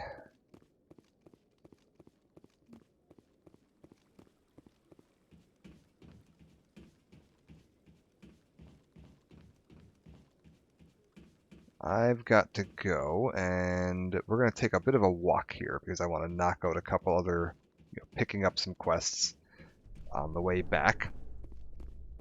And I want to swing by the consort to let her know I've sorted out her little problem.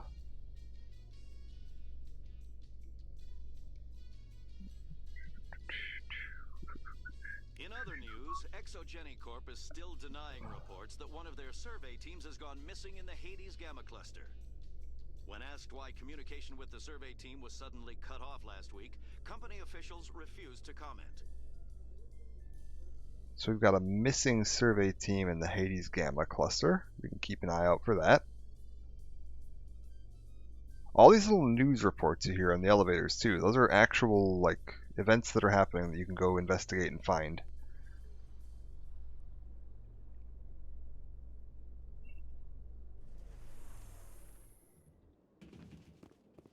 Okay, So we've already scanned this keeper, I believe. Let me just make sure. Yes, yes. We're gonna take the long way around here because I want to go back kind of along the Barlavon side of things. Oh, Garrus, what do you have to say about this? The keepers never paid much attention to that relay monument. I always found that a little strange. I get the feeling they're not used to seeing Krogan walking around up here. What makes you think that, Rex?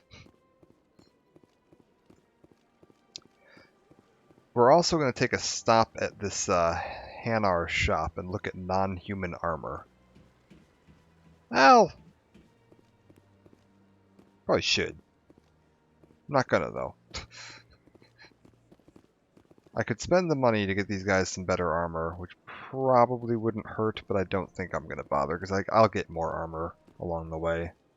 Got a moment, Spectre? Ooh. Hello, Spectre. I have a business proposition for you. How did you know I'm a Spectre? Word travels. Your name comes up in certain circles. I'm acquainted with a pair of powerful crime bosses. They're hiding on remote worlds, and I have the coordinates. You could do the galaxy a favor. What kind of defenses would these two have? I haven't the faintest idea, but they're certain to be armed. Their partnership's soured, and each believes that the other intends to kill him. They will be well prepared. And what do you get out of this? We share interests in certain cooperative ventures, but their business practices have forced me to terminate our relationship. Once they are dead, I will manage our organization in a more tasteful manner. What crimes did these men commit? They're red sand dealers who make victims of their customers. Those who can no longer pay are sold to Batarians as slaves. They're loathsome, hurting innocent people.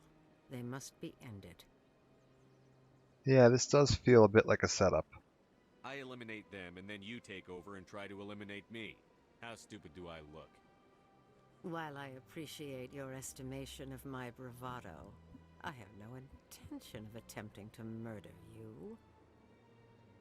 You are the first human Spectre, and you are doing important work for humanity. I have no interest in red sand or slavery. Anyone who does deserves to die. Our needs are aligned. I'll take a look at it. If they're as bad as you say they are, they need to be dealt with. Excellent. Here are the coordinates. When these men are dead, I will wait for you at the third set of coordinates. Goodbye, Commander. It's been a pleasure to meet you. I feel like she has a very difficult persuasion check at the end of her quest. So I'm gonna hold off on starting that one. Like when we leave the Citadel here, that's not where I'm heading first.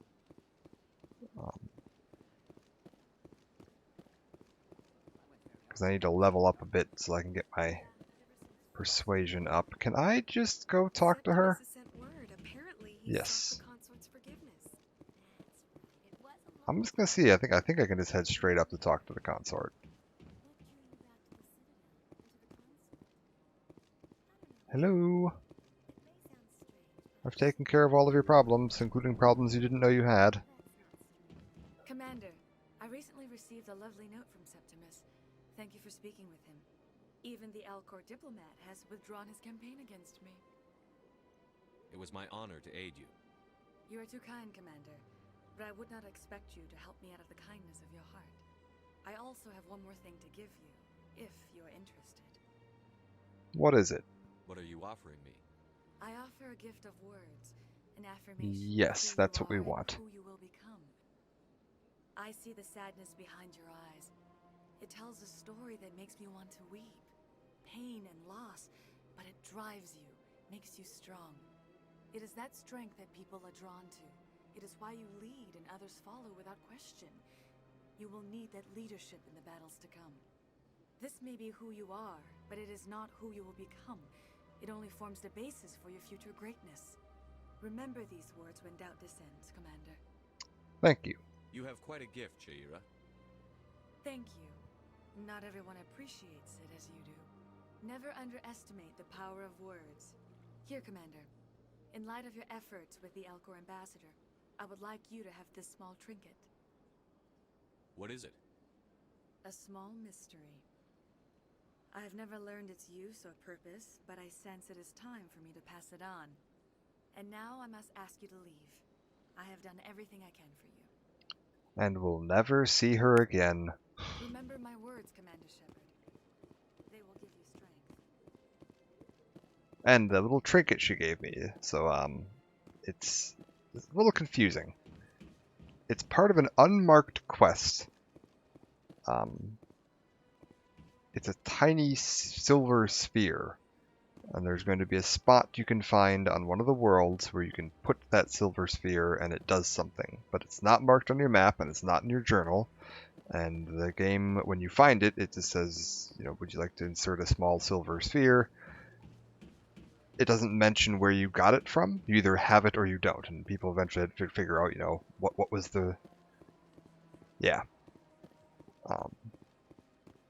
And you only get that if you do her quest to go talk to the general, and then do the general's bit where you go talk to the diplomat before you talk to her. If you go talk to her before talking to the diplomat, she'll ask you, can you go talk to the diplomat as well? So you'll be on a kind of quest from both of them, and at that point you don't get the reward. If you've already gone and done it without her having to ask you, you get the extra reward.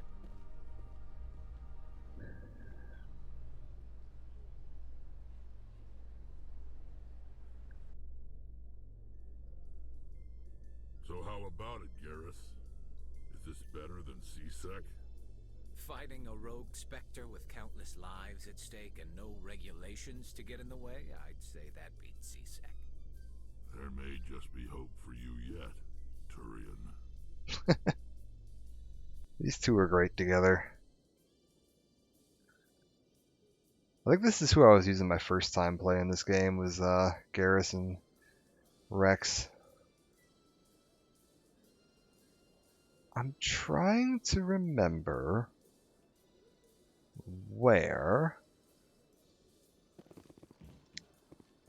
the other keeper is. There's one up by my ship, and there's one somewhere else. So I'm going to try to find the one that's somewhere else first.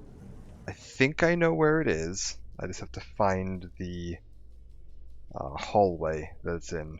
And I always get lost on this. Breaking news, Chairman Burns of the Parliament Subcommittee on Transhuman Studies has been kidnapped by biotic extremists. Uh-oh. The biotics commandeered a freighter and were last seen in the Hades Gamma Cluster. No demands have yet been made. Biotic terrorists kidnapping people. Uh-oh. Kaidan, what'd you do? I take you out of the party for 5 minutes. It's not Kaidan.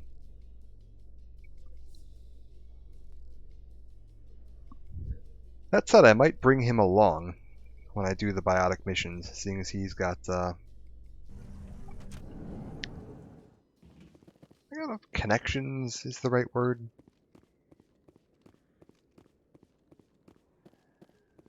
Alright, so I need to find the tunnels that connect these areas. So there's that one there, which I believe is the far north one.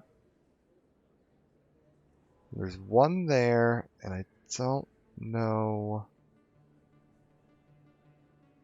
Lower Wards, Presidium, C-Sec Academy.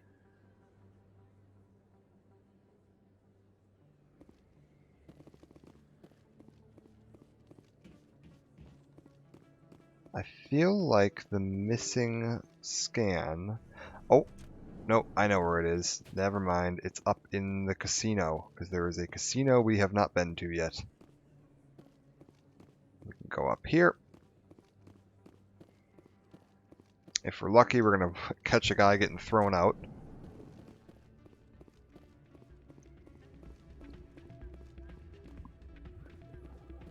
Nope. There should be a keeper in the corner back here.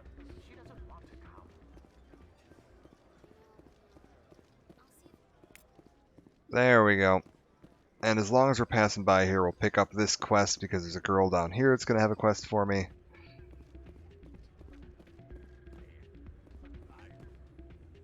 Hello. Sorry, I'm kind of busy right now. So, what can I do for you? What were you discussing with the Volus? Who, Doran? Oh, I was just asking him about my sister. See, she worked for Doran before she left to... sorry, I don't want to bore you with my problems. I'm interested to hear what you have to say. Well, okay. My sister Jenna left here to go work at Cora's Den. The problem is, she's working as an informant for CSEC. You know, eavesdropping on the people there. If they find out what she's doing, they'll kill her. Being an informant is a dangerous job. That's what I've been telling her. I don't know. Sometimes I think she stays there just to spite me. Do you know who her contact at CSEC is? No, it's all very secret. Last time I asked an officer, he told me to stay out of it, for Jenna's safety. Maybe I could help her understand just how dangerous Cora's Den is. Would you? That'd be great. Just don't tell her I sent you. Well, I should get back to work. Alright, so we can go figure that out. Thanks. Can I dance in this game? Is that a thing? No? Okay. Some of the other games you can dance. Apparently not this one. We're gonna run back to CSEC Academy. Is it here? No. Wards? CSEC, yes. And this is the docking bay up to our ship. Let me just double check again, make sure I'm not completely losing my mind. Talk to Jenna, board freighter. What's this one? The crime lords, gotcha. Missing researchers, we got missing marines. We got Garoth's ship missing. We gotta go confront Shorban. I think I'm gonna finish the scan first, though. I can do that pretty quickly here. Deliver that information to the reporter. Got a bunch of scans to do. Strange transmission. Yes, and then scan the keepers. I've only got one left, which is up by my ship. So we're gonna take this here to the docking bay. Then this is where we're gonna meet Udina and Anderson. They're gonna hand me my ship. Must be hard for you, Garrus, knowing that the person behind all this death and destruction is a Turian Spectre. Saren is either a traitor or a madman. Taking him down will restore the good name of Turians everywhere. Glad to hear it. I was losing sleep over the prospect of people not loving the Turians. So the backstory on that, I haven't really talked to Rex yet or read any of the backstory stuff in this playthrough. Rex's people are pretty hardcore. They are extreme combatants. They like fighting and killing and murdering, and they reproduce at an absolutely astounding rate. Something like 1,000 new Krogan, like, per birth. And at one point, a couple hundred years ago, they rose up and led a war, a crusade basically, to try to take over the galaxy. Almost won. And they were stopped by a combined effort of the Turian military, using some pretty extreme tactics to fight back, like crashing asteroids onto the surface of planets that were controlled by Krogan to wipe out huge numbers of their population, as well as just Turians having an excellent tactical program. Their military is one of the best militaries in the galaxy for tactics training. And the other thing is the Salarians engineered a genetic sterility plague they deployed against the Krogans that reduce their birth rate, so that they are supposed to, it's supposed to keep their population stable at a low number, so they can't produce as soldiers as fast as they were producing them. So the Krogan are genetically manipulated, sterile, and were almost exterminated by the Turians. The only reason the Krogan had technology levels to get out and attack the galaxy in the first place, because they would been murdering each other on their homeworld, and nuking each other back to the Stone Age, I think 5 separate times, was because there was another threat to the galaxy. There was this bugs called the Rachni that were attacking the galaxy. The Solarians found the Krogan and were like, hey, we could take these guys and give them spaceships and laser rifles and tell them to go fight the bugs, and they'd be amazing at it. And they were. But then as soon as the Krogans got done killing the bugs, they started killing everyone else, and then the galaxy decided they needed to do something about the Krogan. So yeah, Krogan have a bit of a chip on their shoulder about that, understandably. And dealing with the repercussions of that is a big part of the games. We're going to be seeing a lot more of that coming up. And yeah, these two are great. Because Rex really enjoys shit talking the Turians and Solarians, but he's over it. He's got it. You know, he doesn't genuinely hold a grudge. Can I just walk past you guys right now? I can. Because there's the last keeper right there. Oh, a nice little jingle. Garrus. Alright. I've got big news for you, Shepard. Captain Anderson is stepping down as commanding officer of the Normandy. The ship is yours now. She's quick and quiet, and you know the crew. Perfect ship for a Spectre. Treat her well, Commander. I will. I'll take good care of her, sir. I know you will, Commander.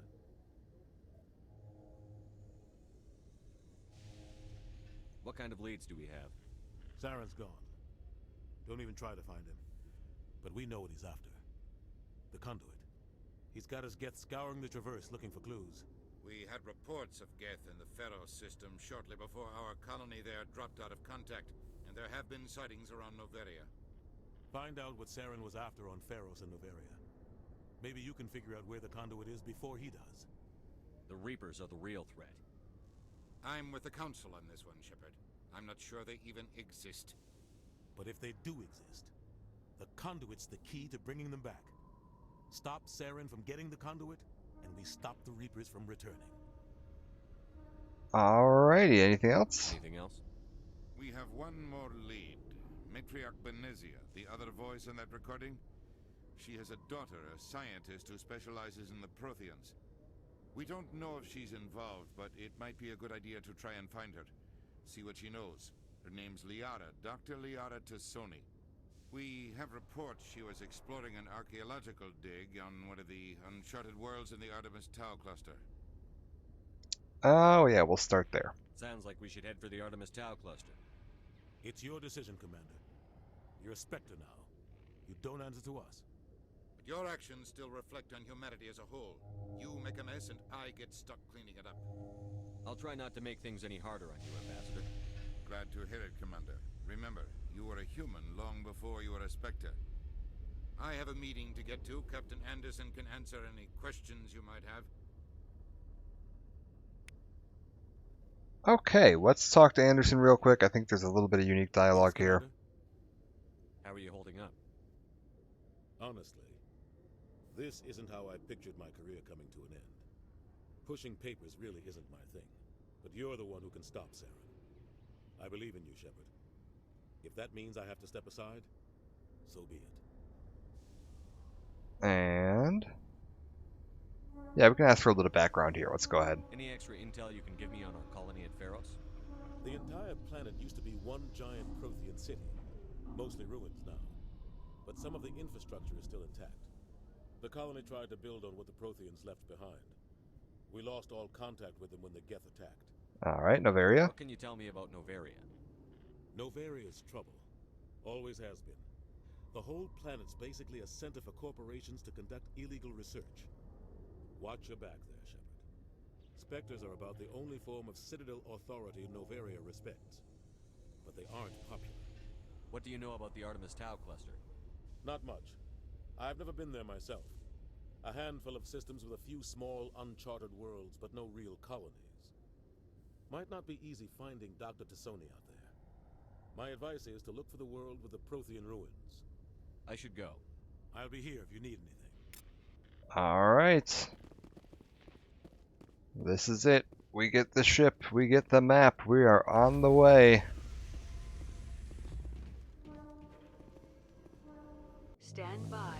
Ah! Decontamination in pro. I heard what happened to Captain Anderson. Survives 100 battles and then gets taken down by backroom politics.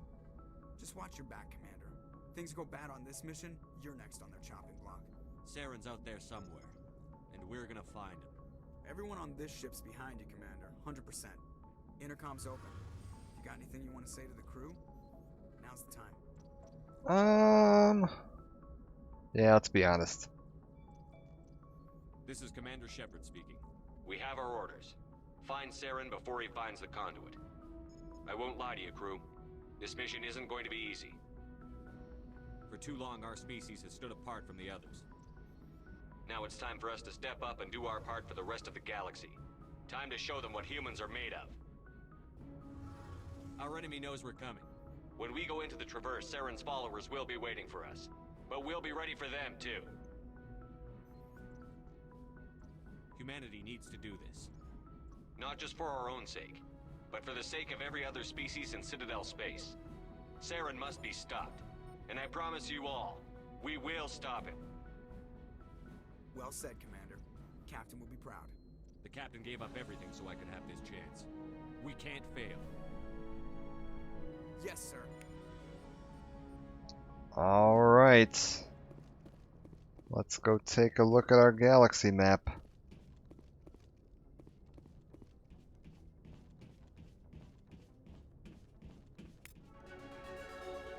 Oh. Apparently we'll level up a bit first. There we go.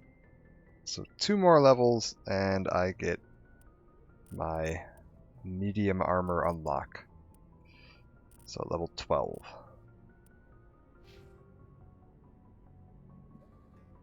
Let's take a look at the map.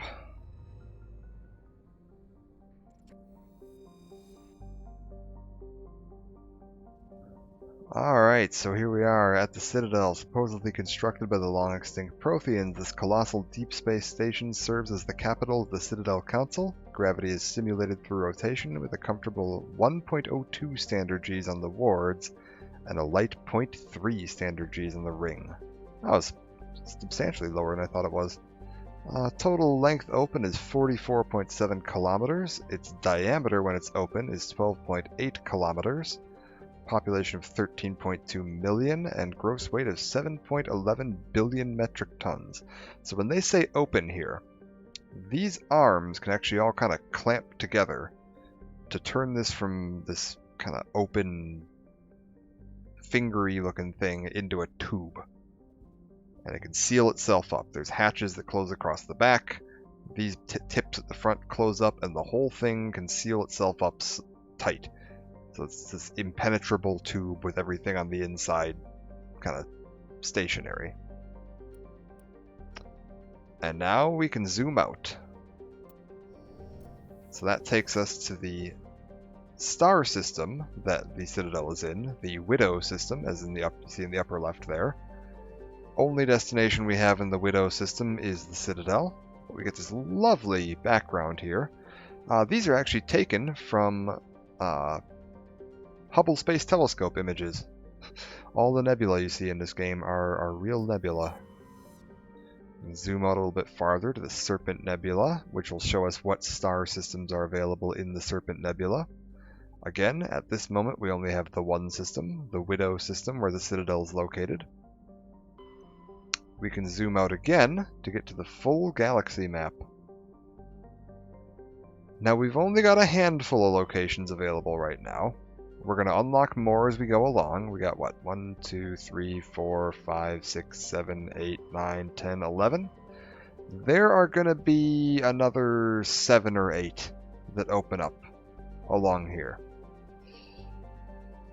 So if we go into one of these right now, where was one of the ones that we heard about? Hades Gamma. Hawking Eta, I remember that being a thing for some reason. We can go into the Hawking Eta. We can see what systems we've got available here. This is a pretty boring one. We got one system, Century, Let's take a look at the Hades Gamma. There we go, we got a couple here. So Hades Gamma, we've got Antaeus, Dis, and Farinata. So now, we can zoom into any one of these systems. We'll start with Antaeus. We're going to travel over there.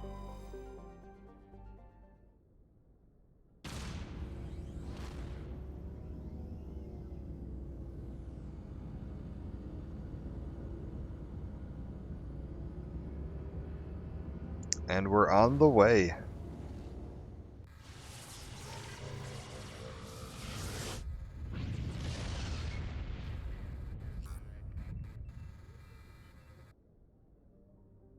And now we've arrived in Antaeus, and you can see we've got this lovely solar system here with all these different planets, and this is where this game starts getting really, really big.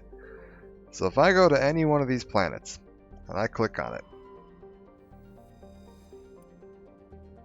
Hunador is a moderately sized ice world with an extremely thin atmosphere composed of krypton and xenon. Its frozen surface is unusually smooth, suggesting widespread repaving by cryovolcanic processes, though no such activity is currently evident.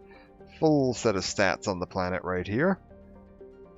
And they have this for every single planet in this game. There are probably a couple hundred planets in this game that you can see. Because we can just go around to each planet here. Trebin, got a picture on this one, which we can land on.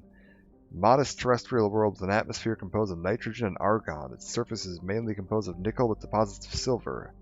Environment is relatively mild, but the scarcity of water or similar enabling substances has prevented the development of any biosphere.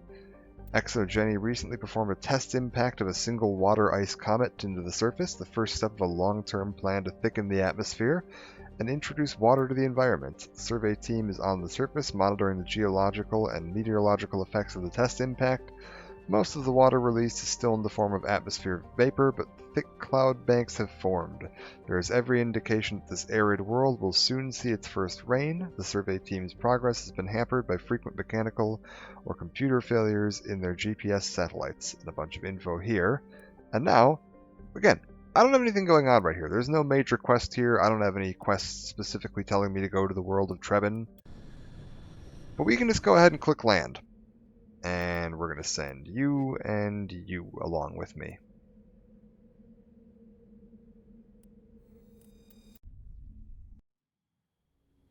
Down we go.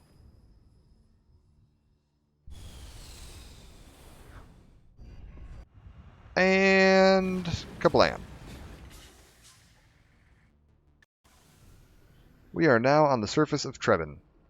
There's about a dozen worlds like this. They're going to give you basically like a 2 square kilometer patch of world. We've got an anomaly over here. We've got some debris. We've got a research base and an anomaly. Let's go take a look at that research base, because that's where they were talking about studying the effects of that test impact. So we're going to take our little dune buggy rover here. Oh. And just take a look. See what we can find. Oh, I see something on the radar. There is something over here. So we'll climb this mountain.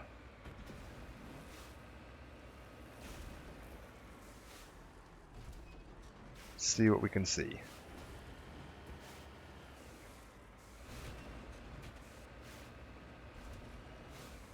It's a bouncy little vehicle. And let's just, how do we hop out? What's the hop out key? There we go. The plutonium deposit. Sure, why not? Let's survey that. I've successfully surveyed a small deposit of plutonium. Good to know.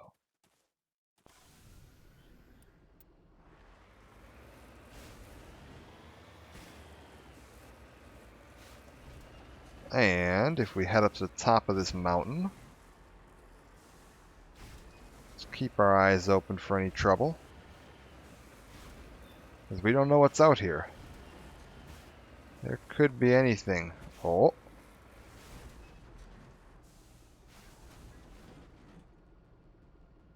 So there's that research base. Looks like everything's pretty good here. Oh. That's right, we've got a cannon. That wasn't what I meant to do. There we go. I was trying to find this button. Zoom in a little bit. See what we've got here. Okay, there's like a mine over there. And the research base. In we go. So we heard that they were studying the effects of this comet impact. And that they were having technical issues. So let's see what we can find out about that. Maybe we can help them. Maybe don't shoot the researchers too. Yeah, that would be good. Oh.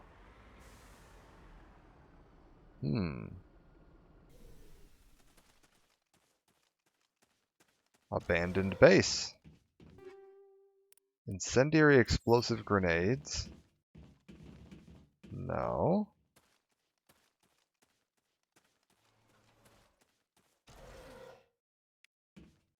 Medkit.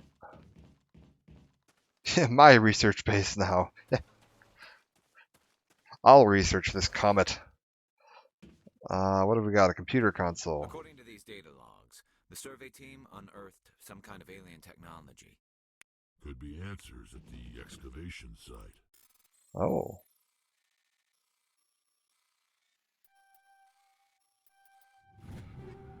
Shotgun and a sniper rifle. A pretty crap shotgun though, it's a level 1. Don't really need that. Well, let's go take a look at the excavation site.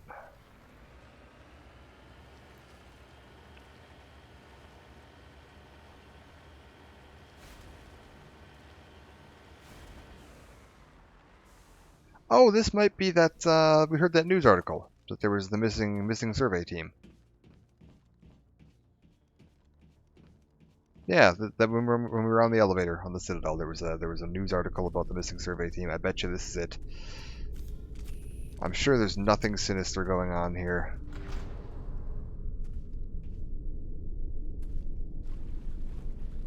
We're gonna head down into this mine. Stay with me. Come on. Uh-oh.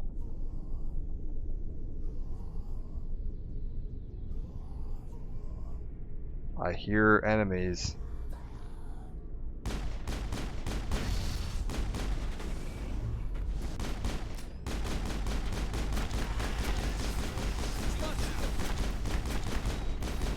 Fall back, fall back.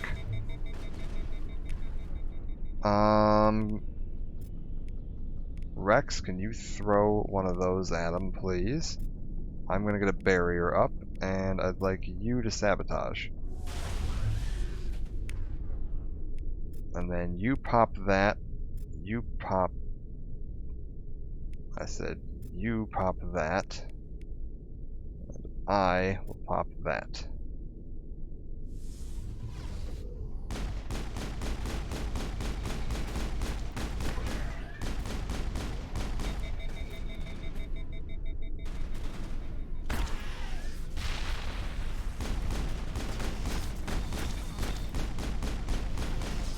Oh no!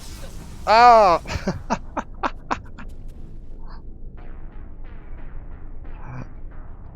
And we're down. That was a lot of them. Alright. That's fine.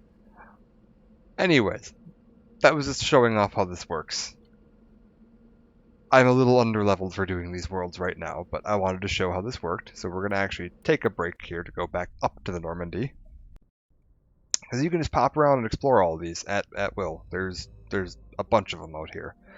We really should level up a bit first and go and do some questing and get everybody's abilities unlocked and upgrades and so on and so forth. But yeah, you can just go around. Let's see what's in the Voyager cluster. Oh, you know, here, another bit of lore. So you see these red lines. Go like when I want to travel to the Citadel here, I gotta go here, and then I go here. When you see those mass relays, that's how the jumping between systems works in this game. We can travel faster than light to get like between these. without having to use a mass relay, because our ship can just do this within a couple of days. We can make this journey within 2 or 3 days, no problem. But to get from like one star cluster to the next star cluster, that would take hundreds of years. Even at our faster than light travel, it would take us hundreds of years. But with the mass relays, it basically creates a corridor of low mass, like a low mass corridor tunnel from one mass relay to another. And it can just fling your ship along that, effectively instantaneous, which lets you travel from point to point to point to point, but only between systems that have a mass relay, and only if the mass relays are directly connected to each other. So like if I want to go here, I don't just go straight there, like I don't go from this relay to this relay, I go here to here to here. You don't actually see that in game, you just see your ship go through a mass relay and then come out here. Here, I don't even know where we're going. We're going somewhere. Looks like we're going from here to here to here to here. I don't know why we don't go to this one. I don't know why we don't just go like bam, bam, bam, or whatever. But the mass relays have their own little network and link and everything else. And you're going to get all kinds of quests. They're going to send you back and forth between all these different worlds, and you're going to be traveling around, and there's quests where you can... wait, we're here right now? Tell you what, let's take a look at something. If I go scan these other worlds... Here we go, this world has a survey button on it. Edmos is a standard hydrogen-helium gas giant with traces of methane in its atmosphere. If Trebin's terraforming is successful, it was expected that the helium-3 refining facility for the system will be set up here. Helium-3 is the fuel, so they figure if Trebin's successful, which you'll notice here, they didn't just write random descriptions. This is referencing the description from the other planet in the system. So all these descriptions work together to form one giant cohesive narrative of the universe. We can survey this one, and we found a gas deposit. We've detected a large concentration of hydrogen. Alright, good to know. Hydrogen helium gas giant. Who would have thought we would have found hydrogen on it? There's quests you get if I actually pop back out of here and go into my journal. We can look at somewhere in here. Yes, valuable minerals. We can find a bunch of... Find more minerals. Heavy metals, gases, rare earth, light metal. If you find all of these, you get a reward. It's just kind of a background quest that you'll do as time goes on. There's a couple others like that. You're going to find some missing Turian clan insignia and whatever. You're going to find a bunch of stuff. But yeah, there is quite a bit to do in this here game. We got these are all just the side quests. Assignments are all just kind of like the side junk.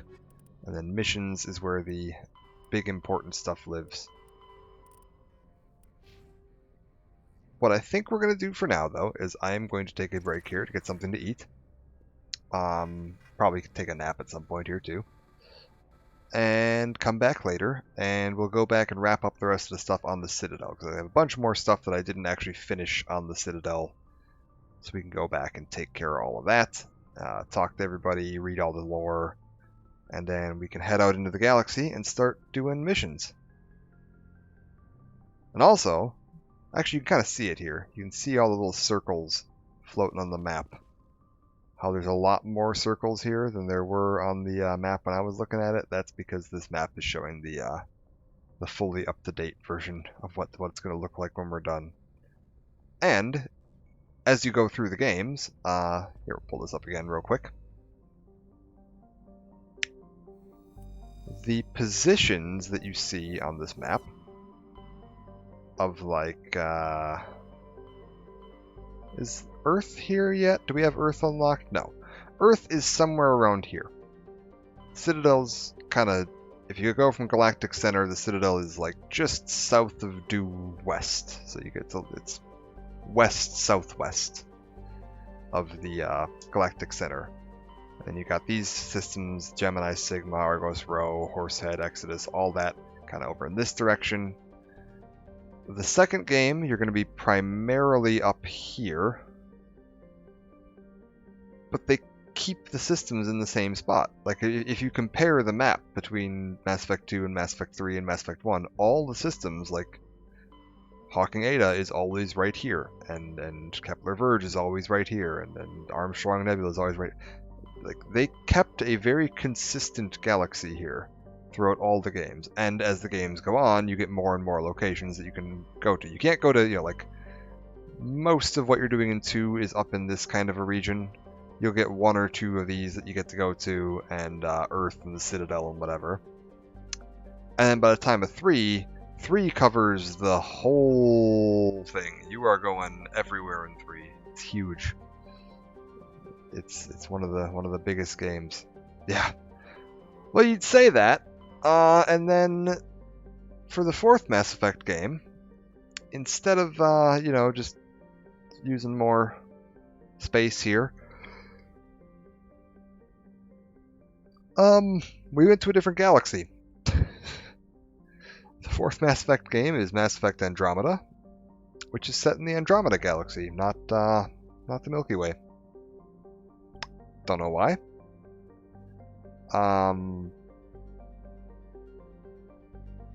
It's not a very good game.